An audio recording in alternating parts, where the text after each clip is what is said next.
Let's see. Does that help? Is that still creating feedback? I think so. You may have to join without sound, Okay. like without audio on your Zoom. If you have to log out and log back in, you can.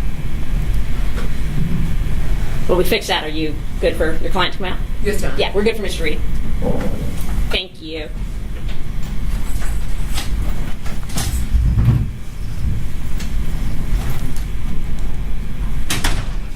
And Miss Young and Mr. Dutcher, you may want to push down the camera on the top of your screen.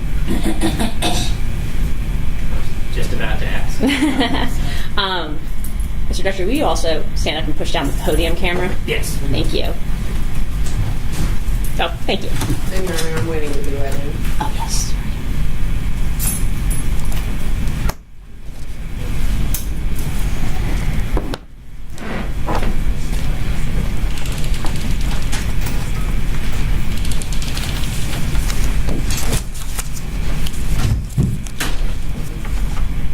All right, good morning, everyone. We are here today for the first day of trial in the state versus Daquan Reed. The jury was selected, but not yet sworn, 2 days ago on August 10th. Counselors, is there anything we need to take up before we bring out the jury? Just briefly, Judge, from our motions hearing last time, I just figured now would be a good time to close the loop on some of that stuff. Okay. So with respect to the defendant's rampant unemployment fraud and fraudulent activity, the state at this time doesn't intend to go into that in opening or go into it at trial, but we'll just have to wait and see how it goes. Okay. Now, there are a couple of messages, however, that I mentioned to the court that I think have to do with that, but they're vague and, on their face alone without further explanation, don't necessarily impute bad character. One in particular, I think I showed the court where he says, "I'm about to kill somebody," and then he's referring to things that were on his phone. I need my, passwords and emails and names and stuff. I don't think that, without more, really indicates criminal activity. It just could be stuff that he had on his phone, and that led him to the frustration that he was experiencing. So I'd still introduce stuff like that, but not particularly, point out that it's fraud, or say he was committing fraud, or, say that the money he had was from fraudulent activity. Okay. So just some of those Instagram posts that you included in your motion, are there any that are not included in this motion that you are intending to introduce? I can't. The only one that comes to mind right now that I might mention in opening has to do with I'm about to kill somebody, and then what's wrong, and then the response is he talks about he can't get the money off his cards and the names and stuff like that, the emails he made on the laptop, he needs those. But that's it for right now. Okay, Ms. Fagan. So, Your Honor, I don't dispute the message about my client saying that he was robbed, but I do dispute the message, I'm about to kill somebody. Okay. I find that is closer to being intrinsic. It was very, very briefly after the homicide that occurred in this case. It is not related to any of those prior bad acts that the state previously was trying to introduce that I held were not intrinsic. This is a little closer in time. This is clearly showing his mental state in the hours right after the homicide. He makes references to things that occurred just prior to the homicide, as defense counsel stated, about him allegedly being robbed. So I find that those Instagram posts are intrinsic. I find that they are probative, and the probative value is not outweighed by any undue prejudice. So I find that those are going to be admissible. All right, anything else? Yes, Your Honor, there was one other matter. I had discussed the use of an additional photograph with the defense on Wednesday. I provided that photograph to them this morning. It was my intention to use that this morning. However, I understand there may be objection to it, so I wanted to address that with the court before we started openings. I can put the picture up here so we can all see it, if that would help. Okay. Well, I mean, if you're going to be introducing evidence that has not yet been admitted in opening, and defense counsel has an objection to it, Right. I would say don't use it during opening. Well, the objection, I think it's a relatively minor issue. Okay. Essentially what it is, Judge, is it's a photograph that was posted by the defendant. And it depicts the defendant with all the other parties that he was present with here in Atlanta and that were present at the scene of the shooting. And the post was made essentially the day before the homicide. So we would be introducing that picture during the course of the trial to discuss the identities and of each different person and the association of each different person. And also that photo is going to help the jury later when the case is being presented. Because the court is going to find out there's a number of surveillance videos in this case. And in the picture, that will help the jury distinguish who is who on the surveillance video. Now, my understanding is that the defense is objecting because the defendant is smoking in the picture. I don't know what he's smoking. I don't intend to say that he's in there smoking some sort of illegal drug, but the whole purpose of the picture is as I just described it, for Your Honor. Okay, can you email me the picture so that I can see it? Yes. Ms. Fagan? Yes, Your Honor, that is the objection. Just that he's smoking? Yes, Your Honor. Okay, and so you're suggesting that that implies bad character because it appears to be he's smoking an illegal substance? Yes, Your Honor. Okay. Let me look at the picture. And Your Honor, the only last issue is to invoke the rule. Yes, I'll do it before we start. And then, Judge, on that issue, while Mr. Dutcher is sending that to you, the family, the victim's mother and her aunt, who are witnesses in the case, have requested to be present in the courtroom. And under 1779, the victim's family members can be present in the courtroom as long as they're going to be called fairly early in the trial. They are the first two witnesses, and that is not going to cause some unfair trial to the defendant. I don't think so. They're there. They have several tape statements that they've made. If the defense wants to go into that maybe they heard something during opening that they're now saying in their statements, she can certainly bring that up. So I don't think that it would cause any unfairness to the defendant if they were present during the opening statements, as they are the first two witnesses. Okay, Ms. Fagan, any objection that to the witnesses who are allowed under state law, to the family members and the victim's family to... Right, Your Honor, so just for purposes of the record, we're going to invoke the rule. Yes, okay. I'm going to permit the exception requested by the state, the proffer made by the state, meets the criteria for allowing those victims' family members to be an exception from the rule. And sorry, Your Honor, it had slipped my mind before, but there is one other issue in line with this topic that we're addressing now. Okay, give me 1 second. Let me look at the picture. Yes.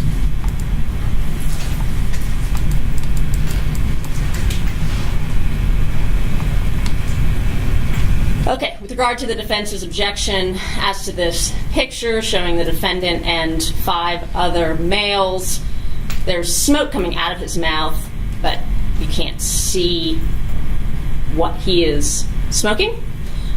So it could easily be a cigarette. As long as the state does not try to imply that there's anything illegal about that smoke or what he's smoking or anything along those lines, I overrule the defense's objection. Yes, Mr. Dutcher. Next. Yes, sorry, Your Honor. We have an investigator on this case that may be a short fact witness, but he is necessary to assisting our team in presenting the witnesses and coordinating the presentation of evidence. He's not going to be sitting at the table with us, as they do in other jurisdictions, but I expect him to be in and out of the courtroom. It's Assistant Chief Deshaun Raymond. I would also ask that he be allowed to come in and assist as necessary as an exception to the rule of sequestration. Okay. Do you want to be heard, Ms. Fagan? We're going to maintain invoking the rule. All right. I find the case law permits the exception of an investigator that the state's proffer meets the criteria, and if if at any point defense counsel feels that it's relevant to his credibility, she can explore that on cross when he testifies. Anything else? No, you don't. Okay. To those of you in the gallery, I know this is an emotional case. I understand that on both sides. Everyone needs to maintain professionalism and decorum. If you cannot, you're going to need to step outside. Okay? With regard to our media, for those members of the media that have gotten assigned Rule 22, you are permitted to record the proceedings. I would ask that you not record anyone in the gallery, and you are not permitted to record the faces of the jurors. You understand? Anybody else who's in the courtroom who has not obtained a signed Rule 22, there is no recording of this proceeding whatsoever without court permission. All right. Are we ready for the jurors? Oh, I have one more thing. Sorry. A prospective juror, after 50, the last juror we reached was 50 in jury selection. A prospective juror reached out to my chambers yesterday through his lawyer at Taylor English to say that prior to being questioned during the panel, he had researched the case on his phone, but we never reached him. No strikes were used on him. I just want to go ahead and disclose that. I don't think there's any prejudice because we never got to him, but I want to make sure the attorneys are aware. Okay, we're ready for the jury.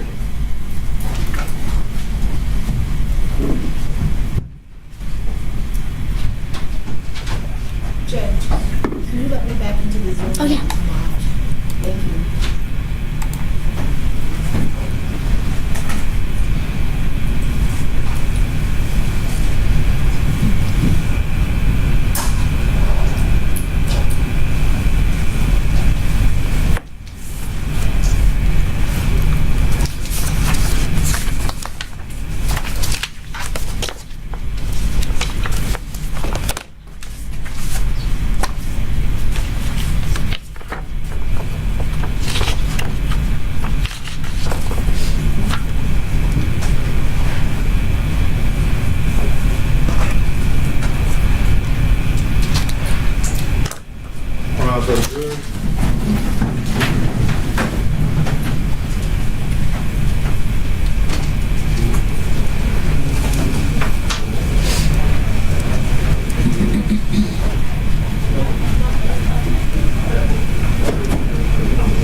Thank you all. Please be seated.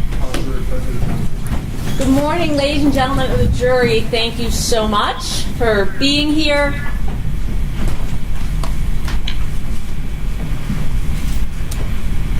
The sound's coming through. Thank you so much for being here. We appreciate it very much. Now that you've all gotten comfortable, I'm actually going to need you to stand up again so I can swear you in. Please stand up and raise your right hands. You shall well and truly try the issue formed upon this bill of indictment between the state of Georgia and Daquan Christopher Reed, who is charged with murder, 3 counts of felony murder, aggravated assault with a deadly weapon, criminal damage to property, possession of a firearm during the commission of a felony, and possession of a firearm by a convicted felon, and a true verdict to give according to the evidence. So help you God. If so, say, I will. I will. Thank you. You may be seated. All right, ladies and gentlemen, you have now been sworn and impaneled as the jury in this case. The defendant, Daquan Reed, has been indicted by the grand jury of Fulton County in indictment 21 SC 179260. I'm going to read the indictment to you again. In count 1, the Fulton County grand jurors do charge and accuse Daquan Christopher Reed with the offense of murder, alleging that in Fulton County, Georgia, on December 21st, 2020, he did unlawfully and with malice aforethought cause the death of Kennedy Maxie, a human being, by shooting her with a handgun, contrary to the laws of said state, the good order, peace, and dignity thereof. In count 2, the grand jurors of Fulton County do charge and accuse Daquan Christopher Reed with the offense of felony murder, alleging that in Fulton County, Georgia, on December 21st, 2020, he did unlawfully, during the commission of a felony, to wit, aggravated assault with a deadly weapon, cause the death of Kennedy Maxie, a human being, by shooting her with a handgun, contrary to the laws of said state, the good order, peace, and dignity thereof. In count 3, the grand jurors do charge and accuse Daquan Christopher Reed with the offense of felony murder, alleging that on December 21st, 2020, he did unlawfully, during the commission of a felony, to wit, criminal damage to property in the first degree, cause the death of Kennedy Maxie, a human being, by shooting her with a handgun, contrary to the laws of said state, the good order, peace, and dignity thereof. In count 4, the grand jurors do charge and accuse Daquan Christopher Reed with the offense of felony murder, alleging that in Fulton County, Georgia, on December 21st, 2020, he did unlawfully, during the commission of a felony, to wit, possession of a firearm by a convicted felon, cause the death of Kennedy Maxie, a human being, by shooting her with a handgun, contrary to the laws of said state, the good order, peace, and dignity thereof.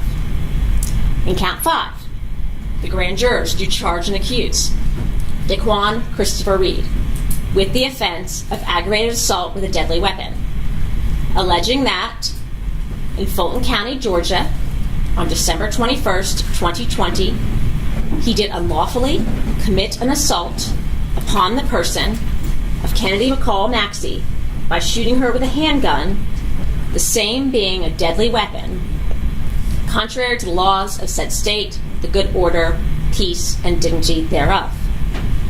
In count 6, the grand jurors do charge and accuse Daquan Christopher Reed with the offense of criminal damage to property in the first degree, alleging that in Fulton County, Georgia, on December 21st, 2020, he did unlawfully, knowingly, and without authority interfere with a silver in color Lexus model IS 350 automobile, property of Jade Maxie, in a manner so as to endanger human life by shooting it with a handgun, contrary to the laws of said state, the good order, peace, and dignity thereof.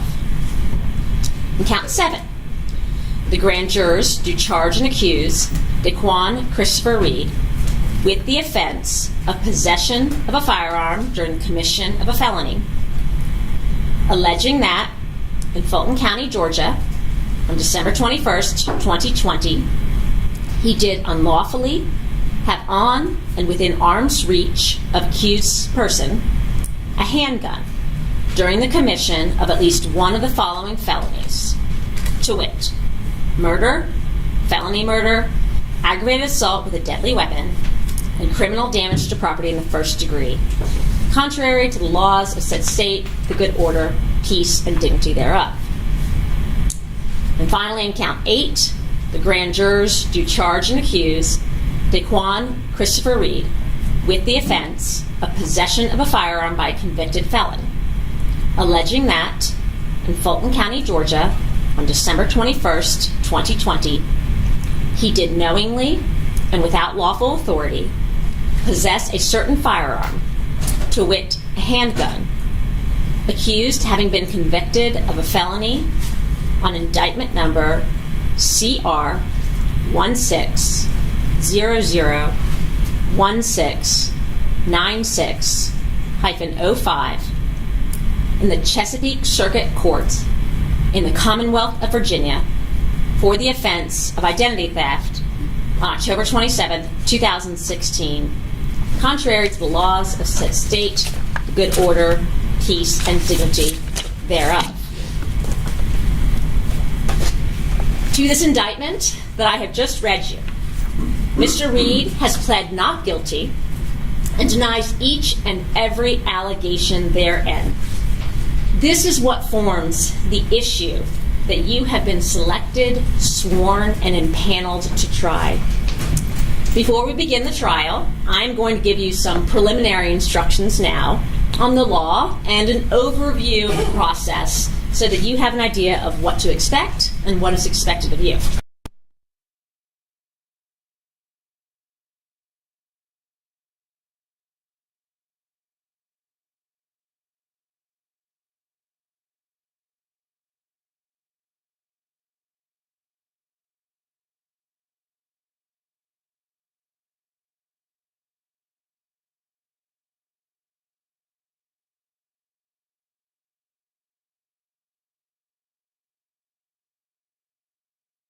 Whatsoever. This defendant is presumed to be innocent until he is proven guilty. Mr. Reed enters upon the trial of the case with a presumption of innocence in his favor, and this presumption remains with him until it is overcome by the state with evidence that is sufficient to convince you, beyond a reasonable doubt, that he is guilty of the crimes charged. No person shall be convicted of any crime unless and until each element of the crime is proven beyond a reasonable doubt. The burden of proof rests upon the state to prove every material allegation of the indictment and every essential element of the crimes charged beyond a reasonable doubt. However, the state is not required to prove the guilt of the accused beyond all doubt or to a mathematical certainty. A reasonable doubt means just what it says it is. It is a doubt of a fair-minded, impartial juror honestly seeking the truth. It is a doubt based upon common sense and reason. It does not mean a vague or arbitrary doubt, but it is a doubt for which a reason can be given arising from a consideration of the evidence or lack of evidence, a conflict in the evidence, or any combination of these. There is no burden of proof upon the defendant whatsoever, and the burden never shifts to the defendant to prove his innocence. Mr. Reed, like all defendants, has a constitutional right not to testify. And if he elects to exercise that right, you are not allowed to hold that against him in any way. If the state fails to prove the defendant's guilt beyond a reasonable doubt, then it would be your duty to acquit the defendant. Under our system, it is my duty as a trial judge to determine the law that applies to this case and to instruct you, the jury, on the specific rules of law that you must apply to those facts in arriving at a verdict. I'm giving you some of those instructions now, and I will give you more detailed instructions at the end of the trial after the evidence has been presented and after the lawyers have made their closing arguments. During the trial, I may be called upon to rule on motions or objections to the evidence.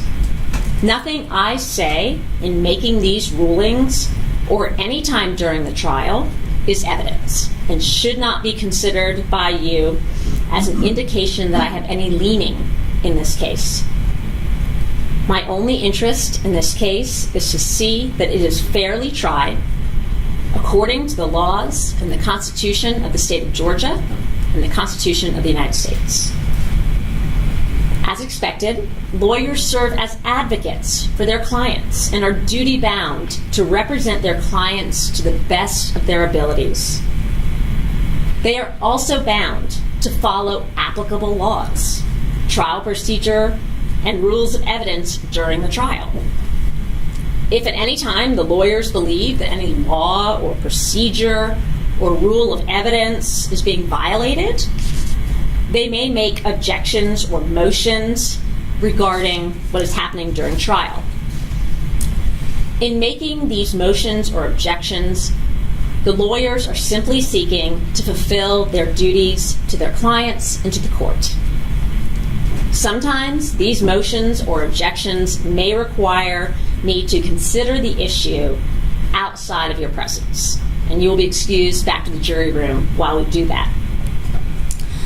We will try to minimize the number and length of these interruptions, but they likely will happen, so we ask for your patience once again in that regard. Ladies and gentlemen, trial procedure in a criminal trial is generally as follows.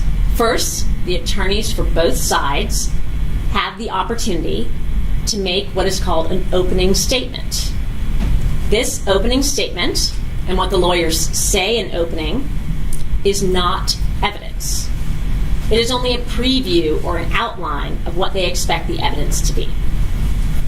Following opening statements, the evidence will be presented. Evidence can be in the form of testimony given by witnesses or physical evidence that will be labeled with exhibit numbers for identification. After the presentation of all of the evidence, the attorneys will have the opportunity to make what is called a closing argument or a summation. At this time, the attorneys may suggest which laws are applicable and how those laws should be considered in light of the evidence. The lawyers will also make the argument that they think is favorable to their position, whether it be the state or the defense. The goal of a closing argument is to convince you to decide the case in their favor, but again, the closing arguments are not evidence. Following the closing arguments, I will charge you more specifically on the law that applies to this case, and at that point, you all will retire to the jury room to deliberate. You, as jurors, have a vitally important role. It is your duty to determine the facts of the case and then to apply the law to those facts. I will instruct you on the laws that apply to this case, but you must determine the facts from the evidence that is presented here in the courtroom. The object of this trial is to discover the truth. During the trial, the admission of evidence is governed by certain rules of evidence. Those rules were drafted with one prominent purpose in mind. That purpose is the discovery of truth.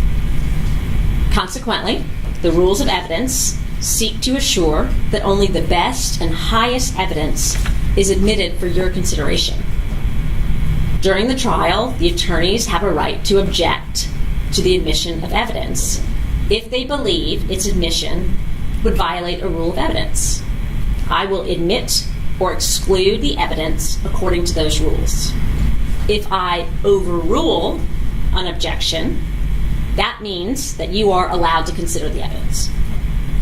If, on the other hand, I sustain an objection, this means that you may not consider the evidence being offered, and you should only consider that testimony and those exhibits that are admitted, and you should draw no inferences and make no assumptions about the evidence objected to if the objection was sustained.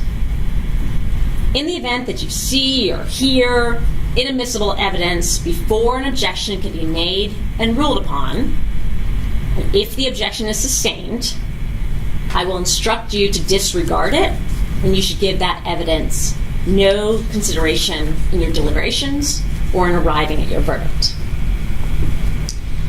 You, the jury, determine the credibility and believability of the witnesses.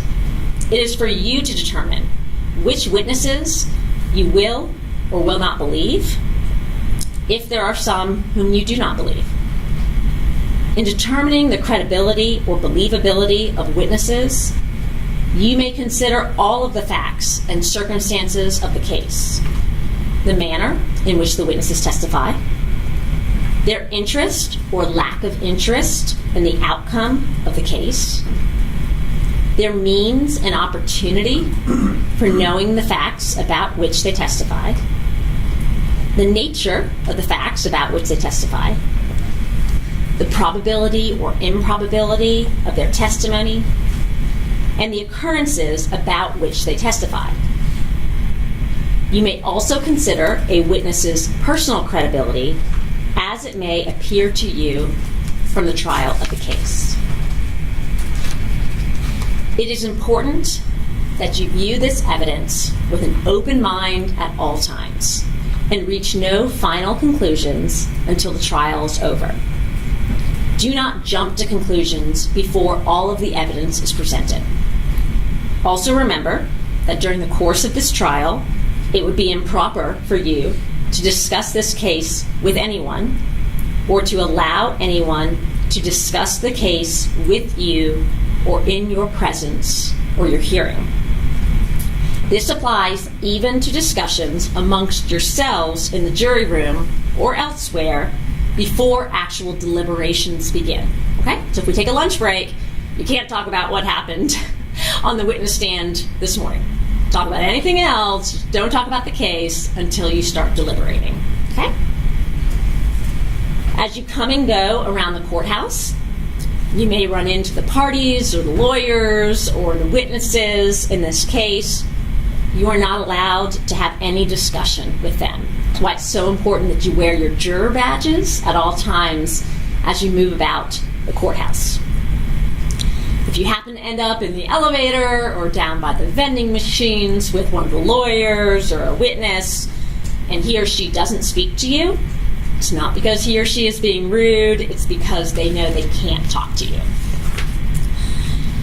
If at any time anyone tries to speak with you about this case, tries to contact you, or even if you accidentally hear something outside of this courtroom about this case, you must let me know. Tell one of the deputies or give a note to the deputy and we'll address it. Quick note about note-taking. You've been provided with pencils and notepads for your use during trial. You may take notes, but you don't have to. If you decide to take notes, please remember to try to pay full attention to the evidence so that you can evaluate witness credibility. This will be your only opportunity to hear the evidence. You don't get transcripts later. You don't get to rehear the witness testimony.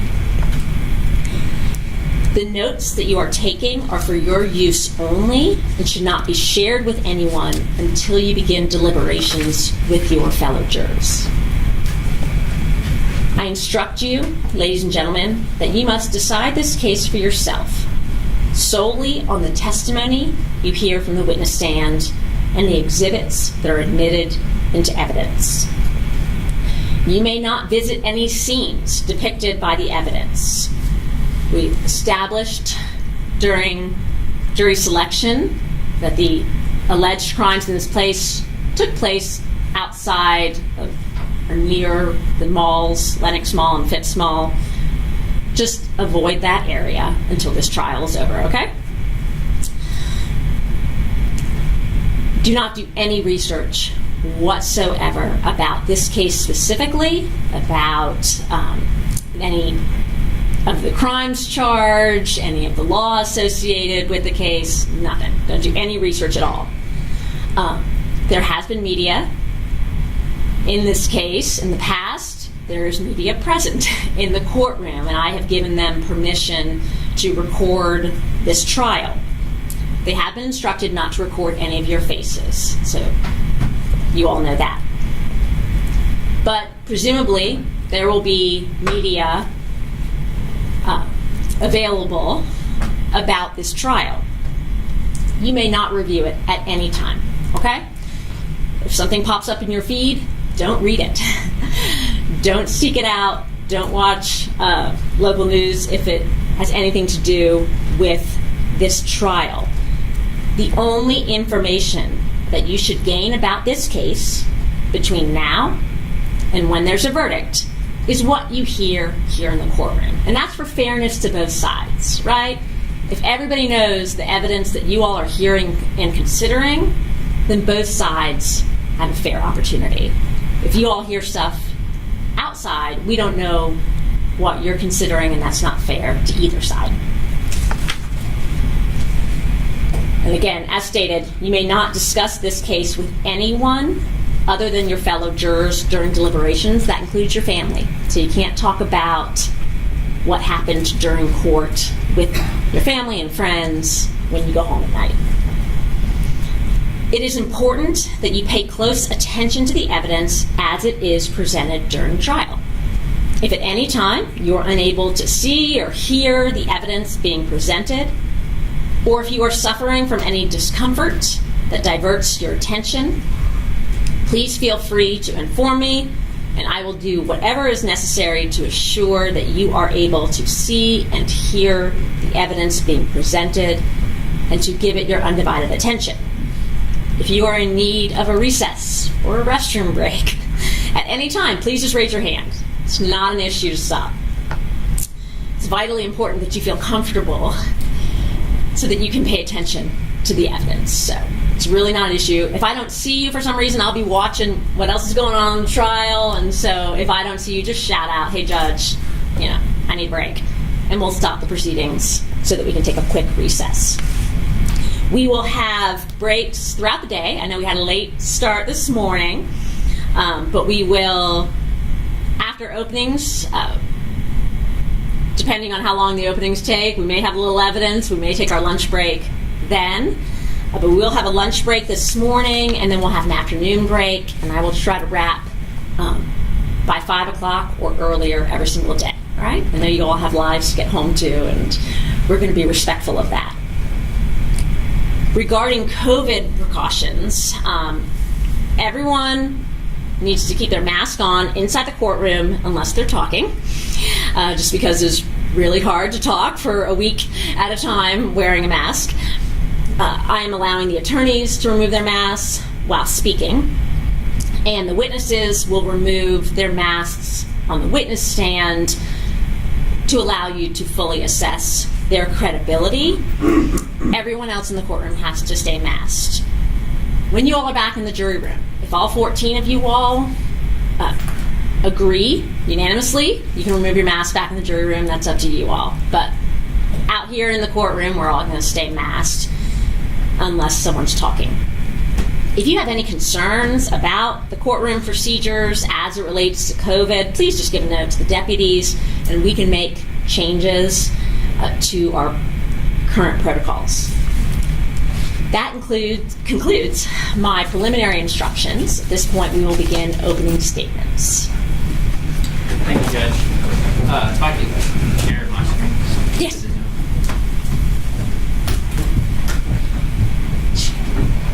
Oh, I'm sorry. I'll let you go.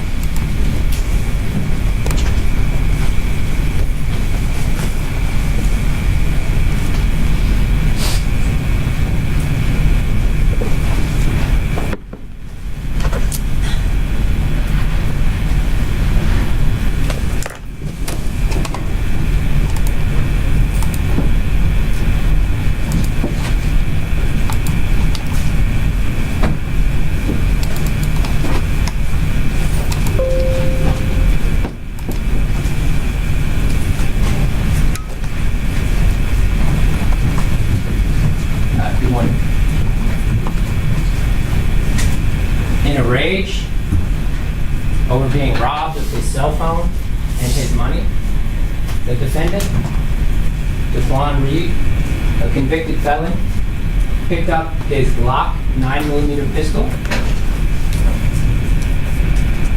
and fired it from the rear passenger seat of a black Acura ILX sedan on Peachtree Street in front of Phipps Plaza. Now, you'll hear that the defendant came to Atlanta from Virginia to pursue or further what was an inspiring rap career for him. He came down here, he was flashy, he was showy. You will hear that he walked around with thousands of dollars sticking out of his pocket. Now, the night before this happened, the defendant met a dancer at a Waffle House named Alana Desenclose. And in the Waffle House, the defendant sought to gain her attention. He had his money sticking out of his pocket. He exchanged information with her. The next day, he decided to take her shopping at Lenox and Phipps Mall to impress her, possibly gain her affection. They went to Lenox, then they went to Phipps. And when they were at Phipps, the defendant's flashy ways caught the attention of somebody else, a man named Aaron Edmondson. You will hear that the defendant was robbed in front of Phipps Plaza, in front of abutting Peachtree Street, of his phone and his money. You will hear that he was ranting, raving, threatening violence, desperate and out of control. You will hear that long after Mr. Edmondson had left the area with the defendant's phone and money, he got back into the back passenger seat of that black Acura ILX sedan. And they exited onto Peachtree Street. He brandished his Glock 9mm pistol, and he fired those bullets, knowingly and intentionally, into a crowded city street and Christmas holiday traffic. Well, those actions had consequences.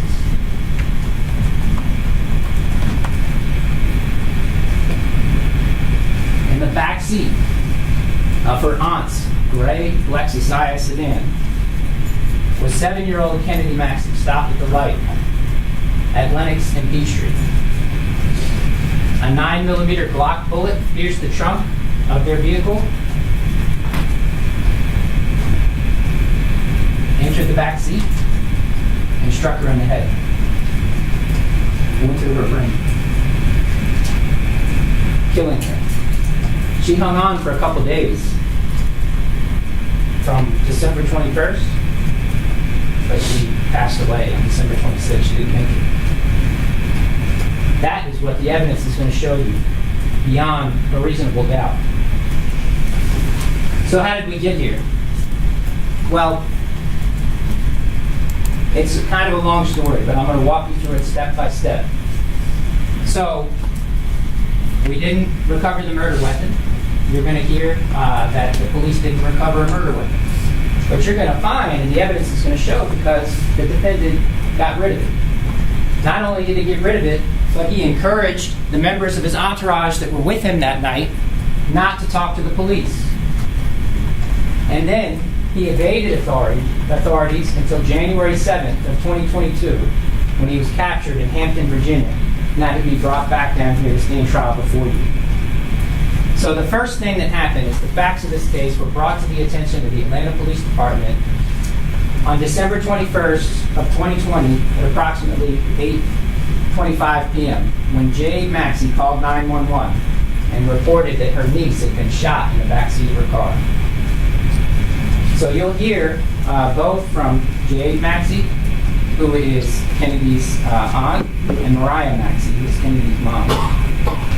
They had been Christmas shopping that day. You'll hear that Jade Maxie went and picked up Mariah and Kennedy, and that day they had planned to go to Lenox and do some shopping. So they picked up Kennedy. Kennedy's sitting in the back seat. Jade is driving the Lexus, and Mariah is sitting in the front passenger seat. It's just supposed to be a regular Christmas holiday, regular as things were in 2020 with everything going on. But they went to Lenox, they went to Macy's, Bloomingdale's, Zara. They stopped at the Starbucks. Kennedy had a little Starbucks drink with her in the back seat. They left Lenox, and then they went to the Target that's across the street from Phipps.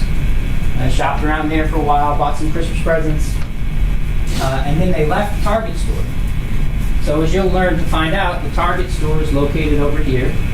Obviously, being familiar with the Atlanta area, this is Phipps Plaza. Lenox is over here.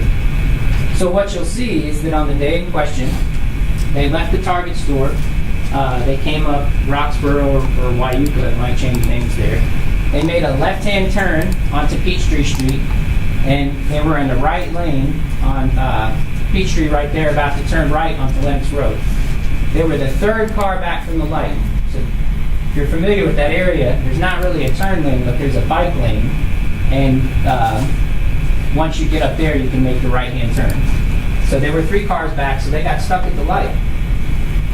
So they're waiting at the light. Little Kennedy's in the back seat. But then they hear something. They hear a pop, pop, pop. And immediately they recognize it as gunshots coming from behind them. They don't know where it's coming from. They don't know what's happening. So when they hear the shots, they start to scoot forward, hoping that they can, get into the right lane and make the right. Now you'll hear they were already kind of pulling over to get to the right where the bike lane is. So from that moment on, after the last shot was fired, we hear that Jade didn't remember hearing anything from Kennedy ever again. Now, they pull forward, they go this way down Phipps Drive, up under the underpass, headed toward the 400 on-ramp. Now, there's another traffic light right here at Lennox Road and Phipps Boulevard. And as they approach that light, there's a couple cars in traffic. They hear another loud bang, a single gunshot. They don't know where it's coming from. So then they go through the light, and at that point, Mariah looks back to check on Kennedy. Says, Ken. And she noticed that Kennedy is making a humming noise, and she appears to be foaming at the mouth. She immediately jumps into the back seat and notices that she's got blood coming down, and she's not responsive. So Jade immediately calls 911. You'll hear that she called 911 at 8:25 p.m. And they're getting on 400, and they're panicking. They don't know what to do. They don't know where to go, how to find help. They call 911. It's a frantic 911 call. But ultimately, they end up getting off at Glenridge and going to Children's Healthcare of Atlanta, where Kennedy is admitted to the hospital. The Maxies stayed and they spoke to the police, told them what happened, and this is a situation that's unfolded. They don't know what happened. They didn't even know that their car had been hit. They didn't hear any glass breaking. They didn't hear any noise or like a chunk like hitting their car, nothing like that. So they had no idea what had really happened. They just know that now they're in the hospital over the Christmas holiday with their 7-year-old at the hospital with a gunshot wound to the head. So as the situation is unfolding, the police come out and get involved. Now earlier there was also a report of some activity at Phipps around this same time. So you'll hear that once the police got involved, one of the first things that happened was they began to process the scene. And that means, they go out there, they put up the tape, they look for clues, take pictures, and collect items of evidentiary value that might be significant to the case. But tell us a little bit about what happened. So the first thing that happened is they went out to Phipps. And you'll find that right in front of Phipps Plaza, in the right-hand lane, right after you exit Phipps, they located 2 shell casings. 1 and 2. You will find and you will hear that those were fired from a 9mm Glock pistol. They also located a cartridge casing from a .40 caliber gun. It was an unfired bullet near the intersection right here of Peachtree and Lennox. So the casings would have been found back in this area, and the bullet would have been right over here where that fire hydrant is. Now, on December 27th, well, before we get to December 27th, let me tell you this. So that night, the police canvassed the area. They drove up and down. It was dark. If this happened at 8:23, the police probably didn't respond out there until about 9 p.m. It's December 21st. We all know that's the shortest day of the year. So it's dark. But the police go out there, and at this time, they don't have too many details to go on about where all this happened or where it could have happened. So they canvass up and down. They're looking. They don't find anything that night under the tunnel on Lennox Road. But on December 27th, during the day, you're going to hear that another detective went out and recanvassed that area looking for ballistics evidence. And what they found was under the tunnel, they found a .40 caliber shell casing that had been fired. Now that is the same brand of ammunition as the bullet that was found on Peachtree Street. They also processed the Max's car at the hospital. So their gray Lexus IS sedan, they were looking for a bullet defect. They found one in the rear trunk area of the car. They looked through and they discovered that that hole went through the car, through the trunk, into the back seat, and exited into the passenger compartment where Kennedy was sitting. Now, an autopsy was performed on Kennedy, and you will hear that she died as a result of a gunshot wound to the head. Her manner of death was homicide. And during the autopsy, they found this bullet in her brain. So, during the course of this case, you're going to hear from an expert in firearms examination and tool mark examination. Essentially, that is someone who's an expert in the area of firearms, and they are able to look at ballistics evidence and determine many different things about it. They're able to look at a fired shell casing and determine the caliber and type of gun that fired that casing, but they're also able to determine whether the same gun fired the casings. You'll hear that when a weapon is fired, a gun, due to the machining process at the factory, leaves unique imperfections on a particular item of ballistics evidence that is unique to that gun, kind of like that gun's fingerprint. So in this case, the evidence that I just described for you was analyzed by a firearms expert. You'll hear from him, Jay Jarvis. And he determined that the two casings that were found here were fired from the same Glock 9mm handgun. You're going to hear that the bullet found here was from a .40 caliber gun, so a different type of gun, and that the .40 caliber casing found under here was a nondescript .40 caliber gun. The bullet taken out of Kennedy's head was fired with a Glock 9mm pistol. In other words, the same type of gun that fired the casings that were here. So no other ballistics evidence was located out there at the scene. So the next step of this case involved some technological evidence. Now you're going to hear that police recovered LPR data, and what that means is license plate reader data. Some of y'all may be familiar with that, but around the city there are, cameras and stuff like that. And as your car passes through certain intersections in the city of Atlanta, it captures your tag, and you get the registered owner and make and model of the car and all that information. There's also what's called VIC video. I forget the acronym, but essentially it's video camera that records the flow of traffic in certain sections of the city. They also recovered surveillance video from Saks Fifth Avenue, surveillance video from the parking lot of Phipps Plaza that fronts Peachtree Street, and surveillance video from the brewery that is over here across the street from Phipps Plaza. I think it's called Iron Brewery or something like that. But there's a shopping plaza and there's a camera that captures the traffic up here on this end. So what you'll see is that police collected VIC video from Wyuka and Peachtree Street, the surveillance video from the brewery across from Phipps, and VIC video from this intersection at Phipps and Lenox, showing this way. And they also collected some VIC video from here.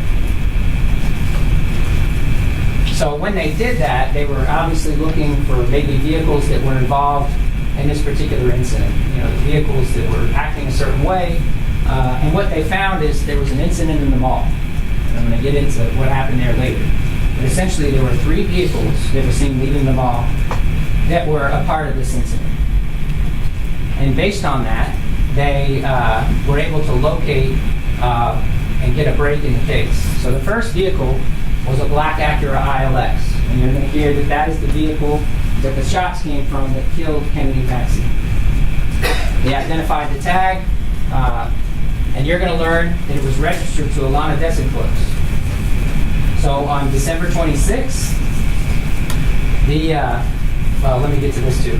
So there was also the other 2 vehicles. There was a white Honda Accord that was registered to Rebecca Summerlin out of Louisiana. And then there was a blue Honda Accord. They didn't get the tag, but you will later learn that it had a drive-out tag, and it belonged to an individual named Jarheem Kaur. So what happened is that on December 26th, the police got the tag information for the white Honda and the black Acura. And let's start with the black Acura. They learned that that was registered to Alana Desinclose. So they traveled to her address, North Carolina, knocked on the door on December 26th, and they interviewed her. Now what you're going to learn is that she is a dancer. And she has a friend, Genesis Villavicencio, that they both live in Charlotte, North Carolina, and that they come down here from Charlotte to dance. They work in the different clubs that are here in Atlanta. And through the interview with her and Ms. Villavicencio, you will learn that the weekend, I think it was from December 19th to December 21st, her and her friend came down here together in Genesis Acura, Alana's Acura. They stayed in a hotel in Buckhead. They worked their shifts, and then, they bring their money back home to their families. And I understand they're dancers. You will hear about their lifestyle. But December 20th, they went to the Waffle House. Late at night, they were getting to-go order, and they were going to take the food back to their room. And while they were there, they met somebody. They met the defendant. You will hear that they noticed him. He had a big roll of money sticking out of his pocket. They kind of exchanged glances. And the defendant started to chat up a lot, talking to her, asking for her information, hitting on her. The defendant had someone with him named Trayvon McFarland. I'm going to talk about him a little later. So Trayvon and Genesis wind up talking, and the defendant and Alana wind up talking. It's not a very long meet. They exchange information, and then Alana and Genesis go back to their hotel room with their food. So the very next day, the defendant starts to communicate with Alana, wanting to hang out. Now, Alana is not shy about her work, and I expect her to be open and candid about, what she was doing and what her intentions were with the defendant. Now, obviously, to her, it looked like the defendant is someone who would be willing to spend money on her. The defendant is someone who would be willing to take her shopping. And he did. So when he communicated with her, she said, "I'll hang out if you take me shopping." And the defendant readily agreed. But he said he did not have a driver that day, so she had to come pick him up. So her and Genesis got in the black Acura. Alana's driving. Genesis is in the front passenger seat.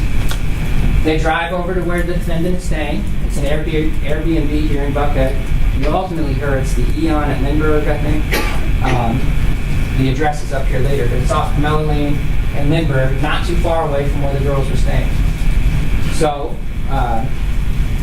she picks them up, but when she got there, she almost changed her mind because there was maybe 6, 7, 8 other, she'll describe them as young guys there.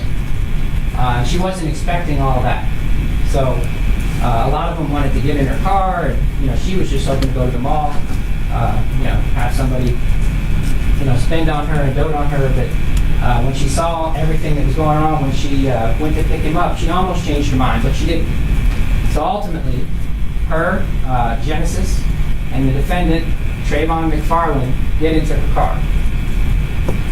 And a third person, and I'll talk about that later. They go to Lenox. Everybody's at Lenox, and when they go to Lenox, all the other people that she saw at the Airbnb also showed up, but she's not sure how they got there, so they must have come in a separate car. So her and the defendant are at Lenox. They're shopping around. The defendant's got his money hanging out. He's doing his thing. So eventually, they go to the food court, and then they decide to go from Lenox to Saks. So they get into Alana's black Acura, and they leave Lenox, and they drive over to Saks. So Alana is driving. Genesis is sitting in the passenger seat. Trayvon McFarland is in the back driver's side passenger seat, and the defendant is in the back seat behind Genesis on the passenger side. That's why I have the diagram. It's a mouthful. So when they get to Saks, what happens is that Genesis and Trayvon stay in the car. and Alana and the defendant go into Saks. Now it's getting close to closing time during this time, so this is probably about, I think the license plate reader has them going into the Saks parking lot at about 7:54 p.m. So they go in, here they are captured on surveillance camera inside Saks. They're walking around shoe shopping. They hang around, but at some point the defendant separates off from Alana, and he's seen interacting with other individuals that were in the mall. So at Saks, there was some guy walking around playing one of those shell gambling games. It's an illegal gambling game, but he's going up to people in Saks trying to get them to play. So the defendant has his money sticking out of his pocket, so they interact with him. He doesn't play the game, but the defendant winds up interacting with another person. You'll come to see that person is either the passenger or the driver of a silver Audi A6 sedan. So while Alana is shoe shopping, the defendant is doing all these different things and having these interactions with other parties within Saks Fifth Avenue. So after that happens, the defendant and Alana go to check out. The defendant peels off some money from his money roll and gives it to Alana to pay for her items. But then the defendant leaves her at the register, and he either got a phone call or some sort of communication. So he walks out of Saks into the Phipps parking lot right in front of Saks. And waiting for him is a silver Audi sedan. So you'll hear from employees that were working at Saks, specifically Amanda Johnson and Felicia Fry. They were letting people in and out as the store was closing, because once the store closes, they lock the doors and they start ushering customers out and unlock the door to let them out. So you'll hear that they let the defendant out. I noticed that he seemed to approach a Audi sedan. So you'll see that after the defendant is in the Audi sedan, there's some interaction with the occupants of the Audi, and then he runs from the Audi. And what you'll learn from Alana is that she was approaching the door to be let out after she finished checking out, and she saw the defendant frozen in front of the Audi. He was frozen, and then she saw him appear to throw his belongings, into the Audi and then run. Immediately, she sensed that there was something wrong, so she kind of hesitated a minute and wasn't sure whether to go out into the parking lot or not. So the next thing is she does exit the mall, and you'll see that the rest of the defendant's entourage had also arrived at the mall. I'm going to show you how that happened in a second. So they are ultimately come out from the other exit to the mall, not the Saks exit, but there's a side exit kind of over in this area. So they come out over there, and then she turns to them and makes a statement, I think he just got robbed, or he just got robbed. And then she runs to her car and gets inside, where Genesis is still sitting. Now, she doesn't see everything that's happening in the parking lot. I'm going to show you exactly what did happen in the parking lot in a minute. But basically what happens is that the defendant runs back. He's banging on the door of Saks Fifth Avenue. And you're going to hear from Felicia Fry and Amanda Johnson that he seemed out of control. He seemed desperate. He was saying he just got robbed. He then ran and he got back into the back passenger seat on the passenger side of the Acura and then began to leave the mall. But then he stopped again. And you'll see that the white Honda that's part of his entourage, he ran over to the backseat passenger and appeared to get something. And then he ran back in and got in the back passenger seat of the car. And then they exit the blue Honda, the black Acura, and the white Honda, and exit out onto Peachtree Street. And what you'll hear is that the defendant was ranting and raving, angry. He pulled out his gun and he shot out the window. Now at the time you'll hear that I don't think either Alana or Genesis knew that he had hit anyone. They just knew that he had shot out the window. He had been robbed. It wasn't until the detectives came up and actually talked to her that she had learned about what the consequences of his actions were. So you'll hear that from both of them. They rode around with the defendant after this. They obviously were unsure of what to do or how to handle the situation. They just met him. He had a gun. He shot it out of the car. He seemed really angry. I think you'll hear from both of them that they were doing what they could not to upset him and to try to keep the harmony. You'll even hear that there was speculation from his entourage that maybe they set him up. Now, there's no evidence of that, and there's no connection between either Genesis or Alana and the man ultimately responsible for robbing the defendant. So they tried to keep the peace and keep the harmony, and ultimately, I think at some point they even might have taken him back to Phipps to see if he could help find his phone, because he was really obsessed over getting his phone back. He seemed really concerned about his phone and needing his phone. So they ultimately took him back to the Airbnb, and at the Airbnb, the others in the entourage were there. They stayed for a brief time, and then they left, and that was it. Now, you'll hear later that the defendant sent Alana a text sometime later asking to hang out again. She never responded. And when she didn't respond, he basically sent a text apologizing for the situation. And that I understand why you wouldn't want to hang out with me again. So, and this, you'll hear from this witness as well from Saks Fifth Avenue. This is Mr. Stevens. He was in the parking lot at the time the shots went off. And he will be able to tell you where he heard those shots coming off. And it was in the direction of Peachtree Street, right after those vehicles left the parking lot. Now, you'll also hear that in the back seat was Trayvon McFarland. Now, I'm going to talk to you a little bit more about Mr. McFarland. And he was on the back passenger. He was in the back seat on the driver's side. Now, you'll hear that Genesis and Alana saw him with the gun. He had a gun. It was in the back seat. And you'll hear that they described it, at least Genesis, she had a better view since she was on the passenger side, looking diagonally back that way, that it was a teal gun. Now, you'll hear that that gun could not have been the gun that fired the bullet that killed Kennedy. That's not the type of gun that fires the casings that were found, and it's not the type of gun that fires the bullet that was found in Kennedy's head. But you'll hear that. That's going to come out. And I want you to understand that and see that and have give the opportunity to explain that now.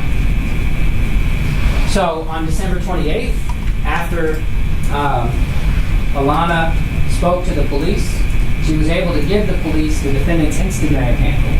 So they were able to run a search, get the defendant's driver's license photo, put him in a photo lineup. They drove back up to North Carolina, where they showed her a photographic lineup, and she immediately identified Daquan Reed as the person firing the shots out of the back of her car. Now, one thing I forgot to tell you. Now, you will hear at some point Alana was interviewed by our office. She was interviewed by the police on the 26th, the 28th, and obviously we conducted our own investigation after we got this. I'll tell you more about that in a second. But she does not know where the shot that was fired under the bridge came from. And I will expect that Genesis will not know that either. And I think you will hear the testimony was it didn't come from their car. But ultimately, you will hear that a shot was fired here. But the evidence is going to show it could not have been the shot that killed Kennedy Maxie, because it was not the same type of gun matching the bullet in her head.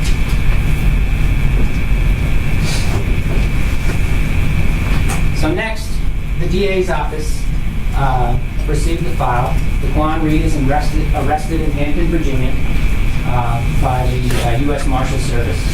You'll hear that they had to surveil where he was hiding out. They caught him in a traffic stop after they surveilled the residence where they suspected him to be. He came out of the residence with a hoodie pulled down over his face and a coronavirus mask over his face, got into a car, and they conducted the traffic stop, and they ordered him out of the car. He refused to comply with commands, but they had to breach the window and take him into custody. So at this point, our office gets the investigation, and we have to go back and, I guess, continue looking at this. We have to continue identifying evidence and information to uncover the truth about what happened to Kennedy. So we did do that. So we had to identify who the defendant was with, why the defendant was here, where he stayed. We had to locate and interview members of his entourage. We had to locate and interview Mr. McFarland. And then we recovered additional firearms evidence from parties that were present at the scene. So, you'll hear part of this is that we recovered the defendant's Instagram account. And on that Instagram, there was a wealth of information about what he was doing here, who he was with, and things that he said after this murder was committed. So you will hear that he came down here with his entourage. So the defendant, pictured in the middle, is Daquan Reed, a.k.a. Bags. To his right is Chancellor Sparks, a.k.a. AB. And to his left is Rashawn Davis, a.k.a. John. And then, that's not Jasmine Knight there, but that's Jarheem Gore, a.k.a. Murder. And then, starting on the other side is Trayvon McFarland. And next to him is his twin brother, Landon McFarland. And not pictured here, likely because he took the picture, is Orlando White, a.k.a. Fufu. Let me break that down a little bit. It took me a while to wrap my head around all this, too. So, the defendant came from Virginia, and his Virginia crew is Jarheem Gore, Orlando White, and Chancellor Sparks. You will hear that they rode down here together in Jarheem Gore's blue Honda Accord. Now, from Atlanta is Rashawn Davis, Landon McFarland, and Trayvon McFarland. So, you'll notice here also in this picture that you can see the money sticking out of the defendant's pocket. So we had to go back and look and see if we could identify these individuals and see if we could get some information out of them about what happened. So in the defendant's Instagram, you will hear that on December 18th, so these are chats from the defendant's Instagram with Chancellor Sparks. So he is telling basically what his plans are, that him, Murder, and Fufu, that is Jarheem Gore and Orlando White, they're going on business stuff. We're rappers. Maybe this person, Cap, is coming too. And then he's trying to leave right now. He's telling them to pack his stuff. Then, this is a message with Rashawn Davis in Atlanta. He is basically asking Rashawn Davis to be his manager and saying to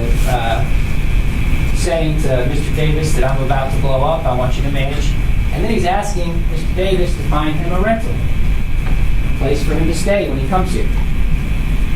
So, going through the messages, you see that the defendant, the night before, is giving out the address of 2470 Camilla Lane, which is the Eon at Lindbergh Plaza. There's also a location message showing his location on the same date, sent by another individual. And this one at 2450 Camilla Lane. They're basically the same spot, Eon, Lindbergh. So then, we kind of unraveling this. You'll hear that attorneys and investigators with our office went to Virginia and Louisiana to interview witnesses and track down information. Some people were just not very cooperative, and I'll explain why in a minute. But we also located Landon McFarland, or Trayvon McFarland. He had not been interviewed. And obviously he's been identified as a backseat passenger in the car at the time of the shooting. But clearly we wanted to speak to him. So you'll hear that we had him come down and we conducted an interview with him. Now, understand that Trayvon was a young guy when this happened, still is young. I think he might have been 18 or 19 years old when this happened. I'm not saying that I condone being mixed up in what he was mixed up in that night. But I think when you hear from him,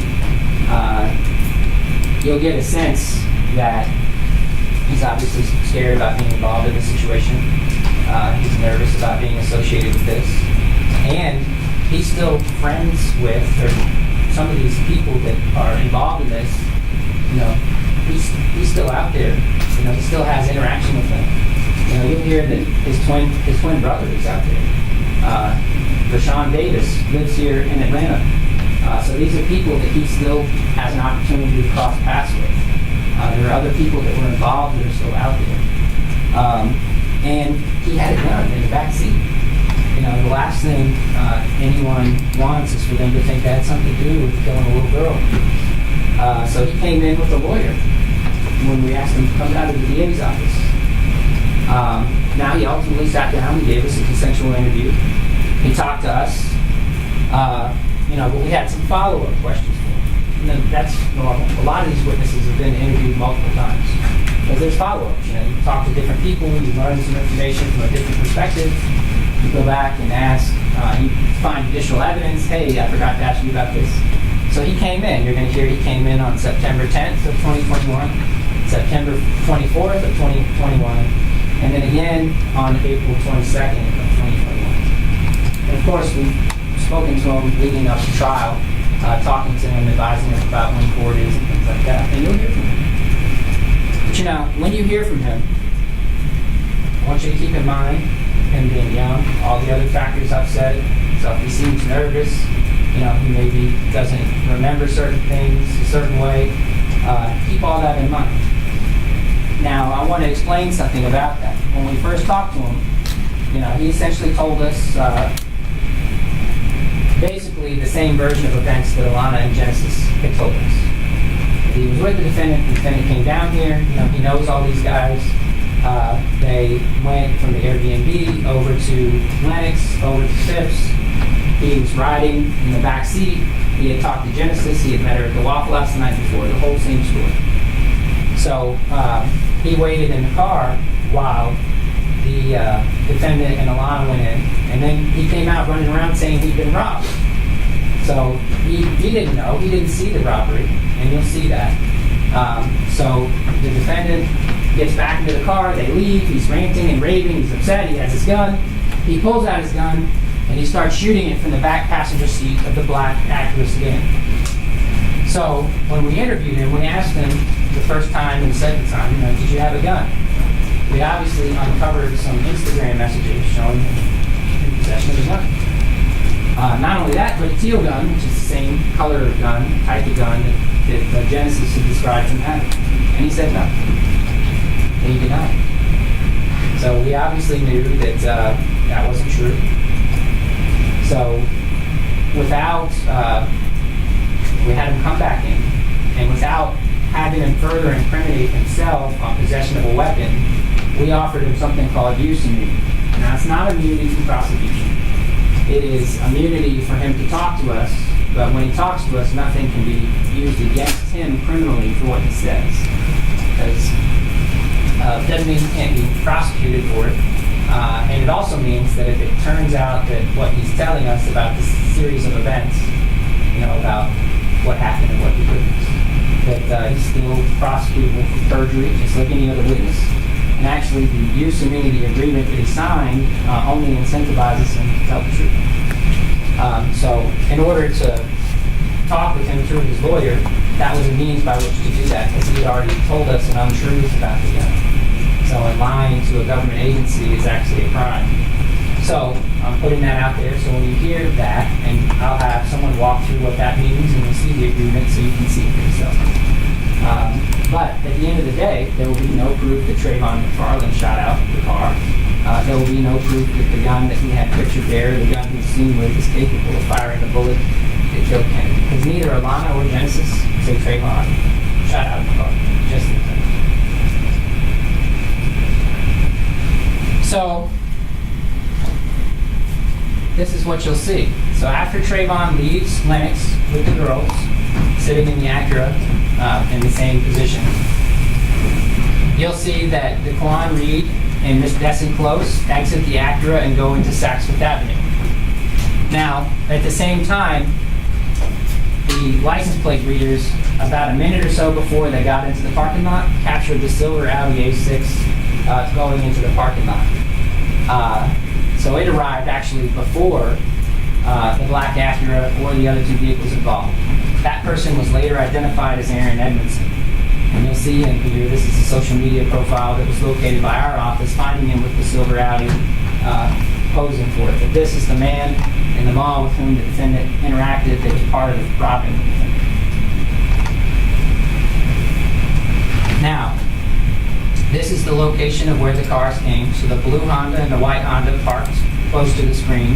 The black Acura is back there under the black arrow, and the silver Audi is back there under the silver arrow.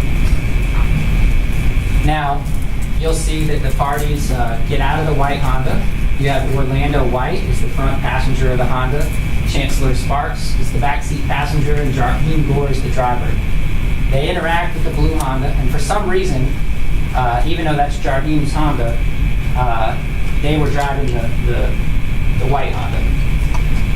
So at some point, Trayvon McFarland, while Defendant Reed is in the mall, he gets out and he goes up to the mall door, but he can't get in because it's locked. And when he testifies to you, I expect to say that he was trying to use the bathroom, but he couldn't get into the mall because it was already locked. So then, at least the door to Saks was locked. So then you have Jasmine Summerlin, Jemiah Summerlin, Rashawn Davis, Landon McFarland, and a person named Tyler Smith in the blue Honda. So you'll hear that Tyler Smith, aka BBG Tyler, is from Louisiana. He's also an aspiring rap artist. And he came up here, and he and the defendant were supposed to maybe record a song together.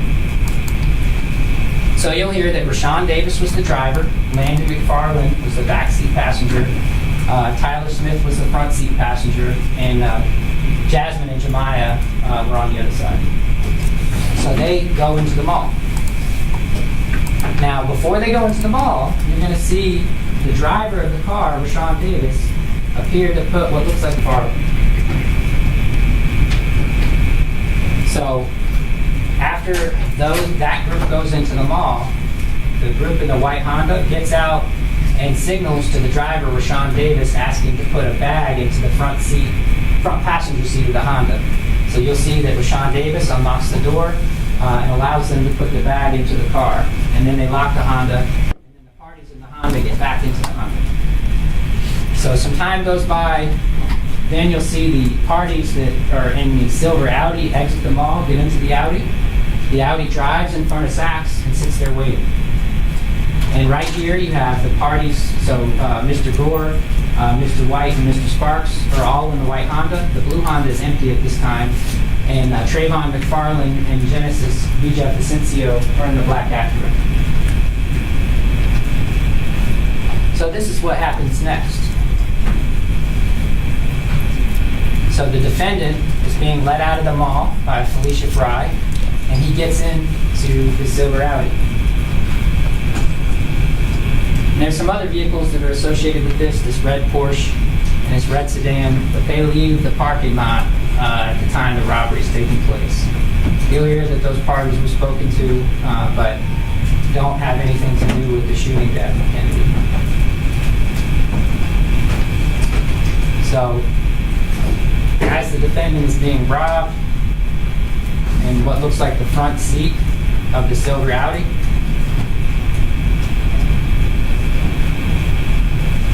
he then runs from the Audi and runs toward his group in the white Honda as the Audi flees and pointing to them in the direction of the Audi.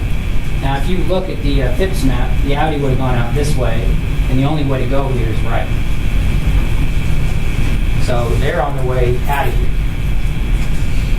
So the next thing that happens is that Mr. McFarland, hearing the commotion, gets out of the car in the back. And at the same time that's happening, the parties in the blue Honda are exiting the mall in the back corner. And they're signaling them to open the blue Honda so they can get the bag out of the Honda.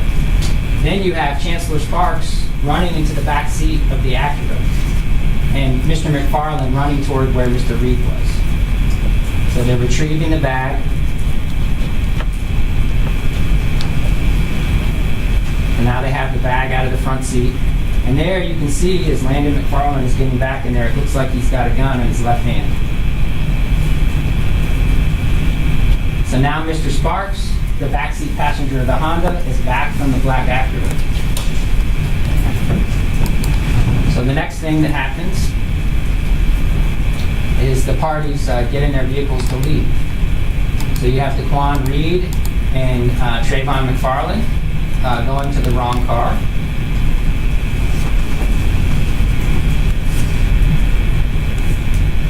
And And you'll hear from Mr. McFarland that was intentional because he was concerned based on how the defendant was acting, that he was hoping to give him a minute to calm down. That's what he told us. So now the defendant runs up and he pounds on the front door of Saks Fifth Avenue.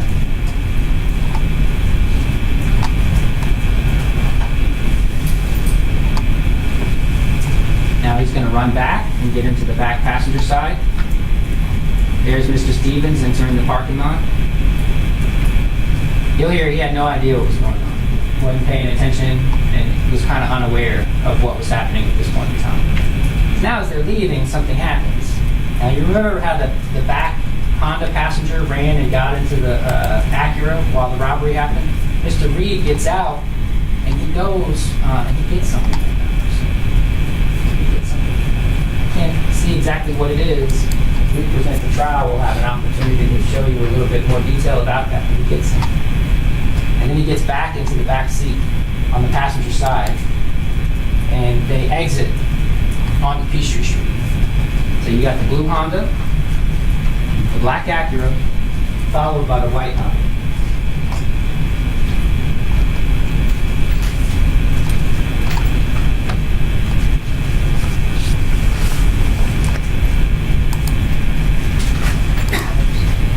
Blue Honda's first, and this is the seating arrangement of those in the blue Honda. It's driven by Rashawn Davis, Tyler Smith in the front seat, Landon McFarland in the back passenger seat, and then Jemiah and Jasmine in the middle and on the other side. You've got the black Acura with Alana driving, Genesis in the passenger seat, Trayvon on the back driver's side, Daquan Reed on the back passenger side. And you've got the white Honda. You've got it being driven by Jarheem Gore, Orlando White in the front seat, and AB or Chancellor Sparks in the back seat. The person that ran to the Acura, and then the defendant Reed ran to the white Honda as they were leaving. So then, this is surveillance video from the brewery showing the vehicles exiting onto Peachtree Street. You've got, so by this time, the victim's Lexus is already pulled up and is stopped at the light up there, indicated by the arrow. They're sitting in traffic, waiting at the light, about to turn right. So the blue Honda exits onto Peachtree Street. Now this is where it gets interesting. The black Acura then exits second into the right-hand lane. So the Acura comes out into the right-hand lane, and there's video. And you'll be able to see this and watch it a number of times. But you'll be able to see the gunfire coming from the passenger side of the car. And it's the same location where the police found those shell casings. The same shell casings that are the type of gun that fired the bullet found in Kennedy's head. The same type of gun that the defendant was posing on social media with that block and gun. So in other words, at this time, what you'll see is that the victim's car was the third car back from the light. There were 5 vehicles between the defendant vehicle and the victim's car. But as they were pulling over into that bike lane, that is the line of distance there. So then after that, the black Acura drives along the right lane. It merges into the middle lane. And at about that time, the white Honda is exiting. So now this is from the Vic cam facing this way onto Peachtree and Lenox. So you have the victim's Acura there, and then you've got the blue Honda in the middle lane about a car length back from the victim's Lexus. And you can see the headlights of the black Acura emerging from the right lane into the middle lane right there. Now as the light turns green, you have the victim's Lexus making a right-hand turn onto Lenox. You've got what happens at this point, and you'll see the video, is the blue Honda attempts to merge over into the right lane, but the black Acura emerges from the middle lane behind the blue Honda and then pulls in front of the blue Honda in the right lane. So that's happening right here. So the Acura merged back over into the right lane and gets in front of the blue Honda. So then the blue Honda and the black Acura proceed down Lenox Road. So it's the victim's Lexus, followed by the black Acura, followed by the blue Honda. And that's where they come up to this light right here. So, and then the white Honda is kind of out of the mix at this point. You'll find from the evidence that nobody in the white Honda really could be responsible for this based on when they turned out onto the Peachtree Street and the fact that I think they were lost at this point and wound up going straight. So what you'll hear next is from the license plate readers at approximately 8:24 p.m. The victim's Lexus made it through the light right there and was picked up by the tag reader, and the black Acura made a right-hand turn onto Phipps Boulevard. So the victim's Lexus would have gone straight here, and the Acura would have made a right-hand turn that way, about 1 second later. Now the blue Honda was not picked up, you'll hear, and that's likely because it had a drive-out tag. So we don't have any reads for that particular vehicle. All right. So the other thing that we did is we reviewed a number of different communications from the defendant's Instagram account. And there are things that he says pertaining to his involvement in this particular case. And we seized Instagram accounts for Daquan Reed, Orlando White, Raheem Gore, Chancellor Sparks, and Rashawn Davis. And we were able to review those and get the direct messages, the private chats. And you will hear that the defendant was, I don't want to say an avid Instagram user, but he used Instagram. He used it regularly, pretty regularly. So he is having discussions about the situation and evading authorities and encouraging those that he was with not to speak to authorities. He's having discussions about selling his weapon. He's having discussions where he admits he had a gun on the night in question. In fact, he blames the fact that he got robbed on the fact that he left his gun in the car. And then, of course, he's posing and posting pictures of him brandishing a Glock handgun. Now, I can't tell you that that particular gun is the actual murder weapon, but you will hear that that is the type of gun that is capable of firing the bullets that killed Kennedy Maxie. So, particularly, he has a message with this individual where he admits that he's essentially the one that's on the video that got robbed and what he got robbed for, and he admits that he had a gun because he says he left it in the car. And then he goes on to have a discussion about who he was with and kind of why maybe he got robbed because they weren't looking out for him like he thought they should.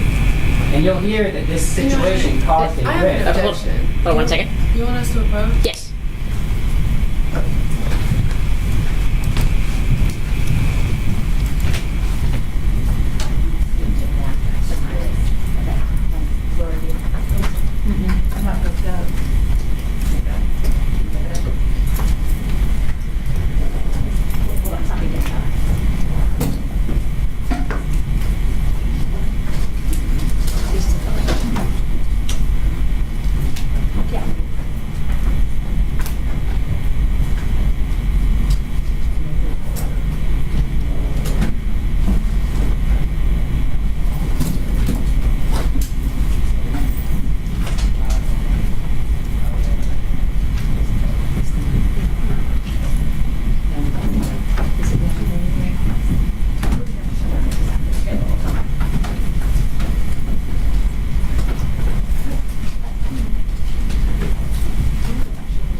So you will hear that in messages that he has with Chancellor Sparks, specifically 3 days after the homicide, that they had an argument. And in that argument, the defendant specifically says that he was not telling anyone to talk to the police, and that he didn't want them to talk to the police.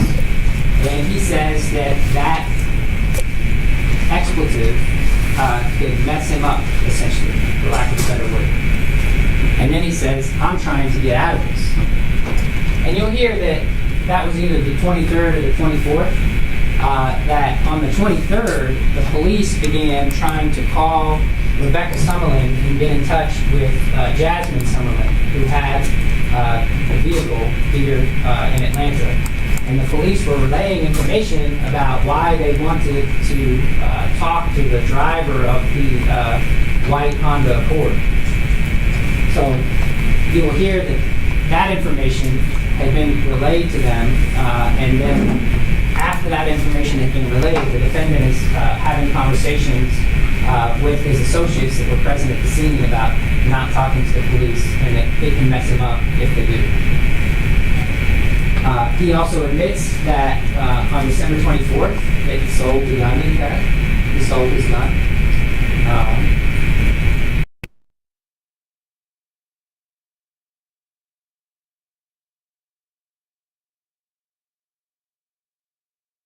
Everything, and you'll see from some of those messages about how upset he would have been. So you're going to hear about something else. On December 25th of 2020, Mr. Gore, Mr. White, and Mr. Sparks were involved in a traffic stop in North Carolina on December 25th on Christmas.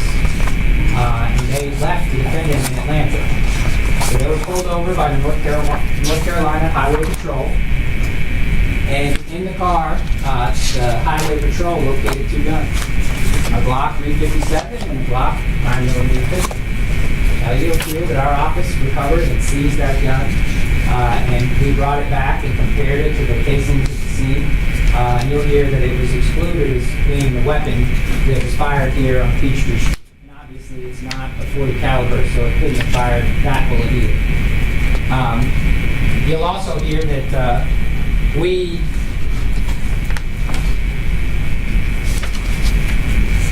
while we were there, we got his consent to get his Glock 9mm pistol and test that against the ballistics that were recovered at the scene.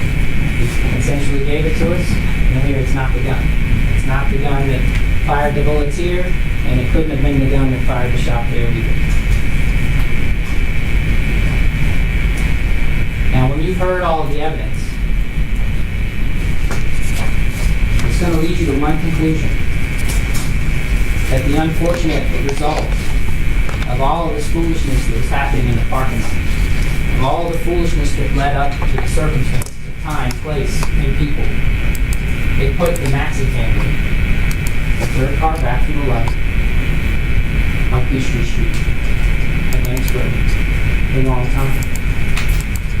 Because that was the exact moment that the defendant, unlawfully, intentionally, and knowingly, fired lethal projectiles into a crowded city street over the Christmas holiday and murdered Kennedy Maxie. And when you've heard all the evidence, I'm going to ask that you render the only verdict that justice demands, and that is a verdict of guilty on each and every count. Thank you. Thank you, Mr. Dutcher.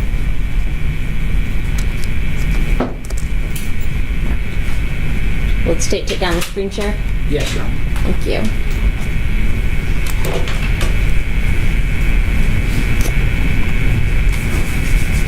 Hi. Miss Fagan. You working there? No, good after this. Yeah, right. Thank you. I understand, one of our jurors, if anyone has having discomfort and needs to stand at any time, you all can, as long as you're not blocking. If you're in the back row, feel free to stand. If you're in the front row and you need to stand, you can step out of the box and stand to the side. Okay? So, yes, ma'am. Yeah, we'll take a 5-minute break. Absolutely. No problem. Yeah, go ahead. You just step back. If anybody else needs to go use the restroom, you're welcome to. If you don't feel like going back, you can just stand up and stretch. All rise for the jurors.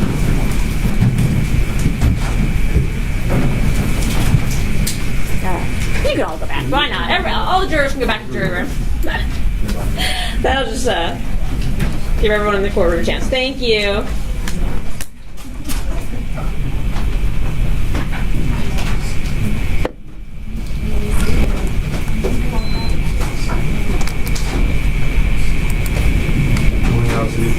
Please sit. Thank you.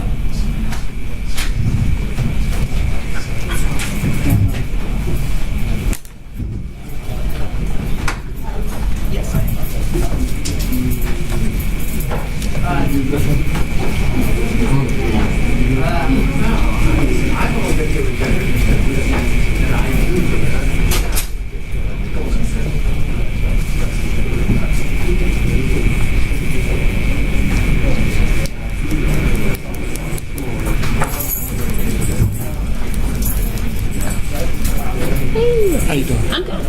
Apparently wants to know, can he sit on the front row? I mean, I don't have an ask for the state or for the defense.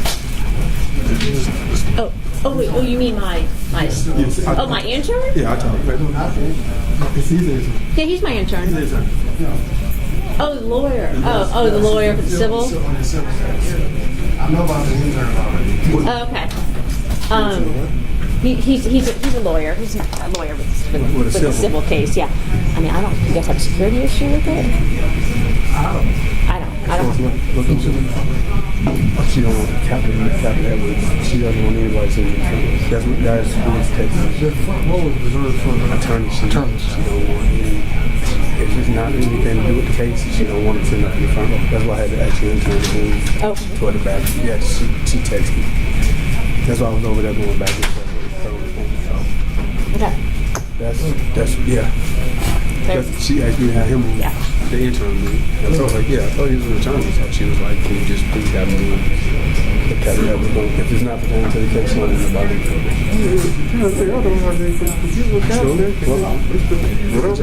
It's your problem. I mean, he's connected to the case in terms of. I mean, he is. We need to have right. I really yes. Okay, then I'm fine. He's connected to the case. You can tell him that I said he's connected to the case. Yes. He is involved in a matter connected to this We don't want case. what happened this court to happen. Yeah, you can sit in the front row, sir.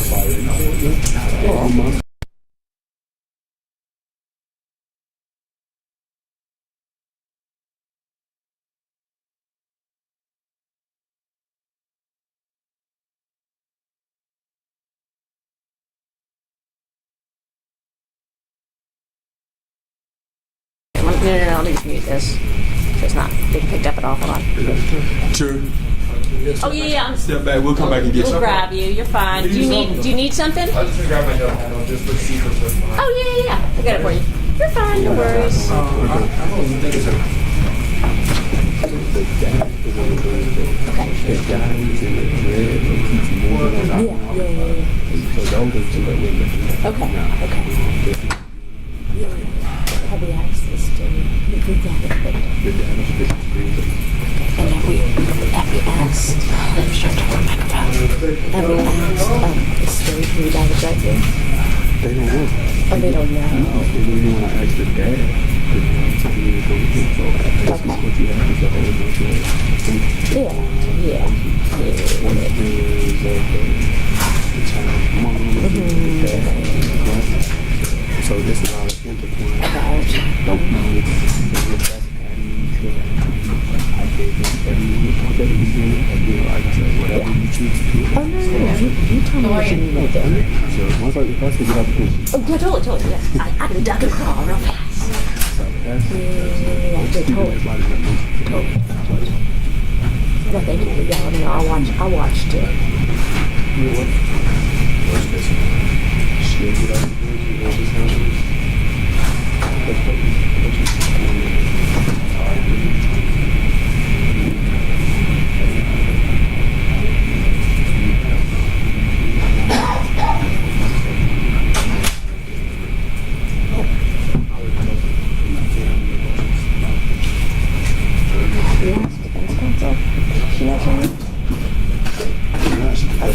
No one knows? Yeah, He's part of it. Definitely part of the family. Okay. Not till Monday. Okay. We're trying to figure out who somebody is. Yes. Maybe before the jury comes back in, maybe we should put it on the record about that. I've got to find my stuff. I don't even know I need where you. it's at. Your client. Are you going to waive your client's presence? I just want to explain on the record what Oh that no! I means. summarized it. Yeah. And I'll summarize what happened in the last one. How long do you anticipate your opening being? How many? You're not going to present your full case? She's quick. Is there a way that we can set up the Yeah, the camera, the TV out there. Yeah, I can go with the TV out there. not the TV, the room in the conference room? Is that Yeah, I don't have a TV in there. I can't link it to that right now. I can turn on my screen out I never here. get my potassium in. No, that's smart. But I can do that actually because of You got me though with one of these earlier. yeah. I just got to do it. You're fine. Cinnamon? I didn't realize at first. Okay. You've had support for that before, so the separation of order.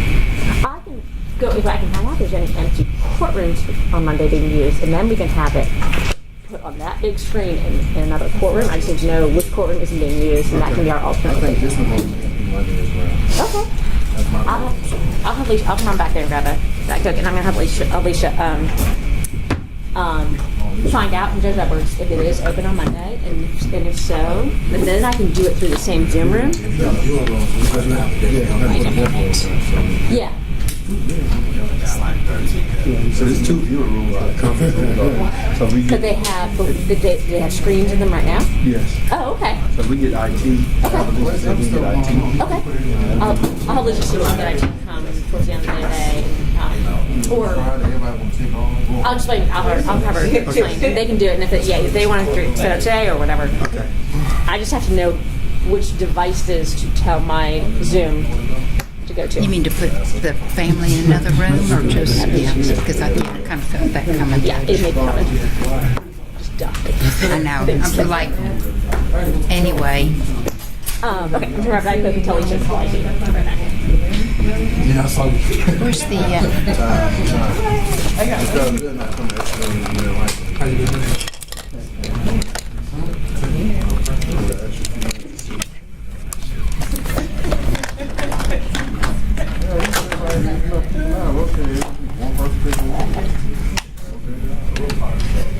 Nothing to draw. I'd rather come over and stay with I'm sorry. Yeah, I'm setting your way there.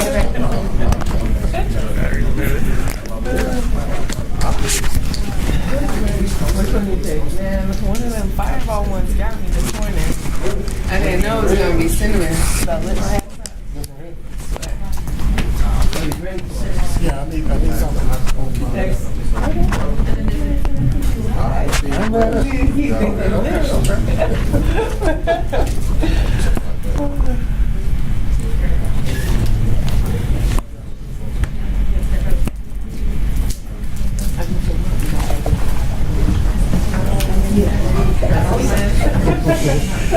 We heard from Jim.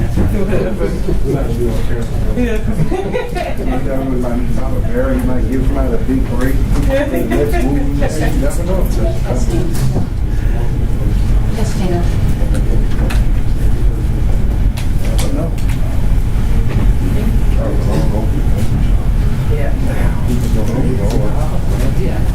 Over an hour, 2 hours. Right.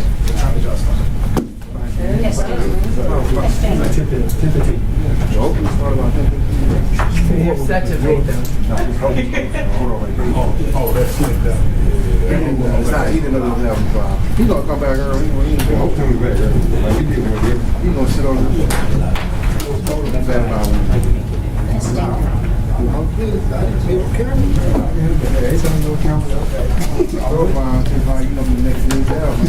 Short version of it.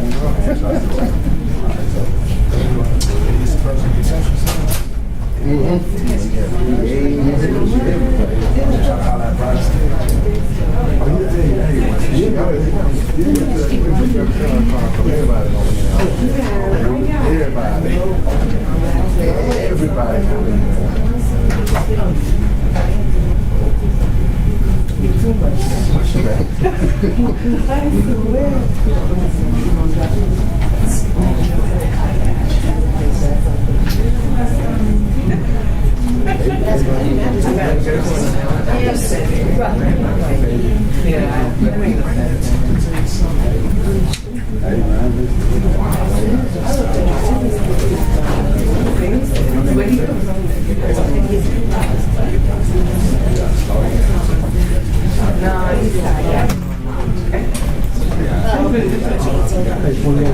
It's 48. Yes, I really am. I realize it's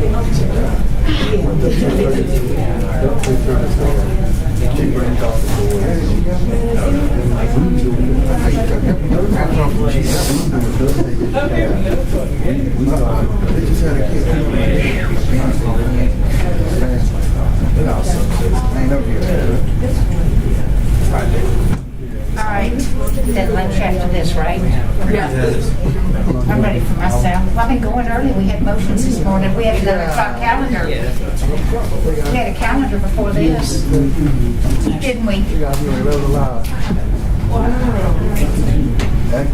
You want your son again? I don't want to be over. All right, let's see. Court, come to order, remain seated. I got it, Judge. Thanks. We see the defendant.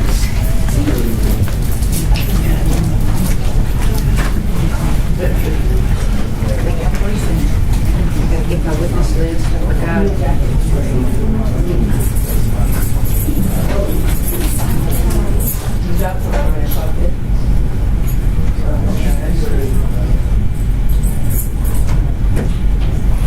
Miss Clark's talking to IT right now.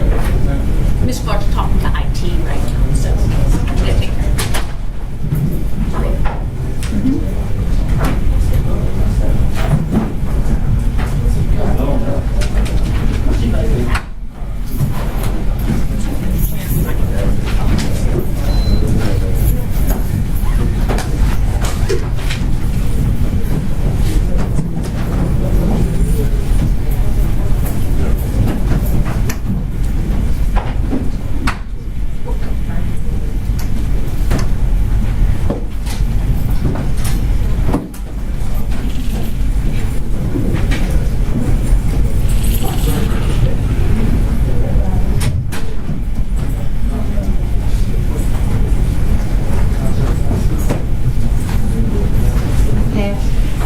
Can you send me that PDF to your opening?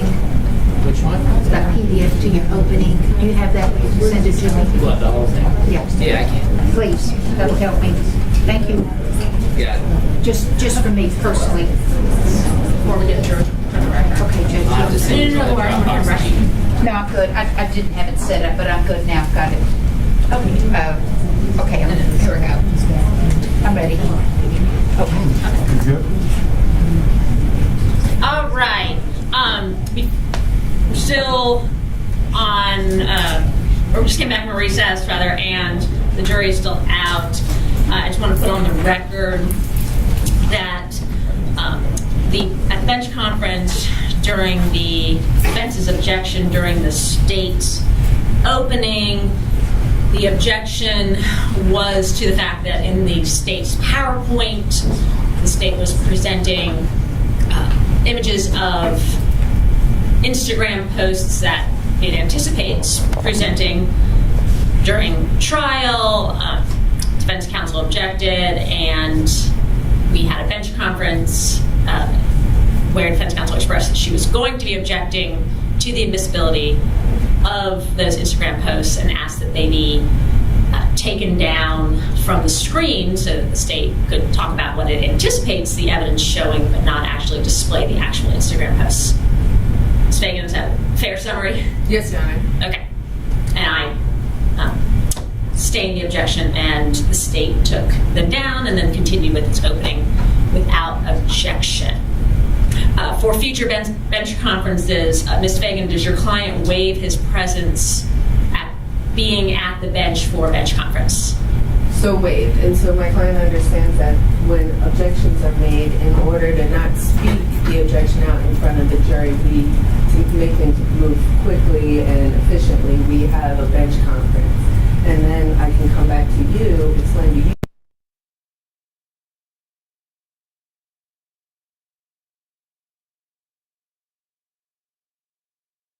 Set up now to have it taken down as well. And if it's going to be anything extensive,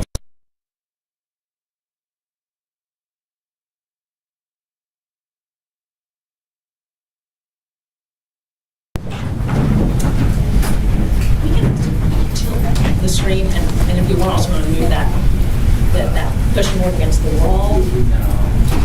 Yeah, that might make it a little easier at the very end. We're going to put the cushion board against the wall, so you're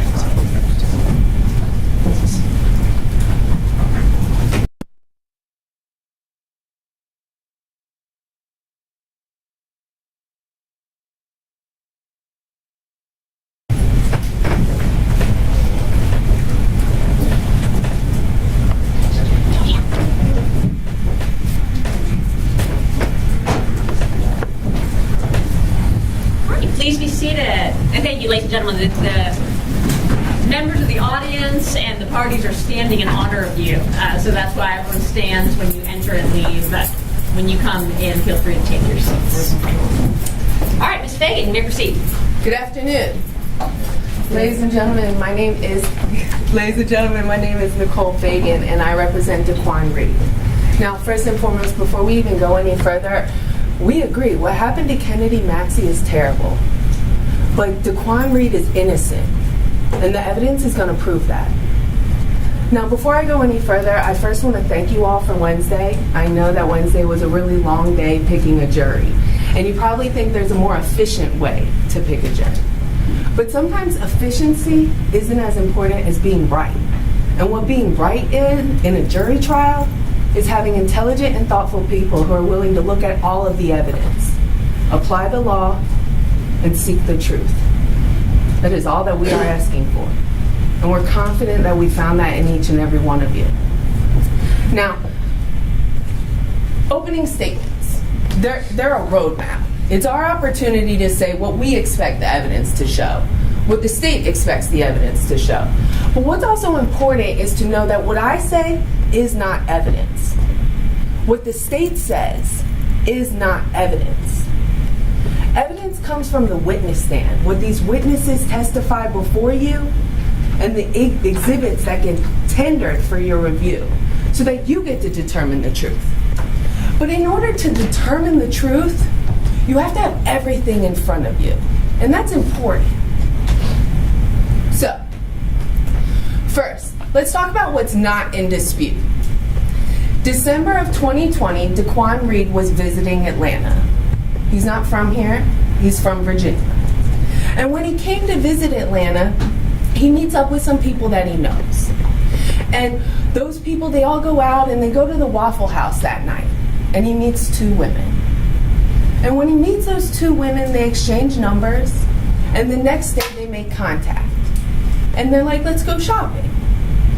So he takes them to Lenox. He takes them to Phipps. And at Lenox, at Phipps, what you'll see is that while they're in the shoe department, my client's approached by men in the hip hop industry. They're talking about music. They're talking about fees for beats.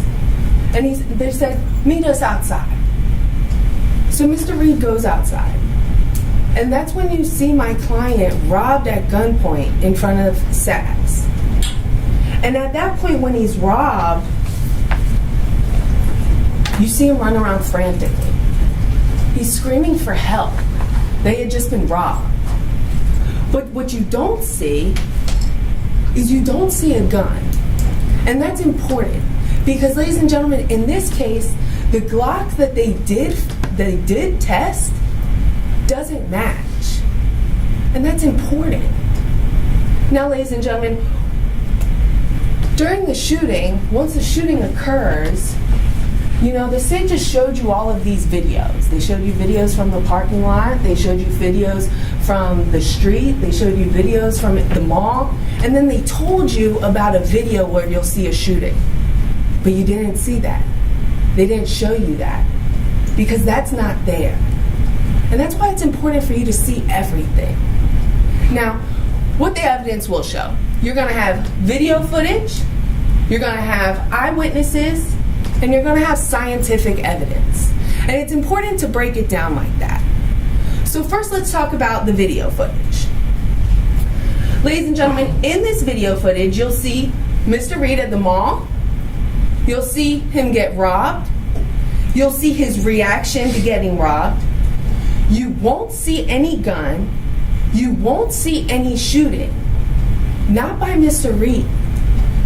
And that's important because other people have guns. And then they say, well, you see him run up to the white Honda. No one will testify that anyone gave Daquan Reed a gun in this case. And that's important. Because then, when you don't have the video footage, you go to the witnesses. And so let's talk about the witnesses in this case.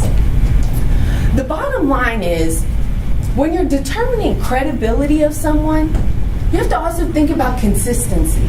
Consistency of telling the same story, or whether or not they lied before. So first and foremost, Alana, Genesis, they also call her Bricks, Trey, none of them call 911. None of them report a crime. And the only time they say anything is when they get confronted by police. So Alana first. Alana gets confronted by police because they have these license plate cameras. And when Alana gets confronted by police, who the state's already told you they thought the females could have potentially set up my client in an armed robbery, when they confront Alana, Alana's story, oh, it was Mr. Reed. It was 4 to 6 shots. And that's important because no evidence will corroborate her story. No scientific evidence matches. The crime scene won't match. The video footage won't match. The autopsy, the trajectory won't match their story. So then why lie? So then after Alana meets with the police, she tells them to call Genesis, call Bricks. And then Bricks gives a story. And at this time, they hadn't talked to Trey. Trey doesn't meet with the DA's office one of his 4 times because it wasn't just on September 10th, it wasn't just on September 24th, it wasn't just in April of this year, but it was also July 29th they met and they signed this proffer agreement again. And you know, not only does Trey not call 911, but when Trey does meet with the DA's office, he doesn't bring 1 lawyer, he doesn't bring 2 lawyers. He brought 3 lawyers to this meeting. And so when Trey is at the meeting, the first couple meetings, he's just lying about anything. He doesn't own a gun. He's never shot a gun. So why lie? And then at the 3rd meeting, Mr. Dutcher plays the recording back for Trey. Shows him, hey, you're lying. Why are you lying? And he still didn't have an answer. That's a problem because that's credibility. And this case is important. So when he meets with the police, with the DA's office on the 3rd time, now at this point he's willing to say, yeah, I had a gun, I had a small gun, it was a teal gun. And then they go into these pictures of Mr. Reed. And the problem is the pictures will show absolutely no evidence of guilt. The pictures are to make you feel a type of way, make you not like my client, but not evidence of guilt. I'm sorry, I'm going to object to argument. And obviously that's not a proper purpose to use those photos. Sustained was making try to stick to what you anticipate the evidence showing. What the evidence will show is that these pictures, especially the pictures where he's showing money in my client's pocket, of some form or nature he was asking to be robbed. That's not fair. Objection, Judge. This is improper for opening statement. Those photos will be admitted to corroborate the testimony of witnesses and to corroborate the type of weapon the defendant had, not for any other purpose. Let's just try to stick to what we anticipate the evidence showing. What we'll see in the audio recordings is that the first time Trey says it was like bang. And then Trey says it was like bang, bang, bang. Then the third time he says it was like bang, bang, bang, bang, bang, bang, bang. None of his stories corroborate the evidence. And that's important. Because the family members of Kennedy, what the state said, has been consistent. He said it was pop, pop, pop, and then there was a loud bang. And that the loud bang sounded closer. So the state just showed you 2 40 calibers and 2 9mm. And so now, let's talk about what the scientific evidence is. Because after Alana says it was Mr. Reed, boom, case closed. There's a warrant out for Mr. Reed. Nothing further. That's why the DA's office says, well, that's when we had to go and do some more investigation. Because there was nothing more than what these 3 individuals said about Mr. Reed. No actual evidence that indicates any guilt. And that's important. So the CSI, look at the trajectory. The trajectory will not match the stories of these witnesses. The GBI ballistics, they tested 2 9mm shell casings. They tested a 40 caliber shell casing and the Glock that does not match the weapon used, the bullet in this case, and the autopsy doctor. This is all important scientific facts that is simply not corroborated by this story that these 3 individuals told. The story that these individuals told after confronted. They didn't just offer this information. The story that these individuals told after Trey brings 3 lawyers to the table. And that's important.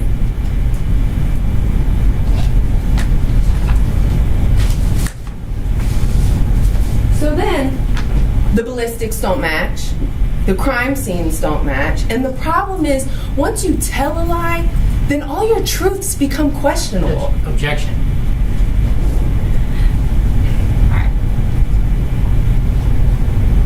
Let's just try to overrule, but let's just try to stick to what we anticipate the evidence showing.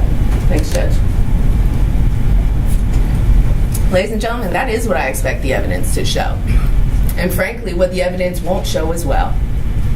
And ultimately, at the end of this case, you're going to have a video footage that shows my client, the victim of an armed robbery. You will never see my client with a gun in this video footage.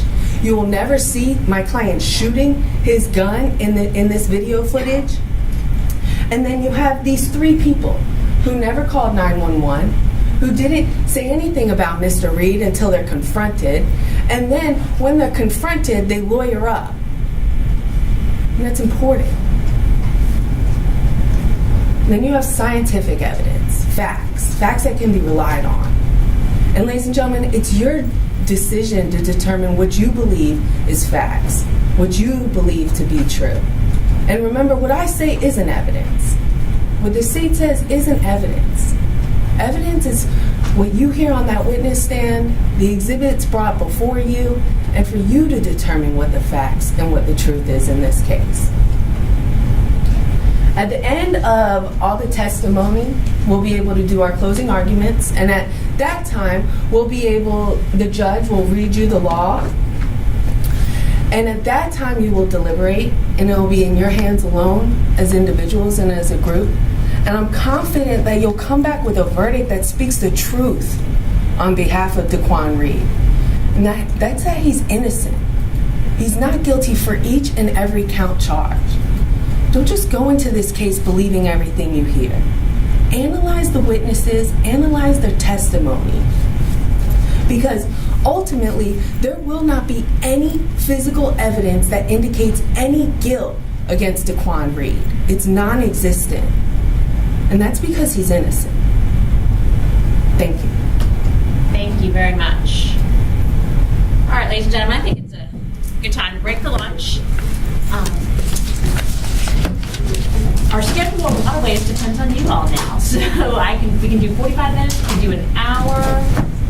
This is your want. You want an hour today since it's the first time and you're kind of learning how to navigate downtown? Okay, 1 hour. So let's be back in the jury room at 1:25. Okay, thank you all so much. All right, so the vote to the juror.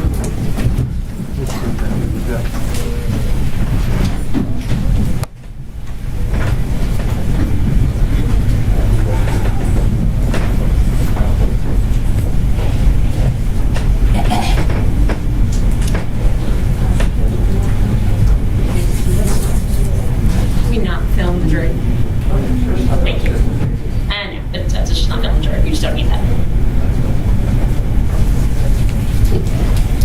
Okay, thank you all for being seated. Is there anything we can take up outside the jury's presence during lunch? Not from the state judge. Nothing, Your Honor. Okay. You got all your witnesses lined up this afternoon? Yes. Okay. All right, 1:30. 1:25. Thank you, Judge.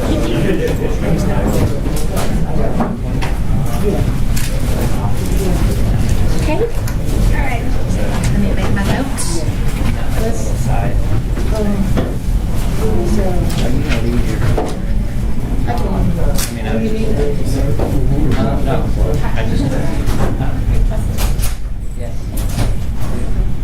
Somebody come to my stuff.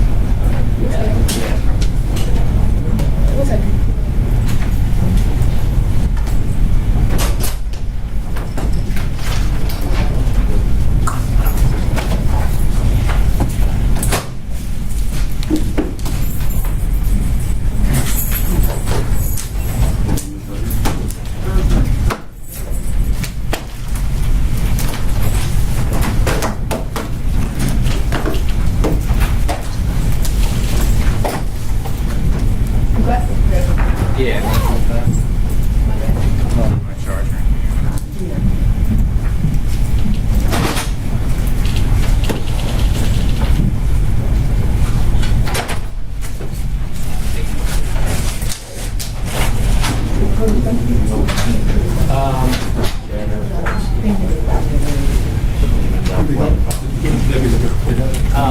Here in the back.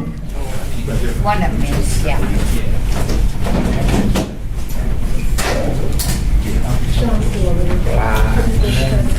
Right after.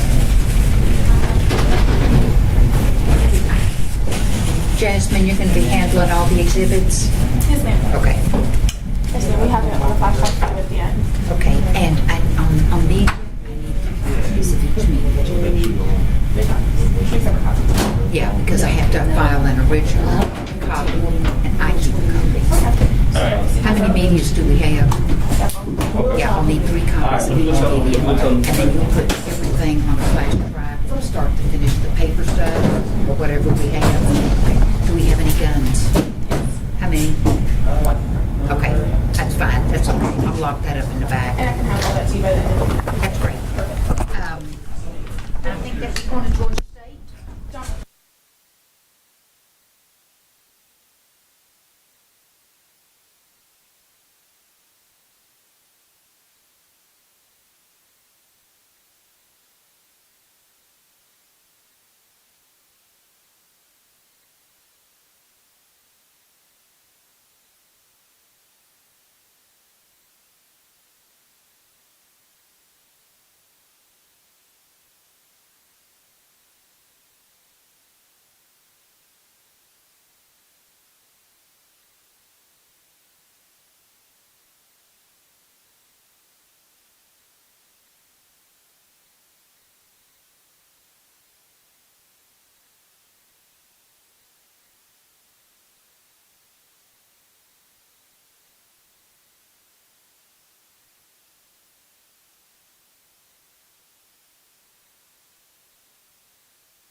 doing okay?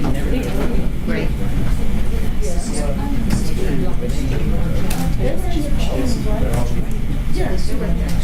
I'm just checking tomorrow. Got you. Very high profile. I got you. All right, let's see. Everyone in England will know you. I mean it. Thank you.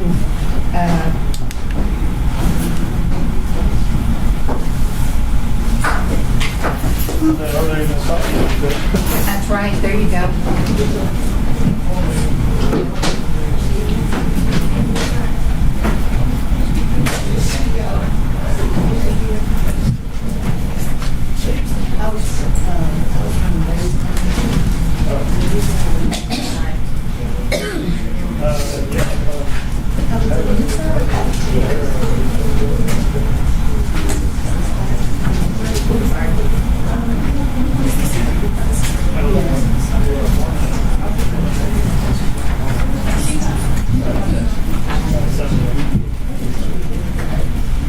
Oh, we now come to order.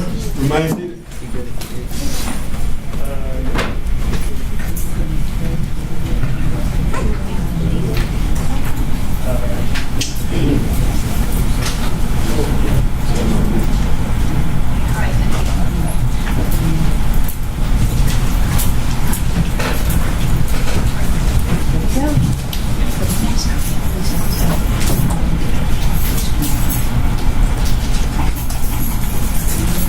Good stuff.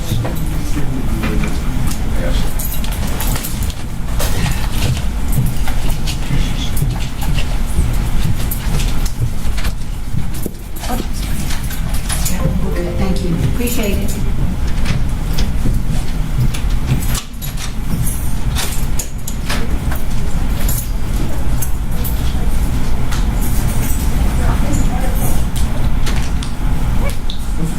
Are we ready for Mr. Reed?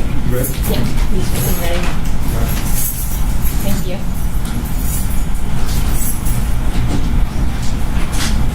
Especially you're going to want video on your device. All right, Judge. Space now.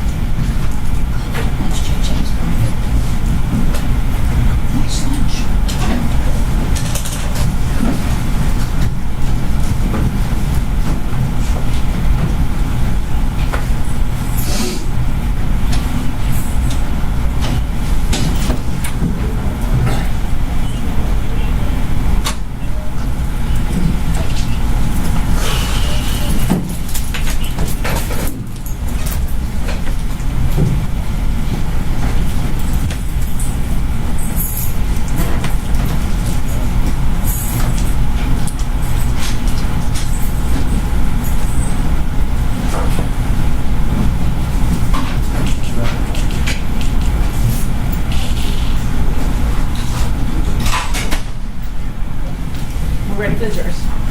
Thank you. Oh, if they're all.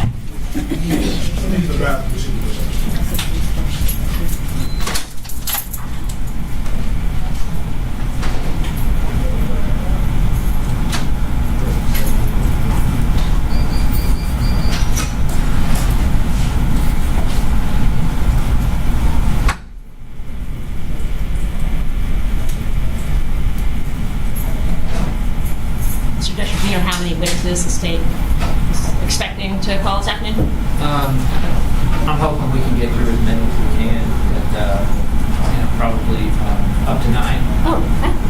if that's possible. Works for me.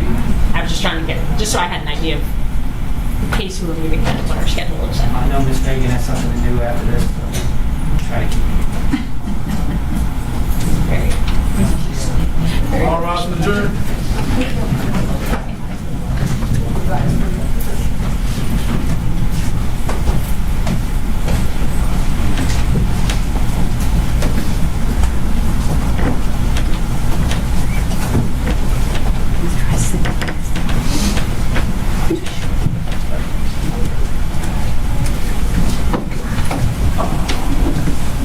All judges present and accounted for. Thank you. You all may be seated. Welcome back, ladies and gentlemen. Thank you so much. Thank you for being so punctual. I really appreciate that. All right, we are now going to begin with the evidence portion of the trial. The state may call its first witness. The state calls Mariah Maxie.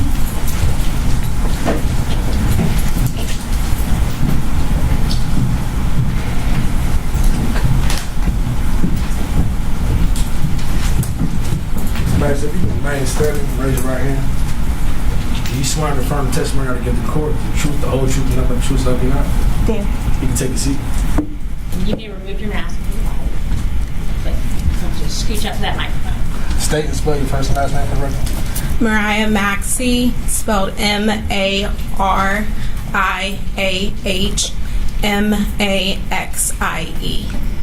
Good afternoon, Ms. Maxie. Good afternoon. Can you please tell us how old you are? 29. And what area of Atlanta, first of all, do you live in the Atlanta area? Yes, I do. What part of Atlanta do you live in? I live in Mapleton. How long have you lived in Mapleton? Going on, I've lived there for a little over 2 years And where were you living in December of 2020? in Mapleton. And what type of work do you do? I'm an experience manager for EY. In December of 2020, I was a benefits manager at ADP. And I see you're pregnant. Do you have any kids? I have a daughter named Kennedy. Named Kennedy. And when was Kennedy born? January 26, 2013. And I'm going to show you what's been marked as State's Exhibit Number 1. And previously being shown to defendants.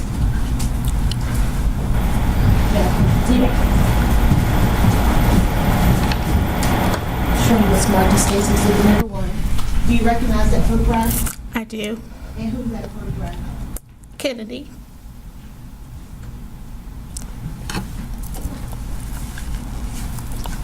My daughter, Kennedy. I'll ask the State's Exhibit Number 1 be evidence from. Isn't it? And it will be published to the jury. You don't need to speak louder. Thank you, Ms. Louder. If it could be published to the jury.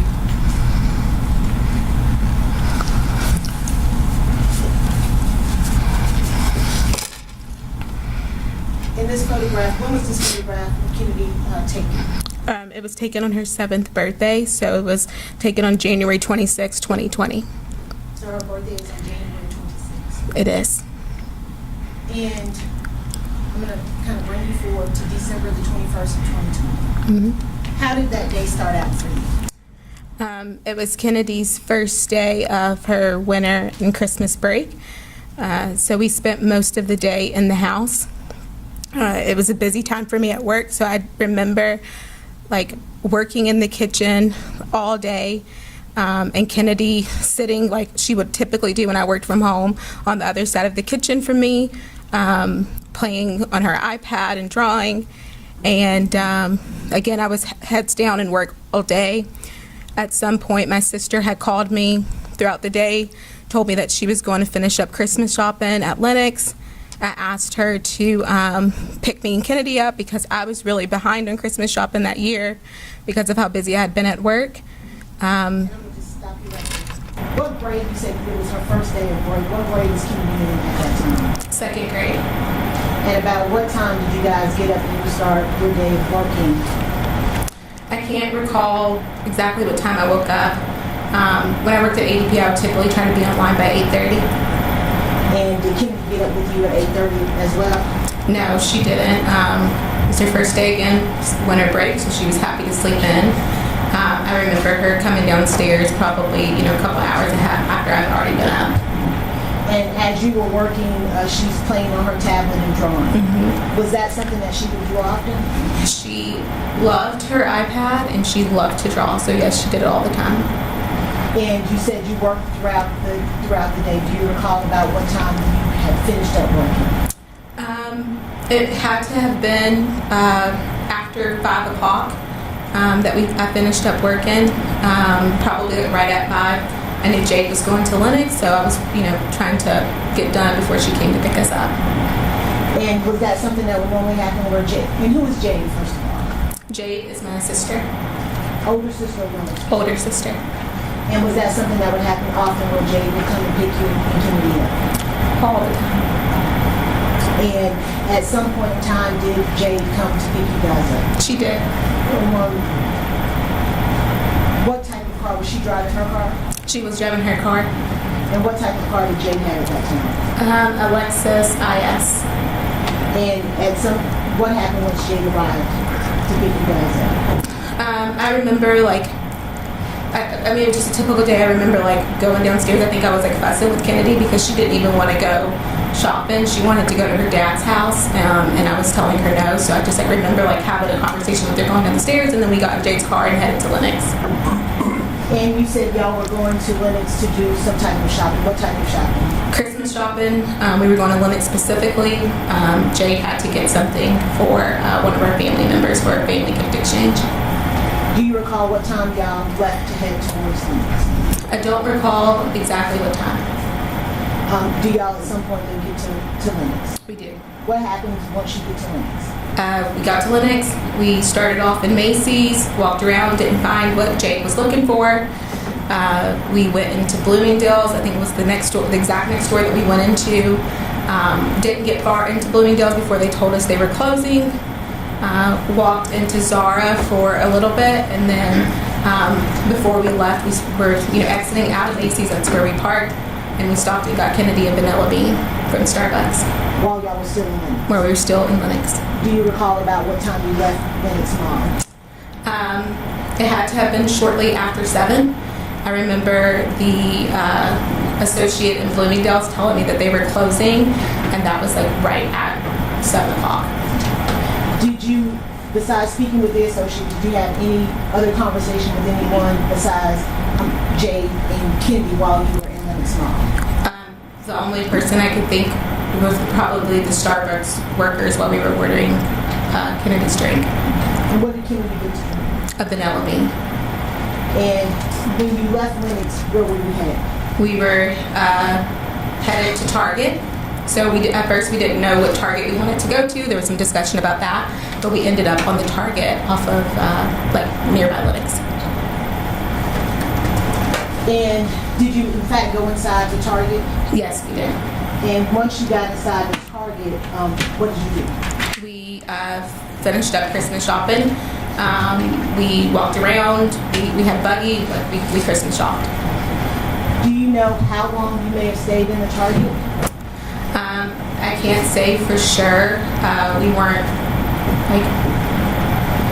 we didn't have a time limit, so we were kind of browsing. We were in there for at least 30, 45 minutes. While you were in the Target, did you have any conversation or any interaction with anyone outside of Jade and Keith? We didn't have any intensive conversation. I can't say that we didn't speak to some of the Target workers or what have you. And did y'all make any purchases while y'all were there? We did. What kind of things did you purchase? Toys. Who were those toys? My nephews. Did y'all buy anything for Kennedy while y'all were there? She snuck in a little Roblox toy. This Christmas time, did you finish your Christmas shopping for Kennedy? I did. I always finished her first. At some point, do you recall what time you left the Target? I can't say specifically what time we left. And when you left the Target, where are you headed? We're headed home, back to my house. Do you remember which way you went once you left the Target? Yes, so we exited out the parking garage to the left, and then we came to that light, and then we exited left onto Peachtree. And Jade, if I could have her step down, I'm going to show you what's been marked up in the states. Show you states exhibit number 1. Or is it 2? 2. Do you recognize this? Yes, I do. And is it the area that you've been talking about right now where you were on December 21st? Yes. I'd ask the states exhibit 2 the internet for demonstrative consent. Is it for demonstrative purposes? So, ladies and gentlemen, that means that you won't go back to the jury room with you. It's just being used to help with witness testimony. And you were talking about when you came out of the Target, do you see that located in States Exhibit 2? I do. Okay, and which way did you go? We exited left right here out of the parking garage. And once you got up to the corner of Peachtree Road, which way did you go? We turned left onto Peachtree. Do you recall what lane you got in? First of all, let me ask you, who was driving? My sister Jade Okay, where were you seated? in the passenger seat And where was Kennedy seated? behind Jade. And one shall made that left onto Peachtree Road. Which lane did you get into? The right lane. And if you could just point to which lane you guys were in. And how far up Peachtree Road did you travel? We traveled up until we were stopped in traffic somewhere around here. And where were you guys headed from that point once you were on Peachtree Road? Which direction were you going, planning to go after that? We wanted to turn right to turn, I guess on this road right here to go towards 400. Man, I can't hear you with your back towards me. Can you repeat that? We were turning right to go towards 400. Yes.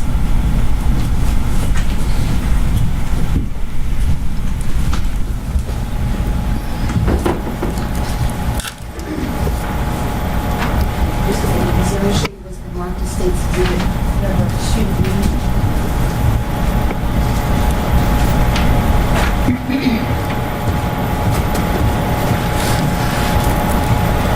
You recognize State's 2B? I do. And what is depicted in State's 2B? I can see Saxford Avenue and, or Phipps Plaza and Peachtree Road. And is that a fair and accurate description of what that area looked like on that day when you were there? Yes. I'd ask the State's Exhibit 2B be admitted into evidence. No objection. Is it admitted? And I think you should be able to question in terms of you should be able to.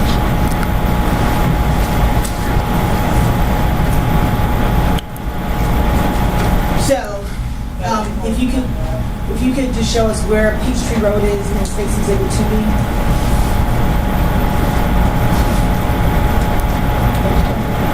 I don't know if it's working.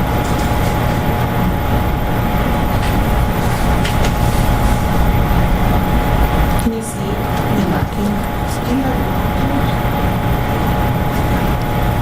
Could you stand up and demonstrate on that? Absolutely. Yeah. You could stand up and show us where Peachtree Road was. And one shall make the turn into the right-hand lane, where you said at some point you stopped. Exactly where were you stopped at on Peachtree Road? We were probably in this area. And when you stopped, was it due to traffic or the light? Due to the light. And about how long were you sitting there on Peachtree Road? I can't say for sure. And while you were there, did something happen? Yes. What, prior to y'all stopping, or y'all having a conversation in the car? Yes, we are. We're talking about getting something to eat. Was Kennedy talking part of that conversation as well? Yes, she was. And at some point, did something happen? Yes, we heard some gunshots. How many gunshots do you recall hearing? 2 or 3. And what happened at that point?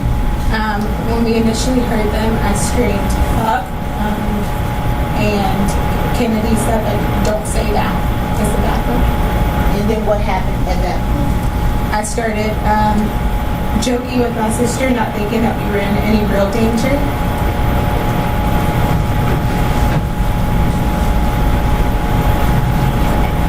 Asking her to drive and to get us out of there. And what happened at that point when you asked her to get us out of there? Let me ask you, could you tell where the gunshots were coming from?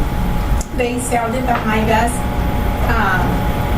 They were coming from we knew that they were coming from in or around Phipps. And you said, get us out of here, and what happened at that point? Jade started inching forward to try to turn. She couldn't because there were cars in front of us. They were blocking her access to the turn lane. At some point, was she able to turn? She was. And if you could just show us the State's Exhibit 2B, in what direction did she turn? She turned to the right. And are you familiar with what road that is? I believe that's Lennox Road. You can have a seat.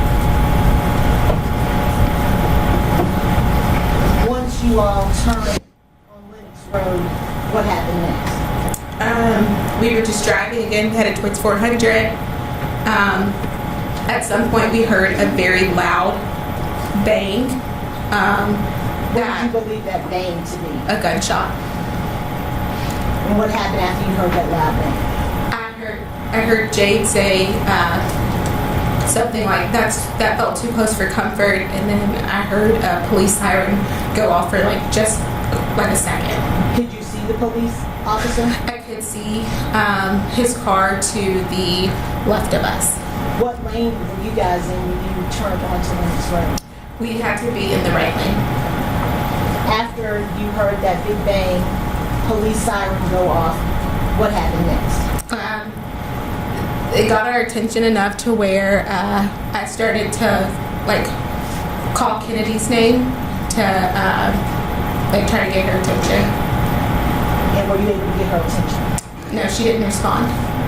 When you say you're trying to get her attention, you called her name, did you do anything else? So I called her name. When she didn't respond, I looked in the back seat and saw that she was hunched over, and I continued to try to get her attention. Again, I didn't think we were in any danger, and What did you think when you turned around and you saw her hunched over? Kennedy was incredibly animated, and so at first I thought she was playing with us. At some point I saw white foam coming out of her mouth, and so I immediately started thinking she seizured, and I jumped in the back seat. What happened once you got into the back seat with Kennedy? She was unresponsive. She was hunched over. I was trying to get her to sit up, and I was calling her name. If you need a minute, take your time.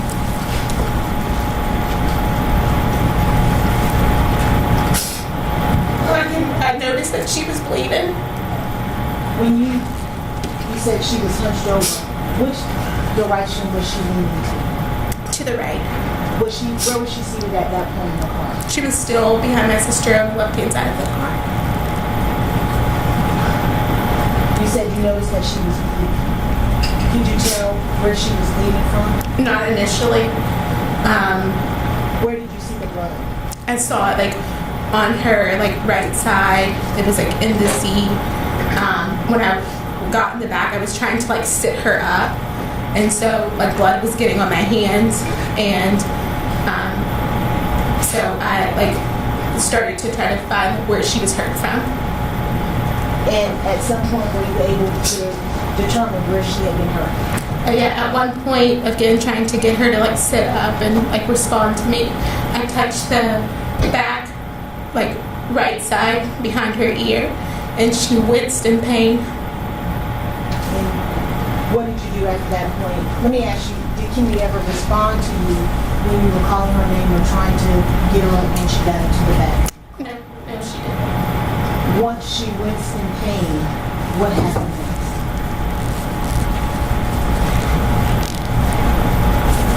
At some point I called, I don't remember who first, my mom or my boyfriend, because I just didn't know what to do. At that point, did you understand or know what had happened to Kennedy? Yes. What did you know? I knew that she had been shot. And what did you base that on? Based off of the wound on the back of her head. After you called your mom, what happened at that point? Probably in the midst of me talking to my mom or my boyfriend Ryan, Jade was on the phone with the cops. I am begging and pleading with Jade to stop driving because she didn't know where she was going, and we had heard that police siren, so I figured if we stopped, then we could get some, I figured he was around, we could get his attention. Did Jade stop? No, she never stopped.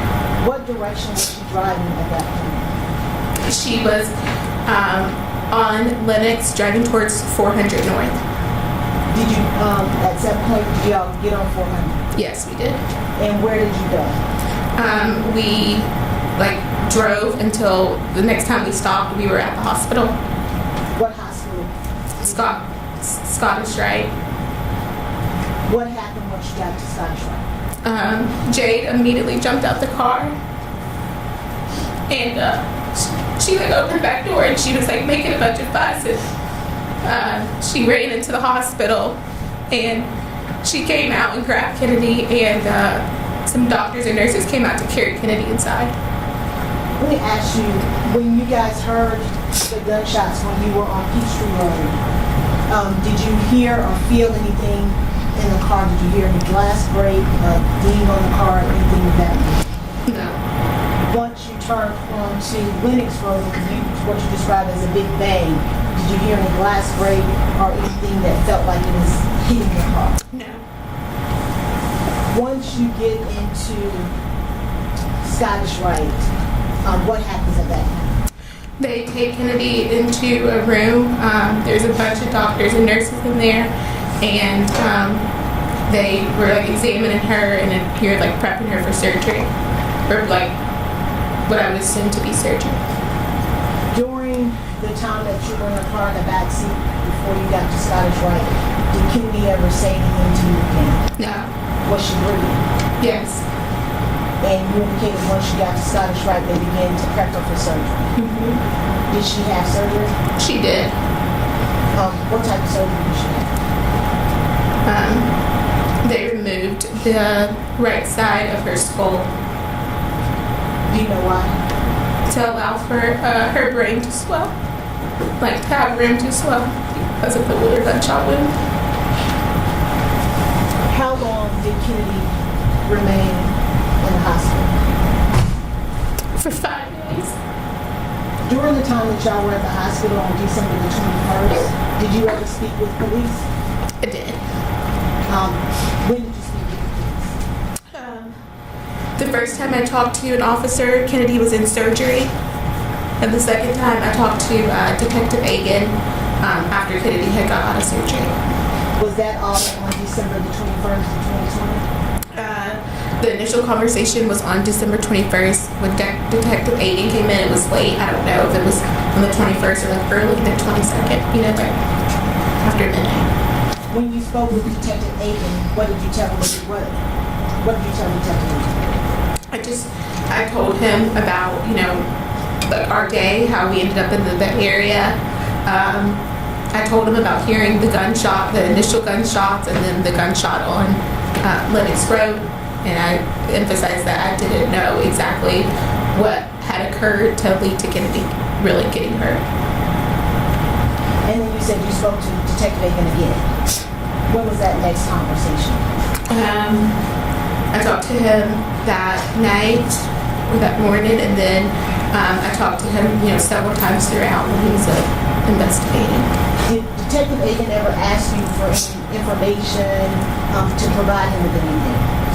He did ask me to provide him a picture. And did you provide him a picture? Yeah. Yes. What was it a picture of? Who was it a picture of? It was a picture of Kennedy. And is that the same picture that is State's Exhibit 1? Yes. And were you aware of what he did with that picture? Yes. I know he wanted to put it in like news circulation. And do you recall what day that was that you sent the picture to him? December 22nd. And you indicated that Kennedy was in the hospital for 5 days. What was the process and what was going on in those 5 days?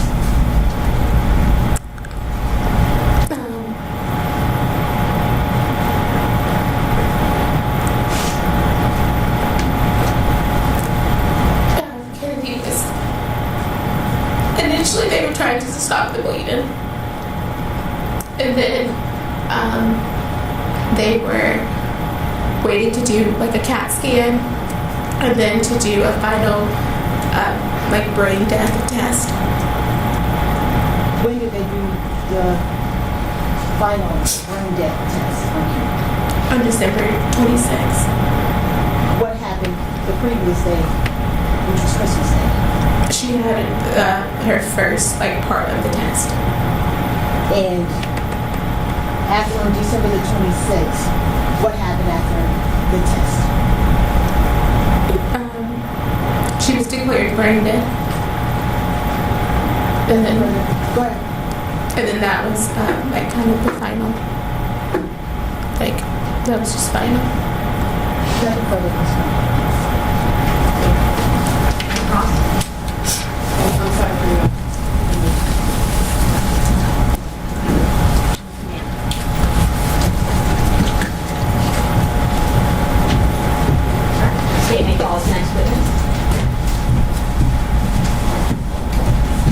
state calls Jade Maxie.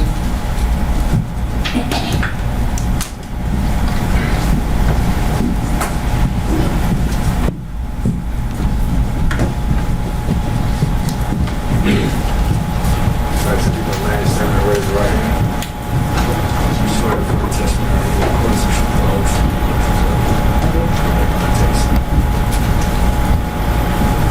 For the record, please state your first and last name.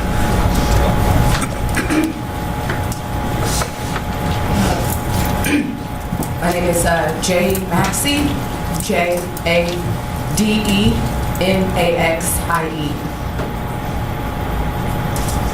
Good afternoon. Would you tell the jurors where you're from, please? Yeah, but originally, or Yeah, where are you originally from? I'm originally from Chicago, but raised here in Atlanta.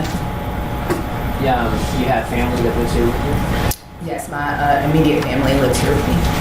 And brothers and sisters? Yes, I'm the oldest of 5 girls. And you have a sister, Mariah? Yes, And did you have a niece, Kennedy? yes, And how old was Kennedy? 7. And what kind of work do you do? I'm an operations manager at a consulting firm, the Boston Consulting Group. And how long have you been doing that type of work? I've been doing the operations role for a little over 6 months, but I have been a part of that company since 2017. I'd like to direct your attention back to December 21st of 2020. Is that the day you'll ever forget? I will never forget. I'd like to talk about what happened leading up to you being in Phipps Plaza. Can you tell us how it came that you came to meet up with Jade or Mariah and Kennedy that day? Yes, I had called Mariah or asked Mariah if she was interested in going to Lenox Mall because I was doing some last minute Christmas shopping. So I called her and asked if she wanted to go after work. And then I went over to her house after 5 to pick up her and Kennedy and head to the mall. Okay, so you were driving your car? Yes. What kind of car did you have? I had a silver Lexus IS.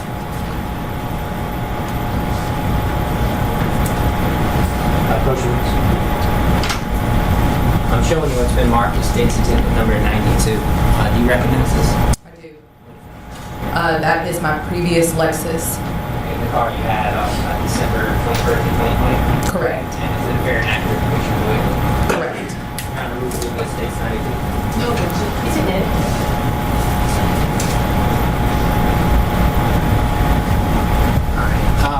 So do you also live in the Mapleton area? No, I live in the Smyrna Vinings area. So when you left Smyrna, did you drive to Mapleton to pick them up? I did drive over to pick Mariah and Kennedy up. Okay. And then after you picked them up, who's sitting in the front seat? I'm driving. Mariah is in my passenger seat, and Kennedy is directly behind me in the back left seat. Where do y'all head first? We head straight to Lenox. Do you know about what time you got to Lenox? I can't say for sure what time we got to Lenox. Okay, and while you were at Lenox, what y'all do? We first went to Macy's because the gift I was looking for was supposed to be in there. I couldn't find it, so we went out into the regular part of the mall. We stopped in. Mariah was looking for a rug, so we stopped into I can't even think of the name of the store. That we stopped in. I want to say it's like Bloomingdale's or Blooming something. And then we went into Zara, and then we wanted to leave the mall, so we went back through the Macy's and stopped at the Starbucks. And you did anything at Starbucks? Yes, we got vanilla bean. Okay, for Kennedy. So after you left Lenox, do you know about what time you might have left there? I can't recall exactly. Were they closing? Yeah, I mean, it was dark. I mean, I guess it's dark in December, but they were getting ready to close. We didn't go in Bloomington's or Bloomingdale's long because of the fact that they were getting ready to close. So, I mean, it had to be closing time. Yeah. So after you left there, where did you go? We went to Target. And what Target are we talking about? The Target that's like a little close to Lenox. I can't think of the name of the exact road. It started with like a W or something right over there, but it's like down the street from Lenox. Guayuca maybe? Yes, Guadalupe. And so when in Target, just more Christmas shopping? Yes. Do you know about how long y'all were there? I can't say how long we were in there, but it's a 2-story Target, so I mean, we went throughout the whole Target. When you were in Target and Lenox, did you have any interaction with any other customers or patrons? No. Just Mariah and Kennedy. Nothing stood out. So, after you left Target, where were you all headed? We were headed back to Mariah's house. To drop them off? Yeah, to drop them off. We were going to stop and get something to eat, too. Okay, where were y'all thinking about getting something to eat? In Target, Kennedy had mentioned Taco Bell, and so we were probably going to stop at Taco Bell, and we mentioned some other food, maybe wings or something that was like something we always ate together. So. Now, when you left the Target, did everybody have a step down? Yes. And Your Honor, do you mind if I borrowed your? I didn't ran through it. All right, it's fine. I'm sorry. All right. Now, what we'll have to do is everybody can see. We'll have to stand to the side of the board. But this is State's Exhibit number 2. Do you recognize what this is? I do. Okay. And are you able to show us on here where the Target is? Yeah, Target's right here. Okay, so as you left the Target, sort of show us where you went as you were headed back to drop Mariah and Kennedy off. Yes, I would have exited left out of the Target, went up to this first red light, took another left onto Peachtree Road. And is this Peachtree Road right here? Yes, this is Peachtree Road. So when you got onto Peachtree Road, what lane were you in? I was in the far right lane. So the lane that would have been closest to the sidewalk. Correct. Okay. Now, did you come up to the light at Lenox and Peachtree? I did. Come up straight to the light. And then which way would you have been going once you got there? I would have turned right Onto Lenox? onto Lenox Road. Were you headed here to 400? I was headed to 400. And then 285? Yes. Drop off. So let's talk about coming down here in the right-hand lane. You can kind of see a zoomed-in area right here. So did you get stuck at the light here? I did get stuck at the light. All right. Can you show us about where you were at the light? I would say probably somewhere right in this area. There's about 2 cars in front of me, so I could not turn right. Okay. And is there a bike lane right there? Yes, there is a bike lane on the far right side. Now, do you remember as you were pulling up to the light there, whether you would have been already kind of turning into the right? I would have been far to the right because I was trying to turn right. So I was a little in the bike lane because I thought that the bike lane might have been the start of the turn. All right. Now, as you're stopped there in that position, can you tell us what was going on in the car? I mean, we were talking, and then we heard some sounds that sounded like they were in the back right of me that sounded like gunshots. Can you describe what the sounds sounded like? Gunshots? Were they loud pops or bangs? Yeah, I mean, it was like boom, boom, like we clearly heard them to the back right. Do you know how many you heard? I would say 2. Okay. And so when you heard the shots, what do you remember happening in the car at that exact moment? I remember me and Mariah joking about it. Maybe she made a joke to me about it and thought nothing else. I mean, I didn't hear anything hit my car. I didn't hear a window shadow or anything. We just it's kind of in the area. Do you remember Kennedy saying? I do not recall Kennedy saying anything. All right, now, after hearing that last pop or gunshot, do you remember ever hearing from Kennedy again? After we had turned right. Yeah. After we had turned right, I had not heard from Kennedy again. I'm talking about, I guess, after after you heard the shots, before you had a chance to make the right, but after the shots, did you ever hear from her again? I did not hear from her again. Now, once you heard the shots, did you start moving your car? Yes, I started scooching up or inching up closer to the vehicles in front of me because I knew I was very close to being able to veer right. And was that nearly simultaneous with when you started hearing the pops?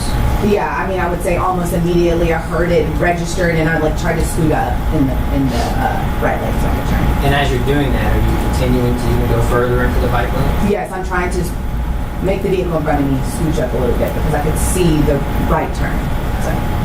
And then did it continue to take a few more seconds for the light to turn green? Yes, probably a couple more seconds, and then I was able to easily just turn right, or rear right. Now, so on here, can you show us, did you turn right? Which way did you go? Yes, I would have turned right here and went up this way towards the 400. So is there a bridge here? Yes, And we did did you go under the bridge. Went under the bridge? Yes. And did you come to this light here? Yes, we came to another red light. All right. Now, as you were at the red light and approaching the red light, do you remember what lane you were in? I had to be in the far right lane. Okay, because you were getting ready to go on 400. Right. All right. Now, as you were stopped at the light, did you hear another sound? Yes. All right. And can you describe that for us, please? Yes, I heard a loud, one single boom kind of sound. I mean, I couldn't depict. I mean, I thought it sounded like a gunshot, maybe even a firework. Very loud sound that we heard when I was still sitting at that light. But again, did you hear anything hit your car? Nothing hit my car. Glass or a chunk or something like that? Nothing. It felt eerie. I mean, like a little close, like too close for comfort is what I said specifically to my sister. Looked over to her after we heard it. But again, nothing, no sound in my car, no shattered glass, nothing. Where was it coming from? It had to be like, I mean, up above us, I guess. I mean, So from the back of you. yeah, from behind me, for sure. Behind me. Now, when the sound went off, were you stopped at the light? Yes, I was completely stopped at that light too. Okay. Did you happen to see a police car at that time? I saw a police car because he or she put their siren on, and so I heard the sound. They heard it too, so they flipped on their light or made a sound. So I looked to the left and I saw the police car two over from me. Okay. And were they ahead of you or like parallel, like side by side? I mean, almost side by side, two over. Like I could almost look at him. I was probably looking at his back seat. It was an SUV. So they would have been over in this area, and you would have been over in this area. Correct. So they did the whoop whoop. Yep. So after that happened, did the light turn green? Yes, maybe a second or a couple of seconds later, light turns green, and you go through the light. And then you're proceeding toward the on-ramp. Mm-hmm. So as you're proceeding toward the on-ramp, can you describe for the jurors what happened next? Yes, Mariah was trying to get Kennedy's attention. I heard her say Ken Ken. She wasn't responsive. Kennedy always responds to her mom. She didn't say anything. I didn't think anything of it. I couldn't see behind me because it was dark, and again, I was driving. She said something else, and Kennedy didn't respond, and she jumped in the back seat. And she said, before we even merged on that ramp, Kennedy's been shot. And I immediately dialed 911 and turned on my hazards and drove down 400. So you would have been in somewhere in this area right here when that happened? Correct. Before merging on 400? Correct. I would have still been on Lennox Road, probably somewhere in this area, turning right to 400. I believe that's 400 North. Yeah. Thank you.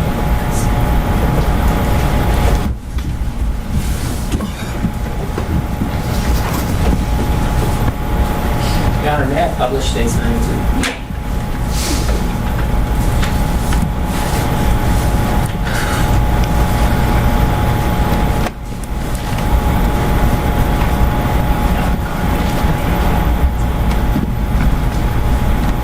Now, as you're going up 400, now you're driving the car, and Kennedy's right behind you.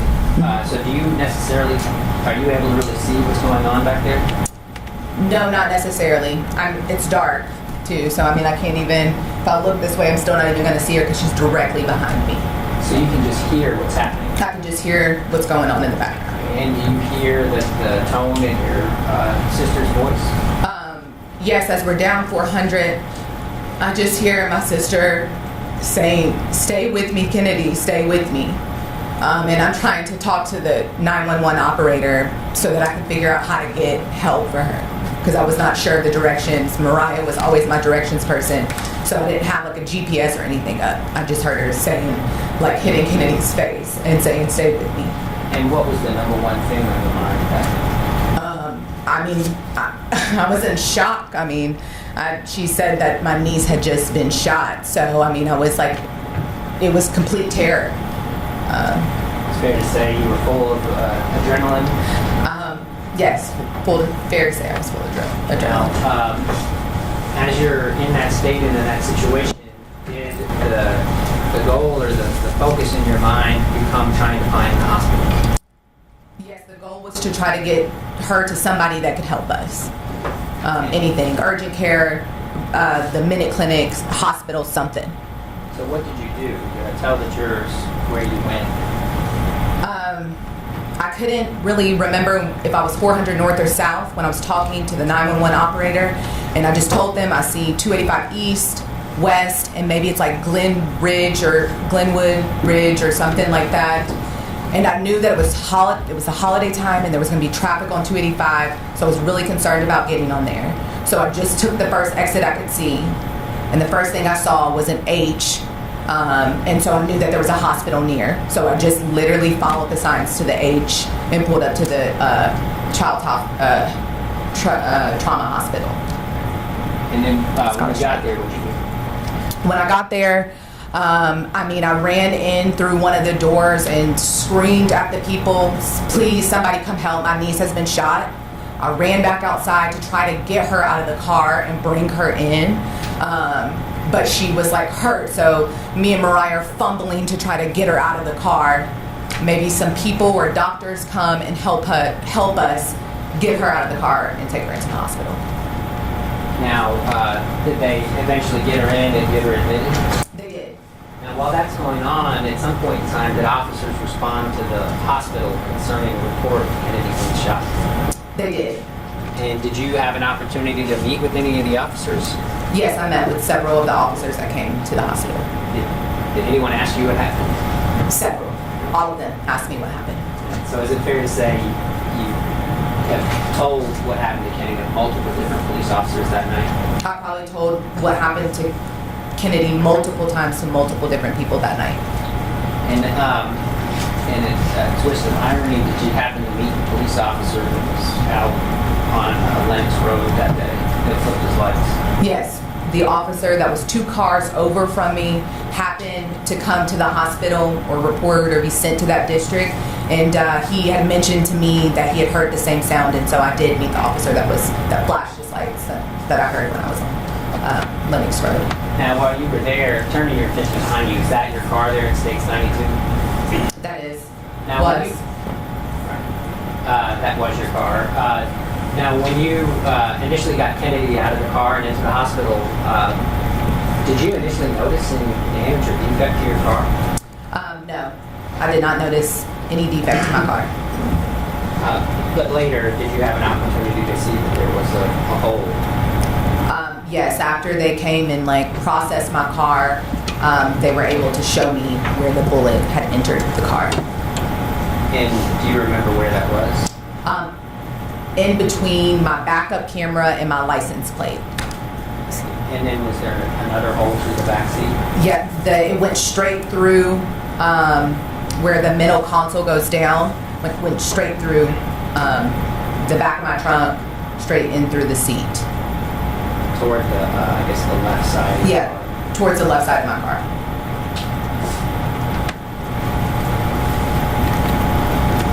All right, now, after you had an opportunity to talk to the police, did you stay with Kennedy at the hospital? It was COVID. It was the end of 2020, so they wouldn't let anybody in. So I stayed pretty much downstairs in the parking area so that we could be accessible to Mariah if she needed anything. And obviously, did you keep up with that? She was told? Yes, Mariah, we have a family group text message or group thread. She would send updates in the group message so we knew the status of her. Were you aware of what ultimately happened to her in the hospital? Yes. When we first got to the hospital, I was actually able to go into the room. But when Kennedy's father came, I decided to let him go up and I would just stay outside. So I was able to see when she first got brought into the room. how long did she stay at the hospital? 5 days. And then on December 26th, did you get the news? Yes, my stepdad called me and told me that we had lost her.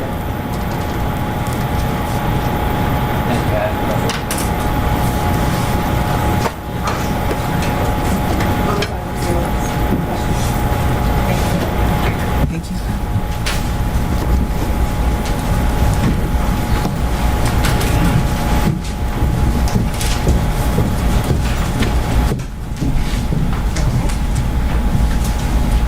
All right, statement calls next witness. State call Sergeant Butler.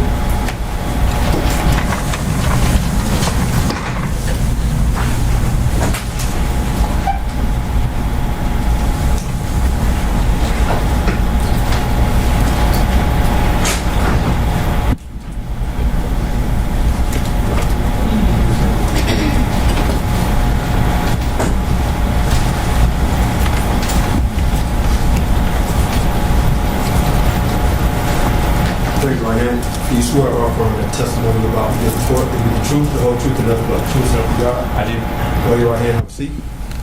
Can you state your first and last name and spelling the both for the court? It's Christopher Butler, CHRISTAPHER, BUTLER.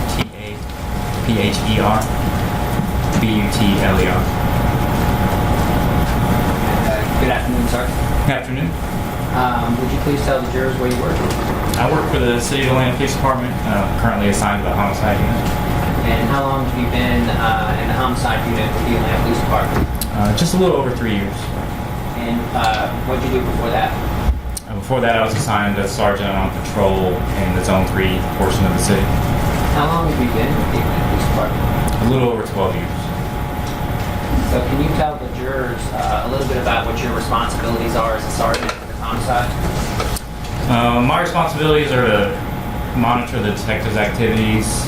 Typically, when we get called out to a scene, it's my responsibility to coordinate which detective is going to do which task, make sure the crime scene stays preserved, locate evidence, notify my chain of command what's going on, and just coordinate the processing of the scene and assist just to make sure everything's done properly.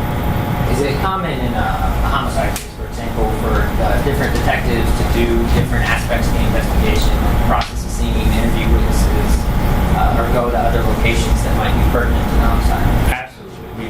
Depending on the dynamic of the scene, we could have an officer up at the hospital, somebody going to the scene, somebody staying back to write a search warrant. So it's a team effort, and we always, most times, are having to split up and pass things out. I'd like to direct your attention to December 21st of 2020. Did you participate in the shooting death investigation of Kennedy Maxie? Yes, I would respond to that. And how was it that you came to get involved in that particular investigation? We were notified, I believe, our aggravated assault unit, which at that time was called GAD, our gun assault team, initially responded to the report of a female shot, and she was up at Scottish Rite Hospital. So they responded initially, and then the sergeant that responded notified us that she was going to be in critical condition, and typically under those circumstances when we step in and take over the case. So what role did you end up playing in the investigation on December 21st of 2020? So I responded to the scene, met with Sergeant Watkins, who was with the gun assault team at the time. On the scene, you mentioned the hospital, but which scene? I went to Phipps Plaza, Peachtree and Lennox.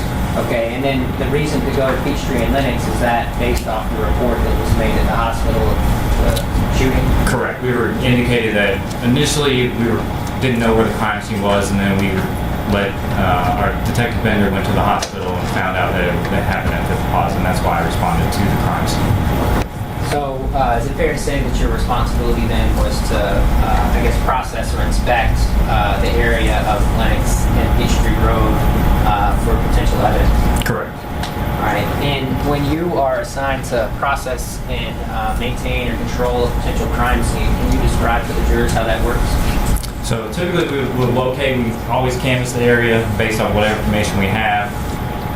And when we do locate, we rope off the area, which sometimes can be hectic. We rope off the area, and then we start our IV unit, our crime scene technicians to come out. Upon their arrival, we indicate with them and work with them what we have located, and then the crime scene tech will place down markers and we'll take measurements for future reference. And the markers that we're talking about, are those the yellow placards with the numbers? Correct. All right, and what are those placed down to identify or signify? Any piece of evidence that we're going to collect, we place those next to. And can you describe for the jurors a little bit about the evidence, if any is found, how it's collected and preserved at the police department? Our crime scene techs will take all the evidence and we monitor them. We direct them to collect the evidence, but they're typically placed in brown paper bags, or we use manila, depending on the size of the evidence collected. Shell casings are placed in small manila folder bags. And is the evidence kept in an evidence locker or evidence room in the Atlanta Police Department? The crime scene technicians take that and they handle the chain of custody from them. So, but in other words, it's kept locked and secured after it's collected. Correct. And then transported to the crime lab or crime analyst for analysis? Correct.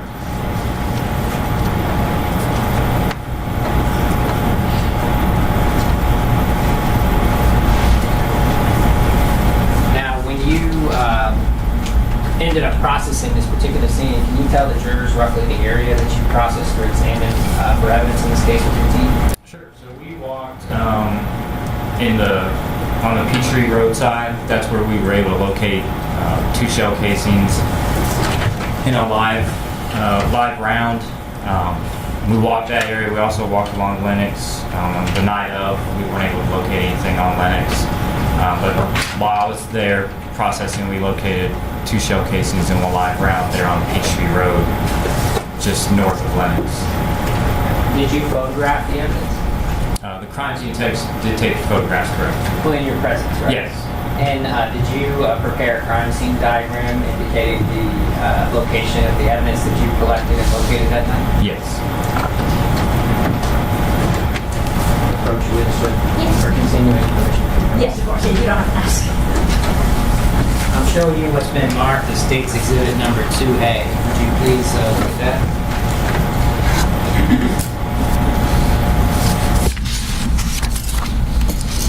Yes, this is a crime scene sketch I prepared for the scene. Do you mind identifying the other pages as well? One's an aerial view pulled from Google Earth of Peachtree Road, also indicating with Lennox. A legend indicating what points are marked, what the placards indicated, and then the measurements from points to the placards. And the diagram, is that a fair and accurate depiction of the area and the evidence that you located in that? Yes.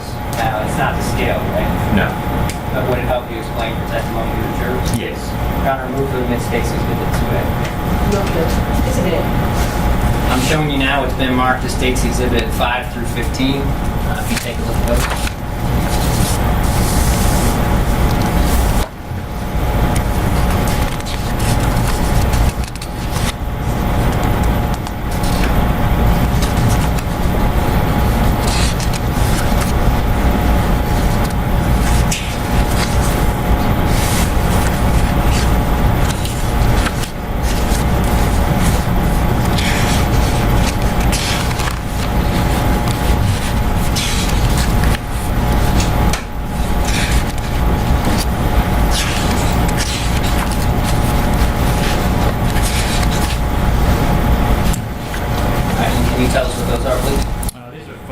Of the scene, overall photographs, and then close-ups of the evidence that was collected.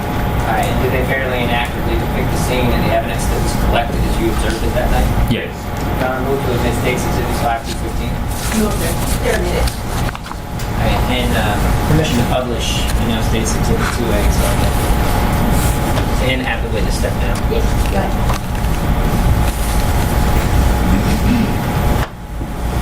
If we could, thank you, if you don't mind coming down, I'll give you a corner here. If we could go to the actual diagram portion of State's Exhibit 2A. Okay, so we've got State's Exhibit 2A behind us. As you were processing, if you don't mind standing a little to the side so everyone can see. So as we're processing Peachtree Street, does this diagram depict the portion of Peachtree Street? Yes. And can you identify that on State's Exhibit 2 for the jurors? It would be right here in this area, just across from Saxon. Right here, from here, from this point to Lancaster. Okay. Now, Sorry, didn't look through. Thanks. We're going to need to speak up a little. Sorry. That's okay. now as the scene is being processed, are there 2 9mm casings that are located? Yes. And where are those located? In this general vicinity here near the bike lane, Okay. And how many did you find? we found 2 9mm shell casings. All right. And then did you find any other items of evidentiary value in the street that night? Further up, we located one 40, I believe it was a 40 caliber live round, also in the bike lane. Now, for those of us who may not be familiar with the terminology, what do you mean by live rounds? It had not been fired. So a bullet. A bullet, yes. All right. And the cartridge casings, can you describe what those are? Those are just spent rounds, spent shell casings. They eject out of after the bullet is fired, the shell casing fires out, and then they came to rest here near the bike lane. So evidence of a gun being fired. Correct. All right. Now, did you also have officers processing and looking for evidence in other areas? We did. We directed the officers based off information we received. We had officers check the area of Lennox Road, the 400 highway northbound. So we checked under the bridge and further up that evening. Okay. And that night, what do you know about what time it was you responded out there?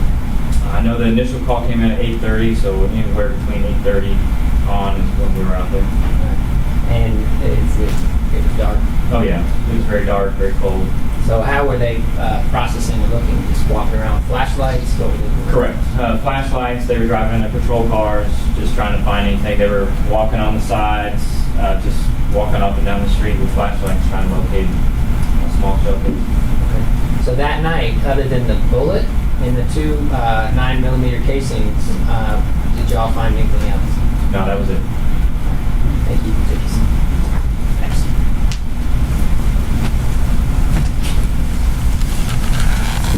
Now, if we could start publishing the State's Exhibit number 5.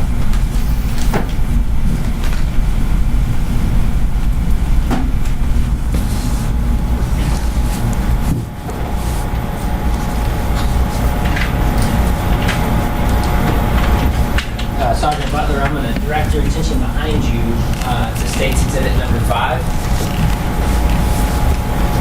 Can you tell us what we're looking at here? This is an overall image of what is about to be processed. So the crime scene text will take an overall so you can get the full aspect of this is Peachtree Road facing southbound towards Lennox. I'm going to put this back up so we're oriented by looking at these pictures.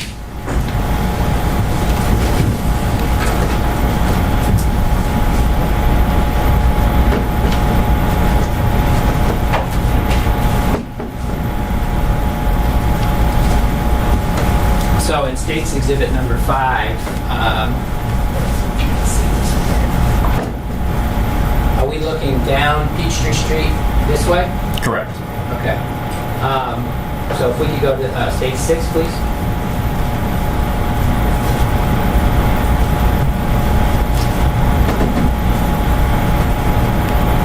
Okay, and what are we looking at here? This is just another overall, just a different angle. We're going to be standing towards the median on Peachtree, facing Saxon Avenue. Okay, where is Saxon in the picture? It's going to be right back here in the background. So and now, here, to the... Be roughly looking this way. Correct. State 7, please.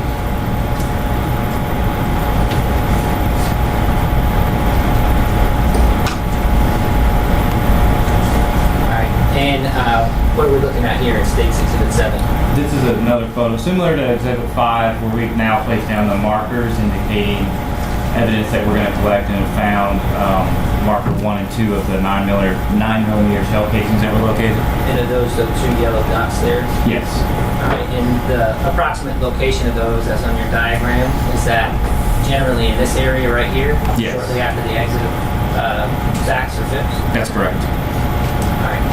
If we go to States 8, please.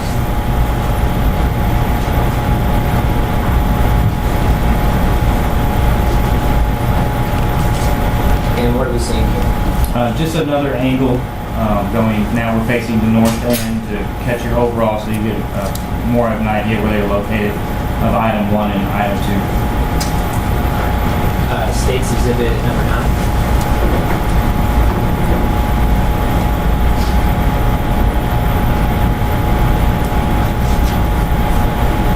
Again, is this depicting the two casings and the location that they were located that night? Correct. Just a different angle of the same two items. States Exhibit number 10.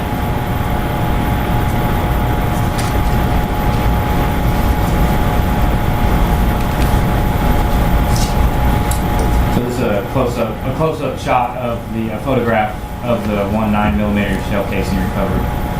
States Exhibit number 12 or 11.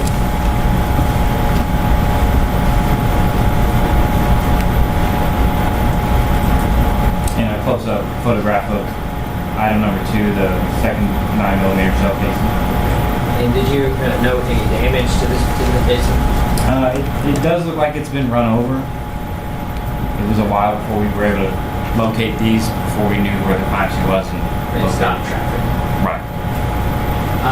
Let's go to States Exhibit number 12.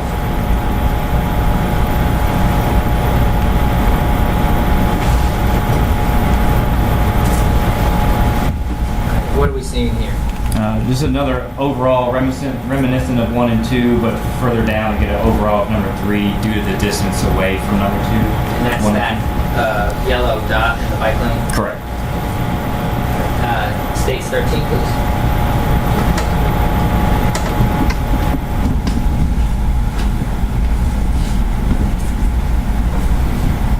And that's just a close-up / overall of item number 3 before being collected. Now, just ahead of number 3, where those, I guess the dots are in the white line, is that where you would make a right turn onto Lennox Road? Correct. So the fire hydrant depicted in States Exhibit 13, is that approximately in this area on the diagram, States Exhibit 2? Yes. States 14, please.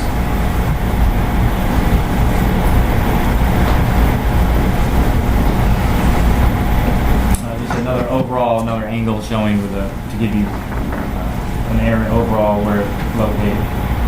States 15, please.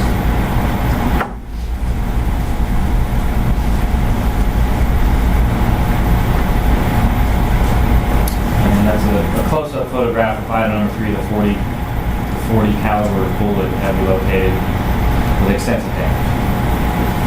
And were those items collected by the crime scene technician in presence that night? Yes. I'm showing you what's been marked as States Exhibit number 4. Do you recognize this? These were collected. This would have been filled out by crime scene while they're outside of my presence, but yes, indicated on the bag is what was collected. Okay, and so it's the same 9mm and 40 caliber bullet that Correct. would have been collected in your presence that night? Yes. All right, and Judge Mosley, Ms. States 4. No objection. This hit.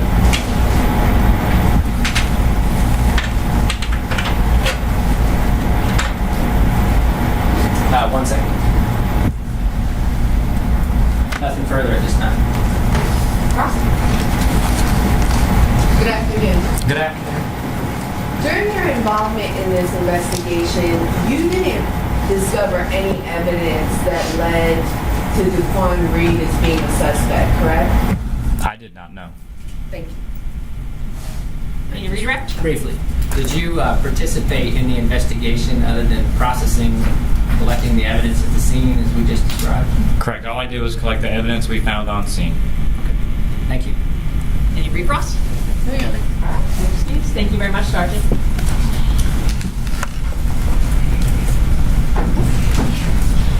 The state may call its next witness. The state calls Chad Harris.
you give the truth, the whole truth, and nothing but the truth, so help you God? I do.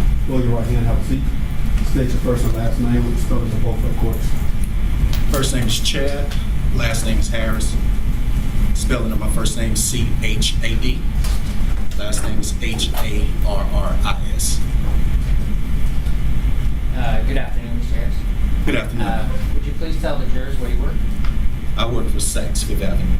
And what do you do for Saks? I am the asset protection manager. And what are your responsibilities as the asset protection manager? It's the overall safety of the store. We investigate shoplifting, fraud cases, and things of that nature. Just mainly shoplifting and fraudulent cases. And how long have you been working in Saks in that capacity? Be 17 years in a few days. Now, you work at Saks here in Atlanta in Phipps Plaza? Yes, sir, I do. All right, and that's where you've been for the past 17 years? Yes, sir. Now, does Saks have a surveillance system? Yes, sir. All right, and describe how it works. So it's recorded. It keeps information for 30 days.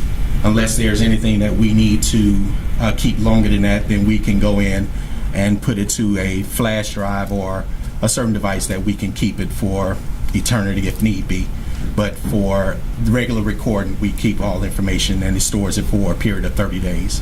Is it automated? Yes, it is. Does it record a date and timestamp? Yes, it does. Date and time, or is the timestamp can it sometimes be off a little bit? Yes, yes. Now, I'd like to direct your attention to the matter at hand.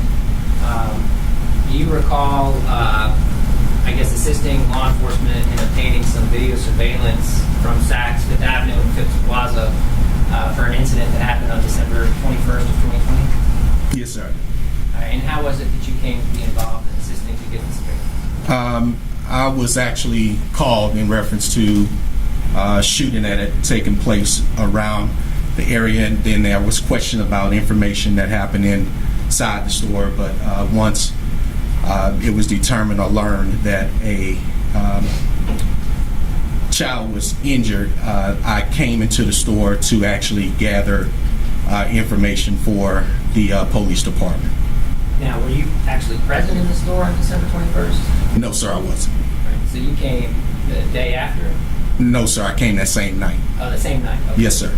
So you learned that something had happened, responded to the store. So were you able to locate footage pertinent to the investigation for law enforcement? Yes, sir, I was. Right. And did you get it from the surveillance system that you just told us about? Yes, sir. Showing you what's been marked as State 16. Have you had a chance to see the surveillance footage before? Yes, sir. Okay. And is that the surveillance footage that you pulled from the surveillance system, or that is from your Saks surveillance system that you got that night? Yes, sir, it is. Judge, move to admit State 16. I think there's a couple more questions for foundation. I move to admit State 16. Okay, well, her objection is to foundation. So Are you sustaining that? you want to lay a little more foundation to see Okay. if... I think you told us that the date and time, that it's an automated system, Yes, sir. that it records the date and time, and that you reviewed the footage, that's the footage that is from the system, right? Yes, sir. That's correct. all right, so Ms. Fagan, is there anything specifically? No, yeah. Okay. But maybe we want to not be leading the witnesses. Well, okay. I understand. I think you testified to all that. Okay. All right. Objections. Overruled. It's admitted. Go ahead. No further questions. Any cross? You don't, good afternoon. Good afternoon. You don't see the shooting on that video, correct? No, ma'am, I don't. Thank you. Any redirect? No. Thank you so much. Thank you. Appreciate it.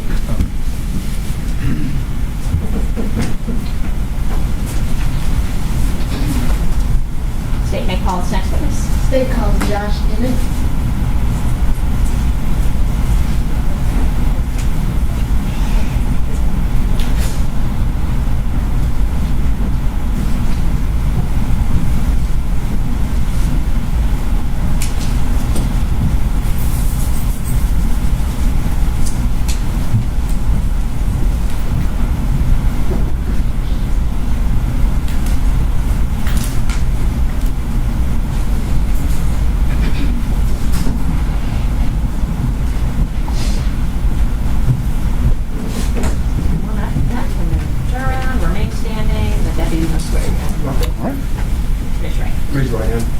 swear or affirm that testimony you're about to give will be the truth, the whole truth, and nothing but the truth, so help you God? Yes, sir. Raise your right hand and have a seat.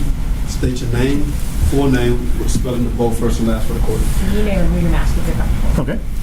My name is Joshua Michael Emmett, Joshua Emmett, Emmett. Good afternoon, Mr. Emmett. Hi. And can you please tell us, how are you employed? I'm employed full-time right now. Okay. And who do you work for? I currently work for a company called Easy Knock. I'm no longer in the security business.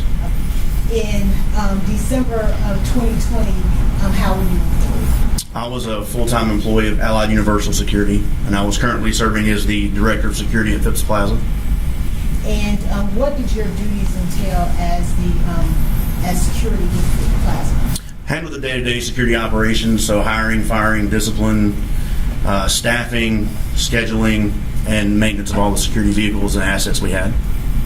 And how long were you employed with Phipps Plaza? So I started with Phipps the second time in June of 2020 and stayed until the end of February of 2021. Did part of your job involve the video? First of all, is there video surveillance at Phipps Plaza? Yes. And what areas are under video surveillance at Phipps Plaza? Most of the common areas, some levels of the parking deck, and the what we call ring road, the road that goes around the center. Does that include Saks Fifth Avenue? It does. The exterior, yes. And when you say the exterior, we're talking about the parking lot of Saks Fifth Avenue? Correct. The interior of Phipps Plaza, does that involve any of the Saks Fifth Avenue area? Not our cameras, no. What about in the mall, outside mall area, outside of Phipps? Saks. Yes, ma'am.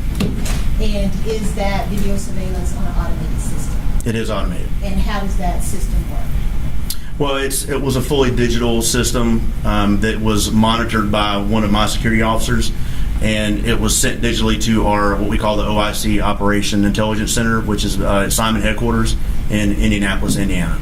And do you have the ability to retrieve that video surveillance if needed? Yes, I can make a request to OIC supervisor, and they would send it to me. And is that automated system that records the video surveillance, is that kept as a part of the regular business course for Phipps Plaza Security? Yes. And did you become aware of an incident that occurred on December the 21st of 2020? Yes, ma'am. How did you become aware of an incident on December 21st? So I was off that day. I received a phone call from my assistant at the time explaining to me the circumstances of what happened. Okay. And what did you learn that occurred? That there was a shooting that occurred off property, somewhere out on Peachtree Road, and we believe that it would have possibly started from somewhere inside the mall. Was a request made of you to obtain any video surveillance that was part of the Phipps security system? Yes, I received a request from multiple representatives from City of Atlanta Police Department.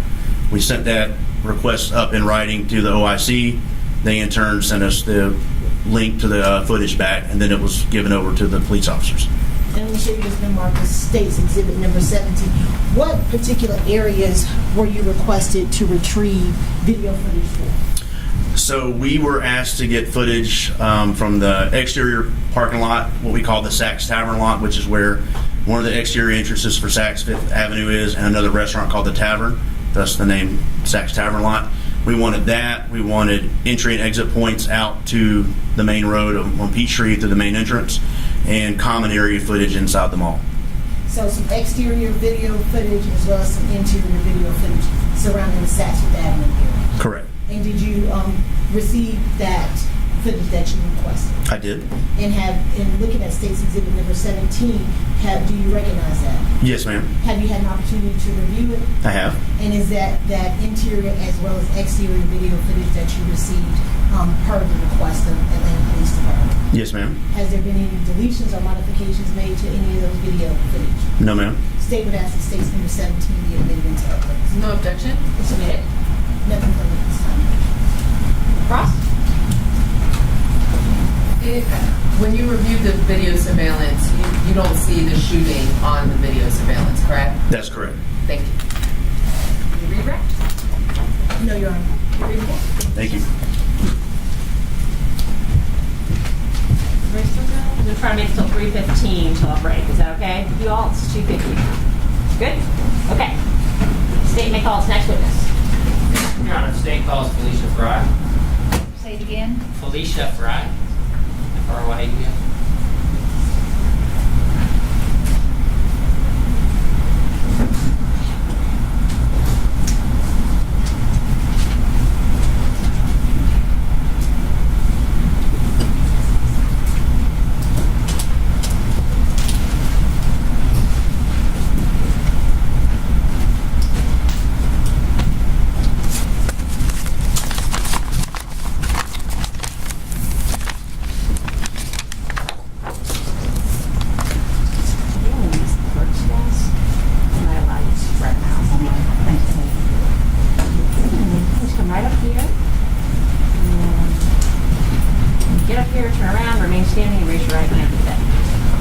Do you swear or affirm that the testimony you're about to give shall be the truth, the whole truth, and nothing but the truth, so help you God?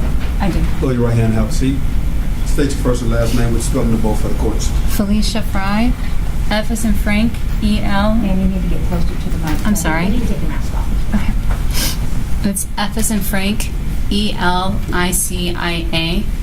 and last name Fry, F-R-Y-E.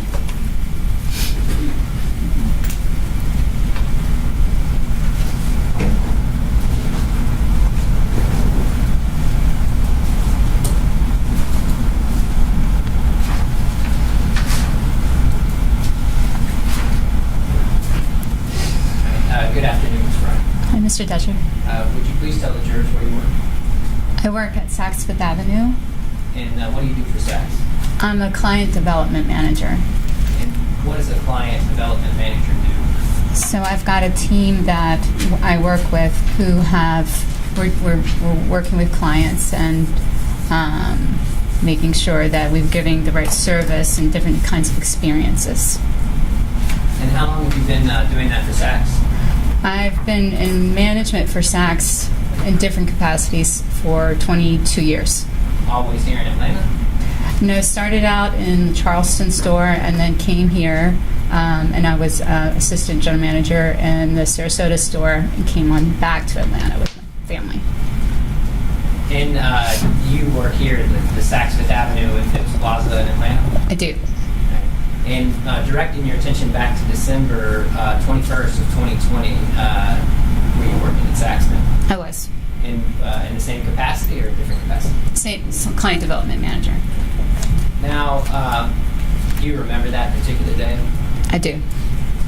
Now, before we talk about what happened that day, was it just a normal day at the mall until then?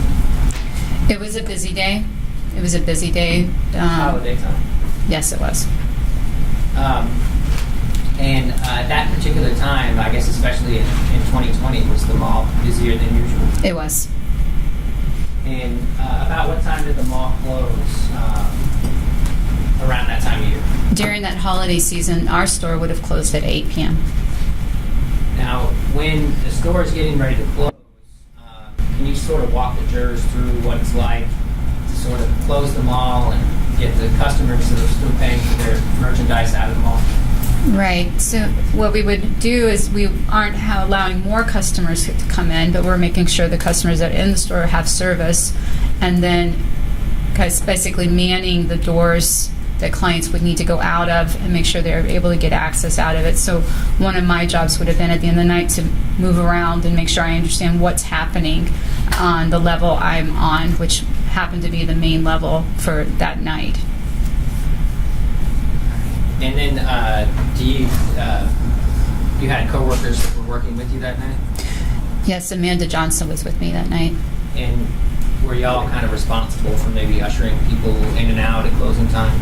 Yes, that particular night it was busy enough, and especially in the ladies' shoe department, that when I was on the Zello app or walkie-talkie app and said that it was really busy, maybe 20-something people there, she came down to assist me, and there was not enough assistance actually to even cover one of the doors to let clients out, so I was covering one of the doors for a period there that night. Now, at some point that evening in the mall, as you were closing up, escorting people out, do you remember seeing a particular person that caught your attention, ma'am? Yes. All right. And can you describe this particular person? Yes, there was a gentleman that after a decent amount of the crowd had cleared out, and the doors were secured, so I'm just letting one person out at a time. I'm unlocking and letting people out. There was a gentleman that had finished up shopping and was walking toward one of the exits, and he did catch my eye. I thought that I recognized him. I thought I'd seen him shopping at our store before. Light-skinned black male with dark eyebrows. He has like a strong nose, like a prominent nose, and he looked familiar to me. But he also had other things that just caught my eye. He had on a keep going. Go ahead. Yeah, like a belt that was like stones, like rhinestones or something like that. Some kind of a blingy is what the word I used when I was trying to describe it before.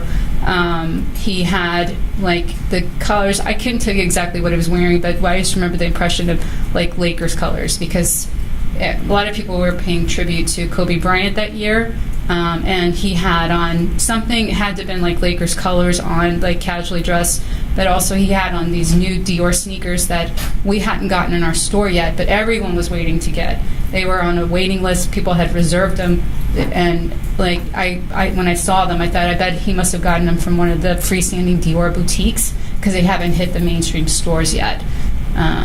So there were a lot that stood out. And where was it that you first encountered this man? He would have been in the beauty department, and he'd finished being rung up there, and he's walking toward me. And the other thing that stood out is that he had a big wad of cash in his hand. When you say a big wad of cash, you mean like one, like 3 bills, 4 bills? No, like this. Like bills Yeah. stacked like this? Yeah. The big sandwich? Yeah.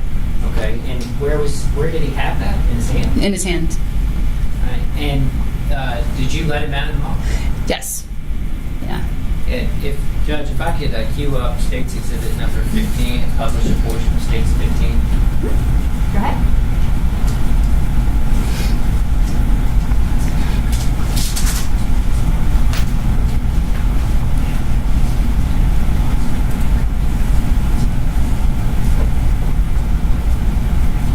State's Exhibit number 15, the interior video surveillance that Chad Harris authenticated. Pause it there, please. Do you recognize the person in this video that you saw that night? Yes, his back is to us right now with the cap. Maybe roll it back a little bit.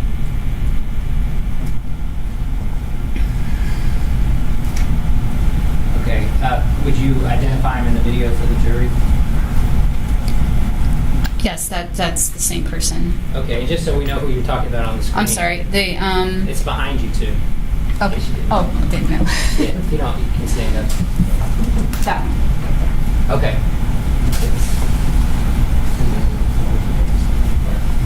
This is that big screen. Sometimes you don't know. So you're letting them out of the door to the parking lot? Yes, he was going toward that exit, so I did let him out the door there. And there, too, it was not like a normal kind of night, because instead of just walking straight out, he goes toward a car that's parked right at the curb. Well, before we get to that, let me ask you a couple questions.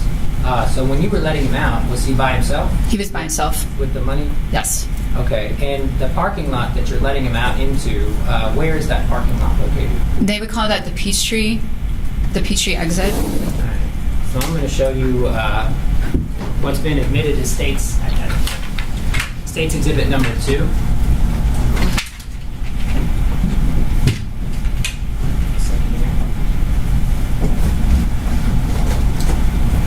Okay. Do you recognize what we're looking at here? Yes.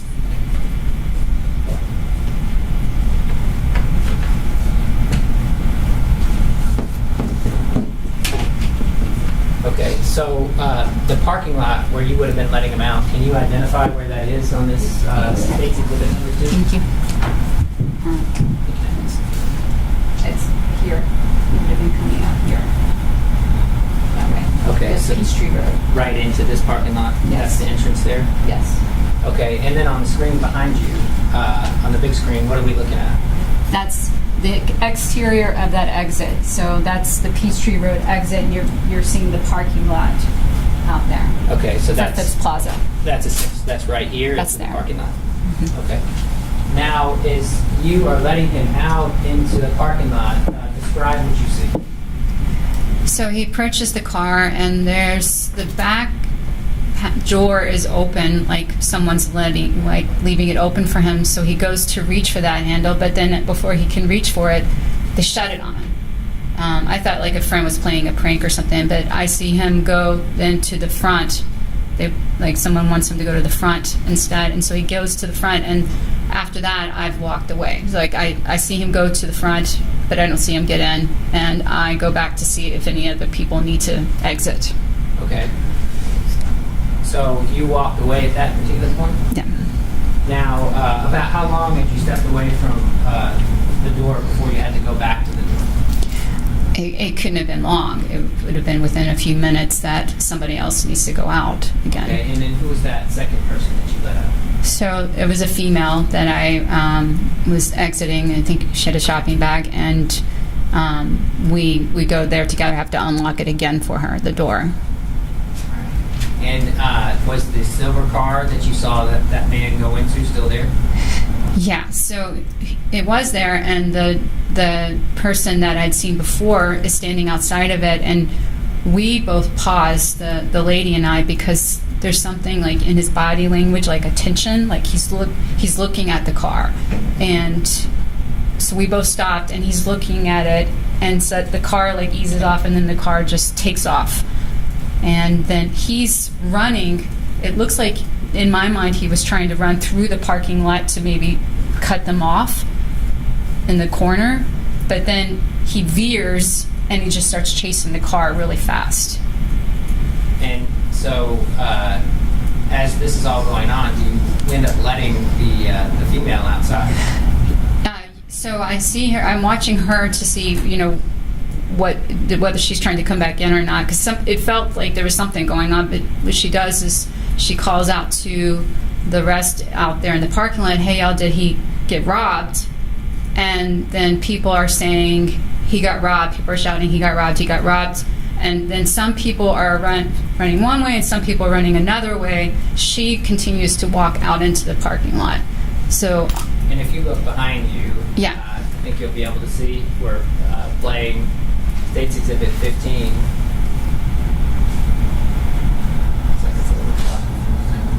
So is this when you're observing him get out of the car, or him standing outside of the car? Yes.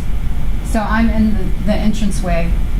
Okay, and then who is that just stepped That's out? the customer that I let out. Okay, and you mentioned that you were waiting to see whether she was going to come back inside? Yes, it felt volatile. Yeah, and I didn't know. So then she doesn't come back in. She goes out to the parking lot. So that's when I lock up, and then I radio that something's going on. All right, now let's talk. So do you have, I guess you mentioned the radio, do you have some sort of communication system that you communicate with others in Saxford? Yeah, we use a walkie-talkie app called Zello to speak to each other. And how does it work? I mean, so we have a small group of us that are part of it, and you just touch the button and hold it down and speak, and then someone will speak back. This particular app also will record your conversation.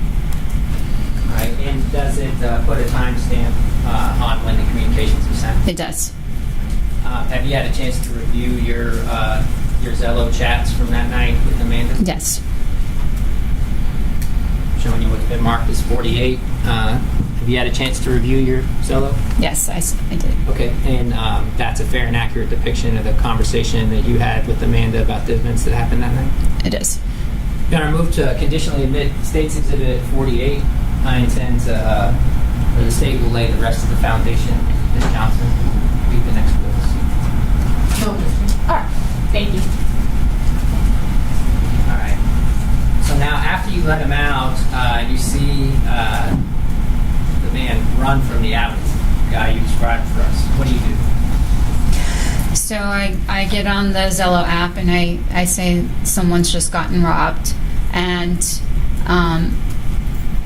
then I look to see what's going on around me, and I immediately see that there's a father and a little girl walking toward me through the beauty department, about to go out the Petrie door. So I go to them and I say, could you all please just wait with us for a little bit, because it doesn't seem safe outside right now. Something's going on. Would you mind just staying with us? And the father agreed to stay with us for a little bit there.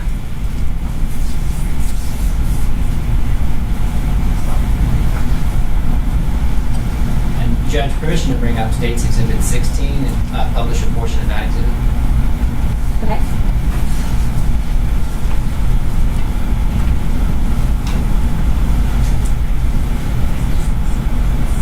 Oh, sorry, 17.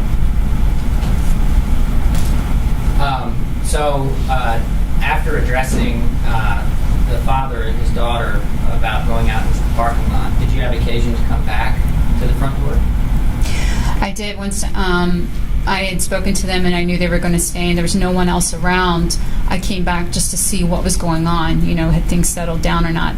There were more people out there than normal for a closing night, and most times it just clears out. So just checking on it. By then, Amanda Johnson, the other manager, had made her way over because she had heard me on the walkie-talkie app and was there too. So at the time that happened, you went on your Zello app, and did you say that there had been a possible robbery? Yeah, that's when, after I had locked up, I said there was a possible robbery, and then I approached the father and daughter. Yeah. And so after you addressed the father and daughter, did you go back to the door? So I went back to the door and was looking out with Amanda, and I had just gotten back to the door, and the same person that I guess got robbed is running, it's just full out back to the doors again, and starts pounding on them. Where are you at the time that he is pounding on the door? I'm just inside the entrance. Okay. Yes. And do you see that behind you? Can Yes. you identify where that would be in State's Exhibit 17? I can see one person here. I would have been here. I don't know if that's Amanda or me, but I would have been right in there. Okay. And did you have an opportunity to see him when he came up to the door? Mm-hmm. And can you just describe how it was that he was acting? Yeah, he was wild. He was just like desperate. He wanted someone to do something when he came up to our doors, and he said he'd gotten robbed. Now, just so I can understand, when you say he was wild, was it such that it was affecting the emotional state of the other people that were still inside Saks? Objection, Your Honor. Speculation. Sustained. Rephrase. Okay. Did anyone else that was within the store at that particular time have any emotional reaction? Yeah. So after he was doing that, and we said we're gonna go get you help. I asked for police on the Zello app, and then we together got the security guard, told him what was going on, so that he has radio communication.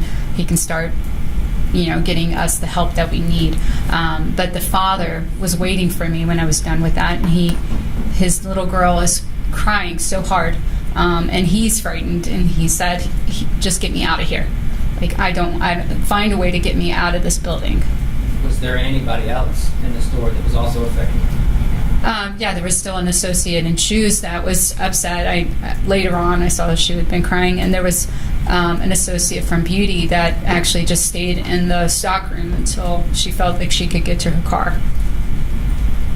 Now, at the time where he came back to the door and was displaying this demeanor, did you leave the front door to assist other customers?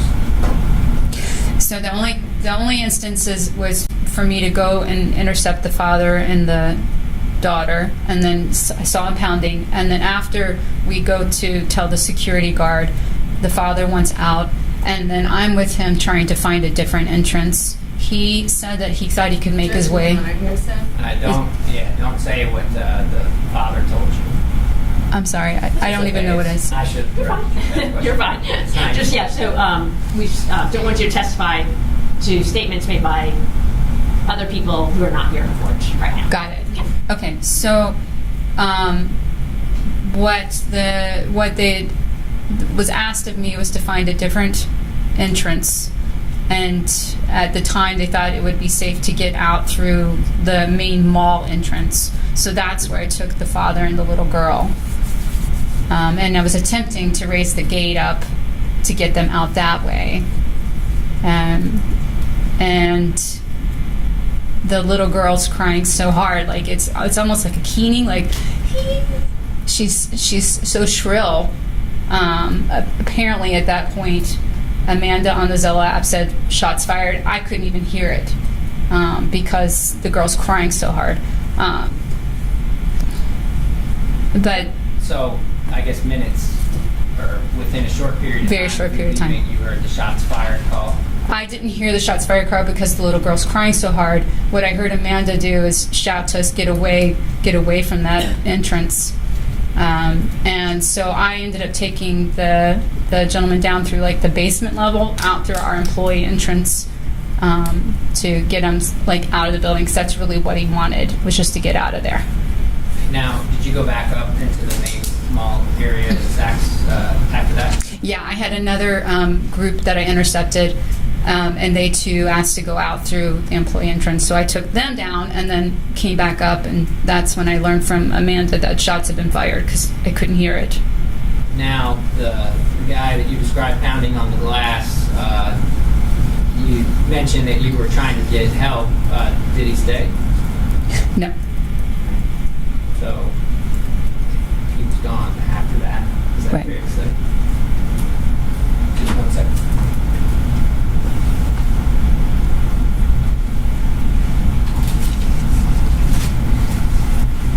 I'm going to direct your attention back behind.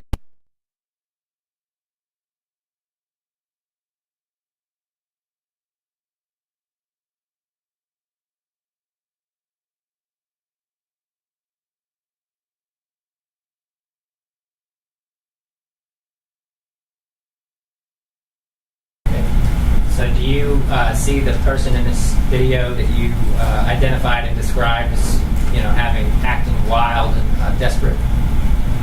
Yes, he's right there. And you would have been where? Just inside the glass doors. We were talking to him through the doors. Yeah. And do you see that man in white there? Mm-hmm. Do you know who that is?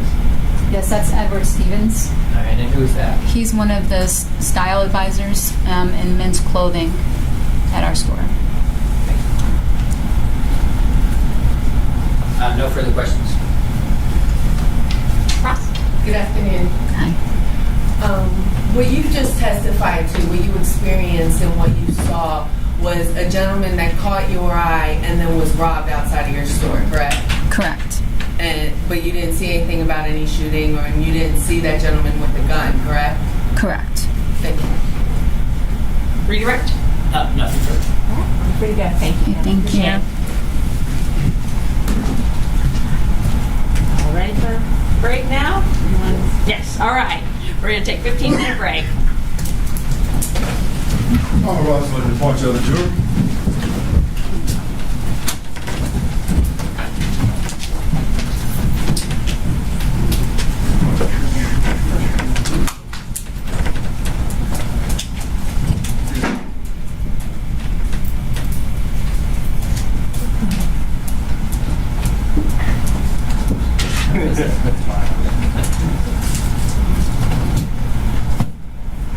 All right, we'll recess until 3:30. Thank you.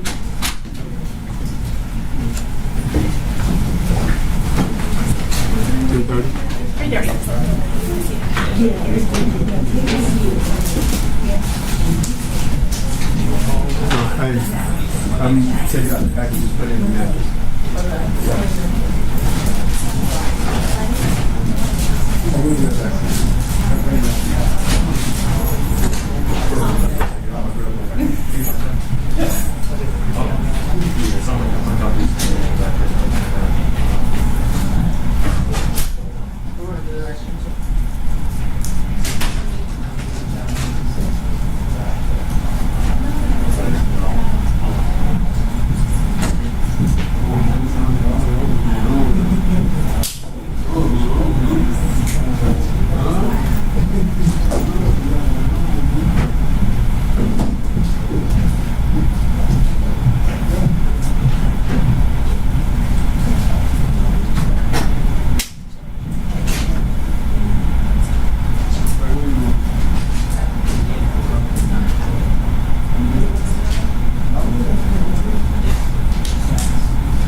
here next week.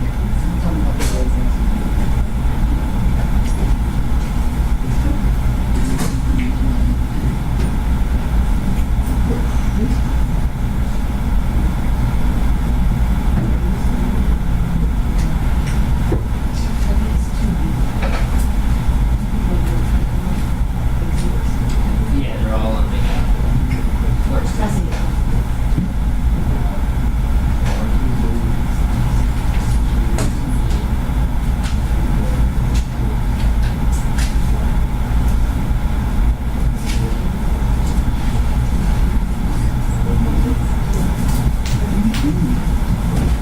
They're working this weekend. You read my mind too. Of course. You know they have 24/7. Yes, stop. There's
just scheduling purposes. Yes. For the court. We have about 2 more witnesses. Yes, that's fine. It'll probably take us to about 4 o'clock. Fine, yeah, I'm sure they'll be. It's Friday afternoon. Yeah. While you're at home. Yeah. Thank and you. then the other thing is we do have some audio that we were going to play. That's the State's Exhibit 48. We just wanted to try it out briefly. Yeah, just to make try sure it it's first. working before the jury comes out. Yeah. We can start bringing out Mr. Reed whenever he's ready.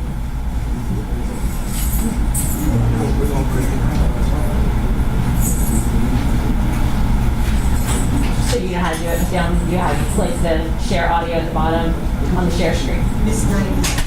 Oh, Miss Knight's doing it? Okay, Miss Knight, when you go to the share screen. Yes, ma'am. It should be such a method. Let me. Thank you, Judge.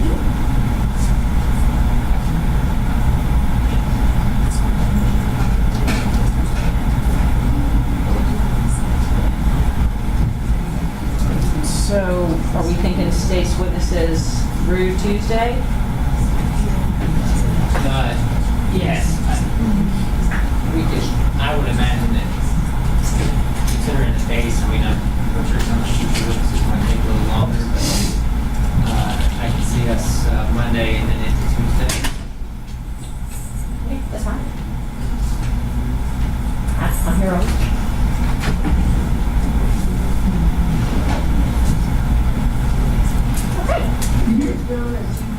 One of the jurors that had the interview, does anyone remember what day? It's the 17th at 1 o'clock, which is Wednesday the 17th at 1 p.m. And so we'll do lunch break from 12:45 to that day.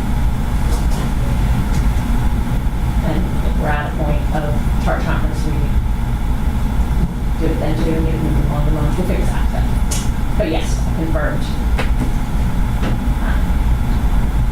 She's going to do it here from the courthouse. We're providing her with a conference room.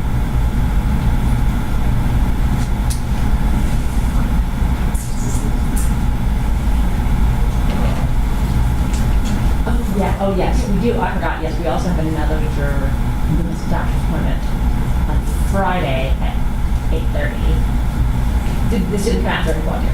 I remember we had another. We had the other one. That juror was not selected. That was Thursday morning as well, and that juror was not selected. This juror realized she had that juror is at 8:30 Friday morning. So I told her she said she'd be here by 10:30. Let's just wait and see how we're doing. She didn't realize it until after she was chosen.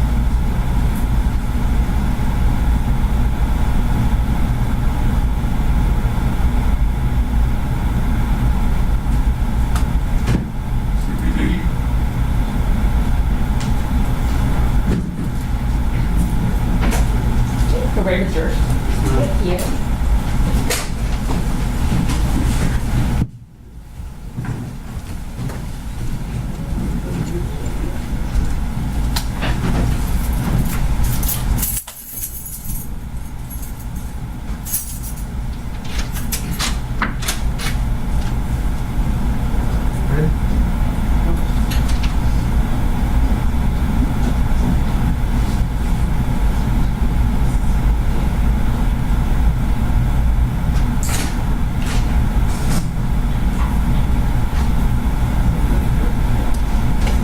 For the jury.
Jury President accounted for. Hi, thank you all. Please be seated. Welcome back, ladies and gentlemen. All right, statement calls next witness. They calls Amanda Johnson.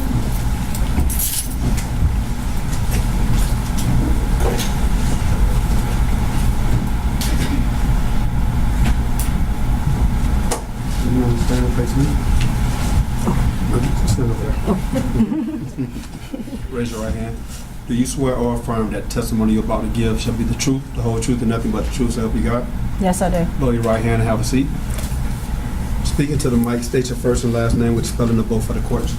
Amanda Johnson, Amanda Johnsson. And you may remove your mask if you're comfortable.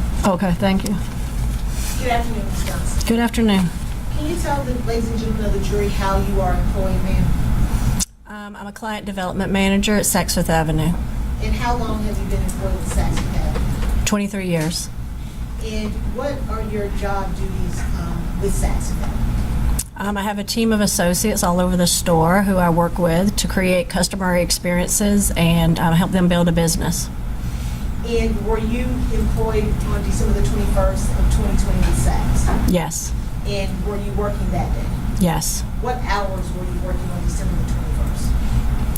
I was working 12 to close. And is there a particular department that you work with, or how are you assigned once you come into Saks to work there? I have associates all over the store. We don't have departments any longer. And did something unusual happen on December the 21st? Yes.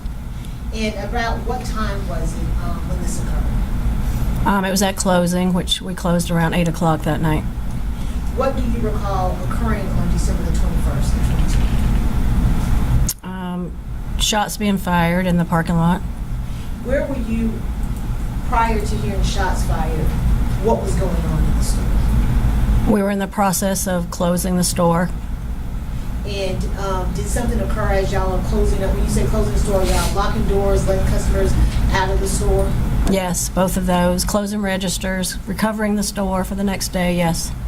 And at some point, at the door of the exit over by Peachtree Road? Yes. What do you recall occurring? Someone came up to the door after we were closed and was banging on the door, asking me to let them in, saying they had been robbed in the parking lot and they needed to be let back in the store. What brought you to that door to observe that individual banging on the door? I had just let somebody out and I was locking the door back and I was turning around and then I heard somebody at the door. And have you had an opportunity to review State's Exhibit number 17, which is a video of the parking lot? Yes. Judge, I just asked if that portion of the video can be played at this time. Go ahead. And if you turn it, it's going to be behind you on the screen back there. Both places. In front of her. Oh, okay.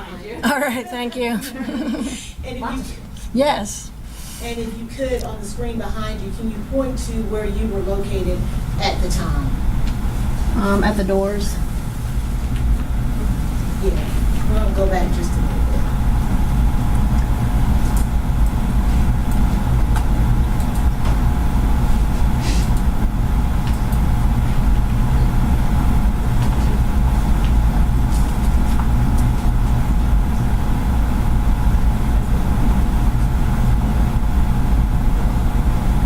Are you able to see where you're standing at in State's Exhibit number 17? Right there. At the door. And is that the individual that we see in State 17 running to the door? Yes. How did, And that was Felicia that just went in the door. when that person came to the door, how did they appear? In duress, frantic, frustrated. They wanted to get in. What did you tell them when they asked to get in?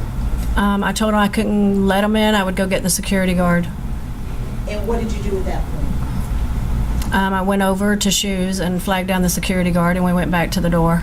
Let me ask you, when that person came up to the door, were you able to see their hands at all? I don't recall. Do you recall seeing that that person had a weapon on them? I did not see a weapon. And you said you went to get security. Yes. Where did you go to go get security? I went down the main aisle and we flagged them down. And once you got security, what happened? We went back to the door, but the gentleman wasn't at the door anymore. About how long did it take you to go get the security guard? Probably less than a minute. And when you came back, the individual was no longer there? Correct. Did you see anybody outside in the parking lot area? Yeah, there were people in the parking lot. And what did you do at that point?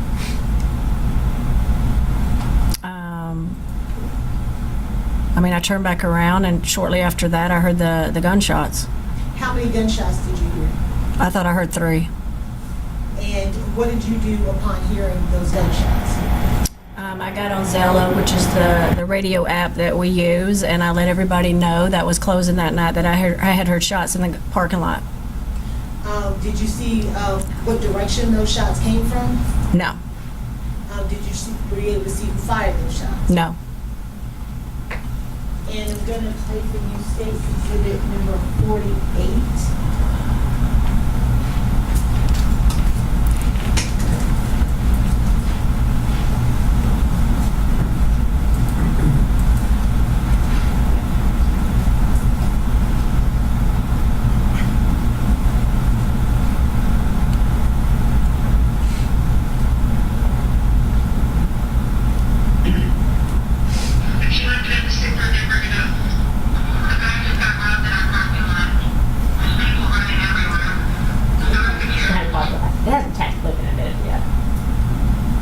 was that speaking at that point? Felicia. And are you able, on the screen behind you or in front of you, to tell us what time that communication is occurring? This says 8:20.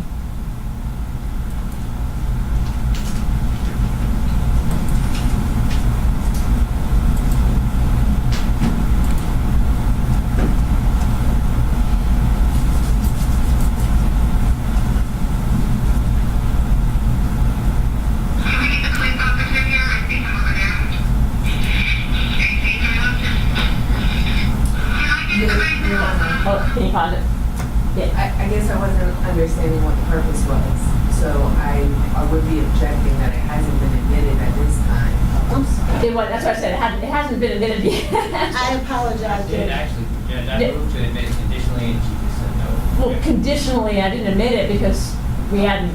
I was assuming we say conditionally, and that's not technically moving to admit it. And the other half of the conversation hadn't testified yet, so it hasn't been admitted. I just said okay. So, just so you have a clean record.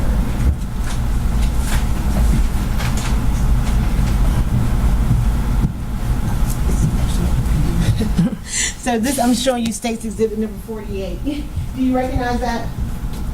Yes. And what is it? The Zello communication from that night.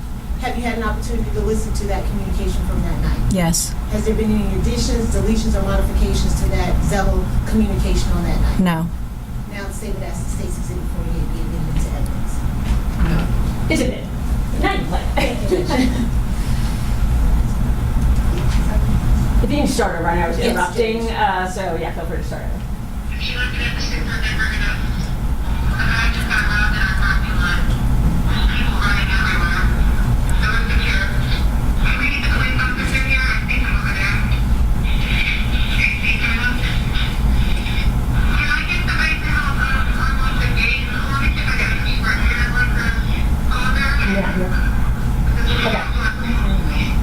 Go ahead and pause it. Right, jury's having trouble hearing.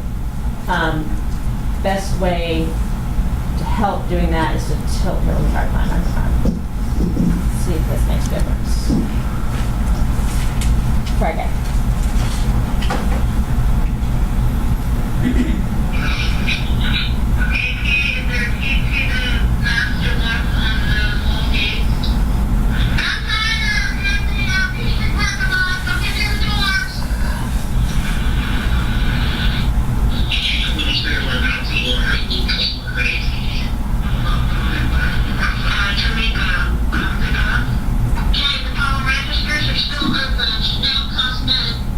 Is that you indicating shots fired?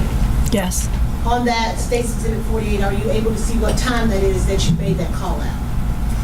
8:23. Could you tell where the shots were being fired, or in the parking lot, on the street? No, they were really loud. It seemed like they were really close, so I couldn't tell specifically, no.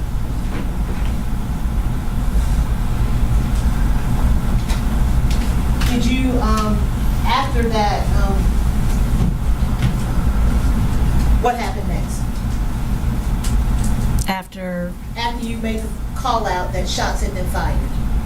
I went back up the aisle and I started screaming at Felicia, who was near the mall door, and the other couple associates that were in the store, for everybody to get away from the doors, that shots had been fired. Were there still other customers in the store?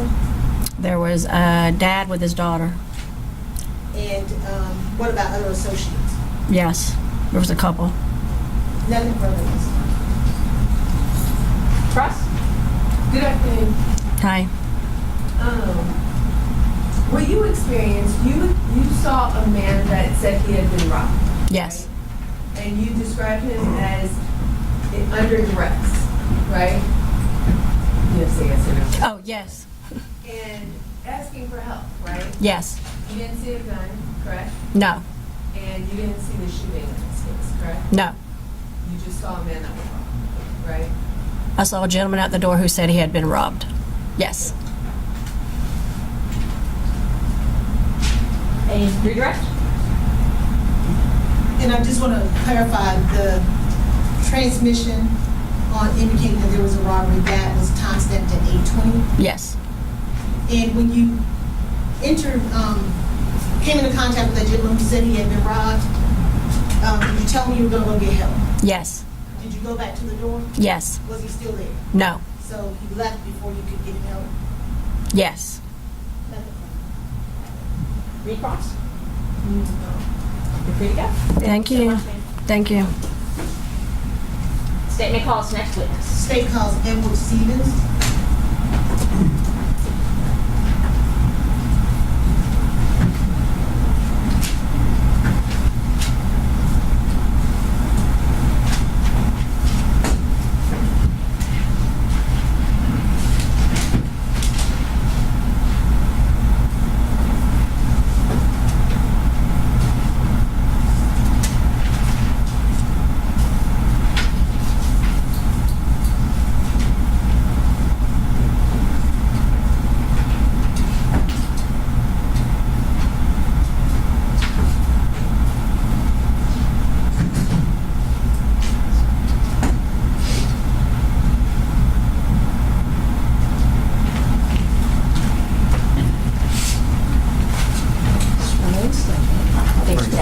Raise your right hand. Do you swear or affirm that testimony you're about to give shall be the truth, the whole truth, and nothing but the truth, so help you God? Yes. Have a seat. Lower your right hand. State your first and last name for the court with the spelling of both. Okay. Edward Stevens, E-D-W-A-R-D, Stevens, S-T-E-P-H-E-N-S. And you may remove your mask if you're comfortable.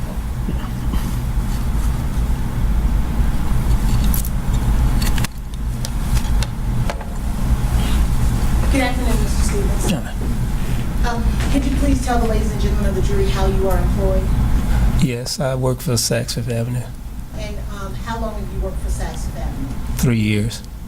And what are your duties and responsibilities at Saks Fifth Avenue? I am the brand ambassador for Saks Fifth Avenue Men Collection and actually work for the suit department. And were you working on December the 21st of 2020? Yes. And do you recall what time you got off that? 8:15. And when you got off, what's your usual course of leaving the store once you're done working? Leave the store, go past security office, go downstairs, go back upstairs, and leave the building. And were you parked in the parking lot, or how do you normally get home once you get off? That was 2 years ago. So 2 years ago, I had a driver that would pick me up. Yeah. And generally, where would your driver pick you up? In front of Saks. And show you what's been marked as State's Exhibit number 2 and actually step down for you. Step down. Step down into the center of the courtroom. Are you familiar with this area? Yes. And is this in here at Saks Fifth Avenue? Yes. Now, can you show us where you would normally exit out of Saks when you were leaving, and which way you exited on December the 21st of 2020? I would come up from up over here, push these upstairs, and come down the side, walk in front of Saks, parking lot. And what exit would that, is that considered the here that you would exit out of Saks Fifth Avenue? This is the bottom of the building. So this is coming from the bottom of the building and come up the side wall. To the side, yeah. The side. So it's actually up right here. Come up the side, come down this side, and come around. And are you headed towards the Peachtree Road parking lot at that point? Yeah, right here. And is that the way you exited on December the 21st? Yes, ma'am. And you said you left about 8:15 Yes. on that particular day? Mm-hmm. And as you're exiting and leaving the Saks Fifth Avenue, what are you doing? Talking on the phone. Do you recall who you were talking with? Probably my ex-girlfriend. And as you exited Saks, are you walking that same direction that you just described? Yeah. Or where are you headed to? Headed to meet my driver in the middle of the parking lot. Did you know what type of car does your driver usually drive? Normally blue Jeep. When you got out of Saks Fifth Avenue, were you able to locate your driver? I thought I saw a blue Jeep in the middle of the parking lot, so I actually walked towards the blue Jeep that I thought was him, and it wasn't him. But then another car was there, and I started talking to a car that was in the parking lot. And did something happen during the time? You can pull up. I'm going to show you State's Exhibit 17. It'll pop up on the screen in front of you and behind you.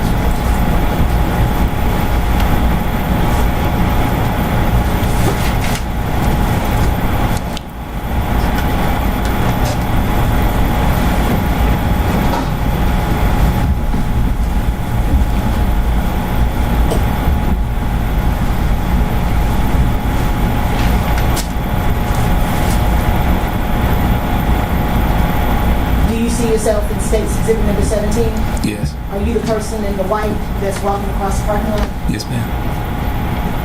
And where are you headed towards right there? Well, I was looking at this blue Jeep because I actually thought that was my driver, but it wasn't. And this lady here started talking to me in this white car. Are you paying attention to the activity that's going on in the parking lot at that particular time?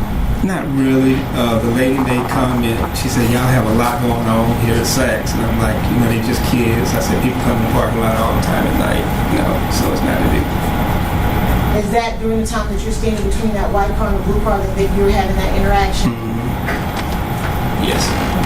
And after you are speaking with that, did you know either one of those individuals in the white car or the blue car? No. And at some point, do you stop talking to them? The lady in the white car, I think she said she was leaving.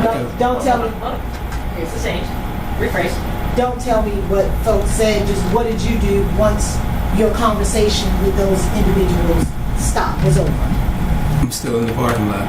Yeah. What are you doing in the parking lot? Since I didn't notice that this is my ride, I'm actually still kind of looking for my ride and seeing a lot going on. And does something happen at that point while you're still in the parking lot looking for your ride? Yeah, I heard some gunshots. How many gunshots did you hear? I know at least 2. And what directions do you hear those gunshots coming from? Up on Peachtree.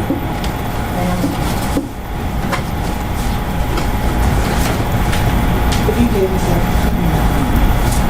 you can step in. When you say you heard the gunshots coming up from Peachtree, which direction on Peachtree did you hear the shots coming from? So I'm down here by him over my head, so I know it's back over my head on Peachtree. So back going towards the exit? Because I'm here, and I know the parking lot sinks down, so I know you can hear it over your head, so I'm here, so I can actually hear it. Would that be from your right or your left? Facing this way to my right. What do you do once you hear? You can have a seat, sir. What do you do once you hear those gunshots? I go back inside the building. Were you able to see who fired those shots? No. And once you go back inside the building, what do you do? I go all the way back in. Saks is closed, so I go all the way back in, kind of wait, and then I come back out and get my ride.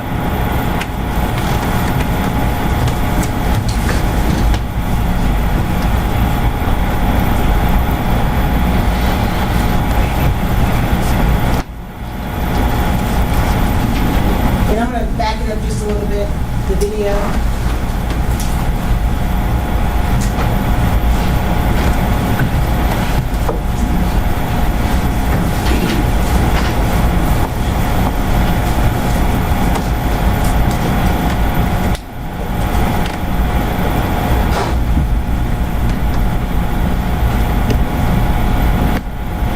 Are you aware of when Stacey was at Exhibit 17, are you paying attention to these cars that are in the parking lot at all once you walk out?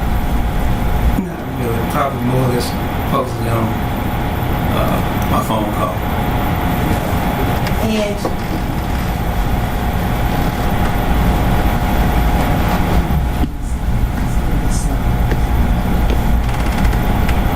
are you, once you hear the gunshots, do you recall if you're still standing at that up at those two cars, the blue car and the white car.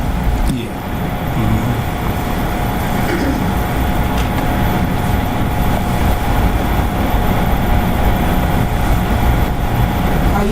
You see 3 vehicles starting to pull out of the Saks parking lot. Were you paying attention to those vehicles at all at that particular time? Not really. I just know it was some fast-moving cars, but I can't remember what it was. You know. Had you heard the gunshots at that point when those fast-moving cars were pulling out of the parking lot? You're still walking here. Have you heard the gunshots at that point? I'm leaving now. Yeah. And so that would have been after those cars pulled out of the parking lot? Yeah. Nothing further. When you heard the gunshots, did you ever duck? No, I was trying to find out what direction it was coming from. Okay, so you were looking. Yeah. Okay. And earlier, though, when you were outside on the phone, you didn't hear anybody about getting robbed? No. Okay. And when you were outside in the parking lot, you didn't see anyone with guns? Okay. And when the shooting occurred, you didn't see where the shots were fired from? No. Okay. Redirect? I think early on direct, but you could hear what direction they were coming from. Yeah. And what direction was that? I felt on my right hand. Open my shoulder. Nothing further. Recross? No. All right, you're free to go. Thank you, sir. Appreciate it.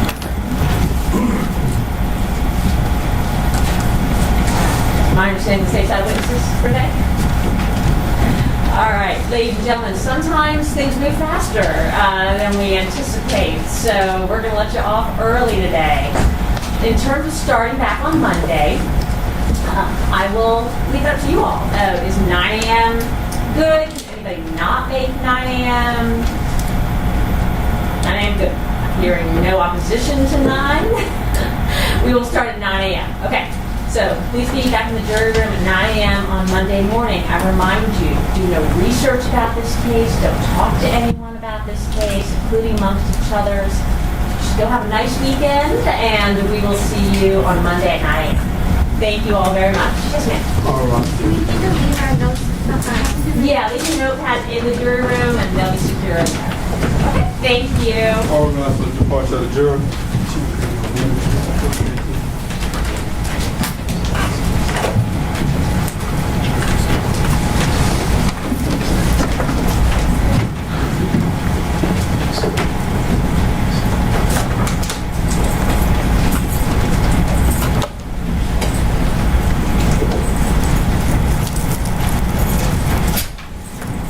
Okay, you want to be seated? Thank you. A few more housekeeping issues. I see that the defense has filed their request, but not the state has filed their request to charge. It was mislabeled and positive. Oh, I filed an original one on jury selection as required by the rule, rule 10.3, I think, and then I filed a supplemental one this morning. I have not received defense charges. I have a hard copy. If you could just email a copy to me as well somewhere. Or the weekend sign. Do you have a hard copy or? Sure, if you have a hard copy, I'll take it. But make sure the state has one first. So I'll start looking at them. We'll obviously let a little bit more of the evidence come out before we do the charge conference, so that's we can address it. All right, is there anything else that we need to take up for today? Not from the state trial. Nothing from the defense center. Okay. All right. Thank you to everyone in the audience for your professionalism today. I appreciate it. Be careful, get home. We recess until 9 a.m. on Monday morning.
Yeah,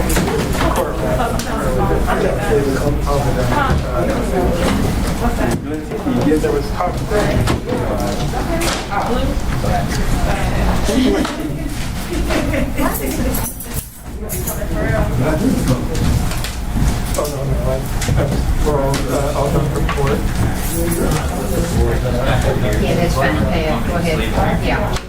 Okay. All right, thank you. Is this fine or? That's fine. Yeah. Stick it right here. Thank you.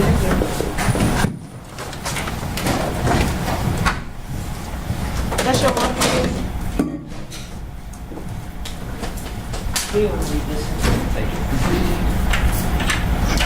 This in here too? Yeah, just put it all right there. See you later. Everyone in England knows. That's right. You got it. Anything else I need other than the Don't forget this. evidence? Yeah, where the exhibits over there. And what time you get here on Monday? Me? Yeah. Oh, whose office Thanks, is that? Pat. You're welcome. Have a good one. I know we got a lot going on. Look at that. With a witness? Yeah. Okay. So, They will be here at 8. Okay.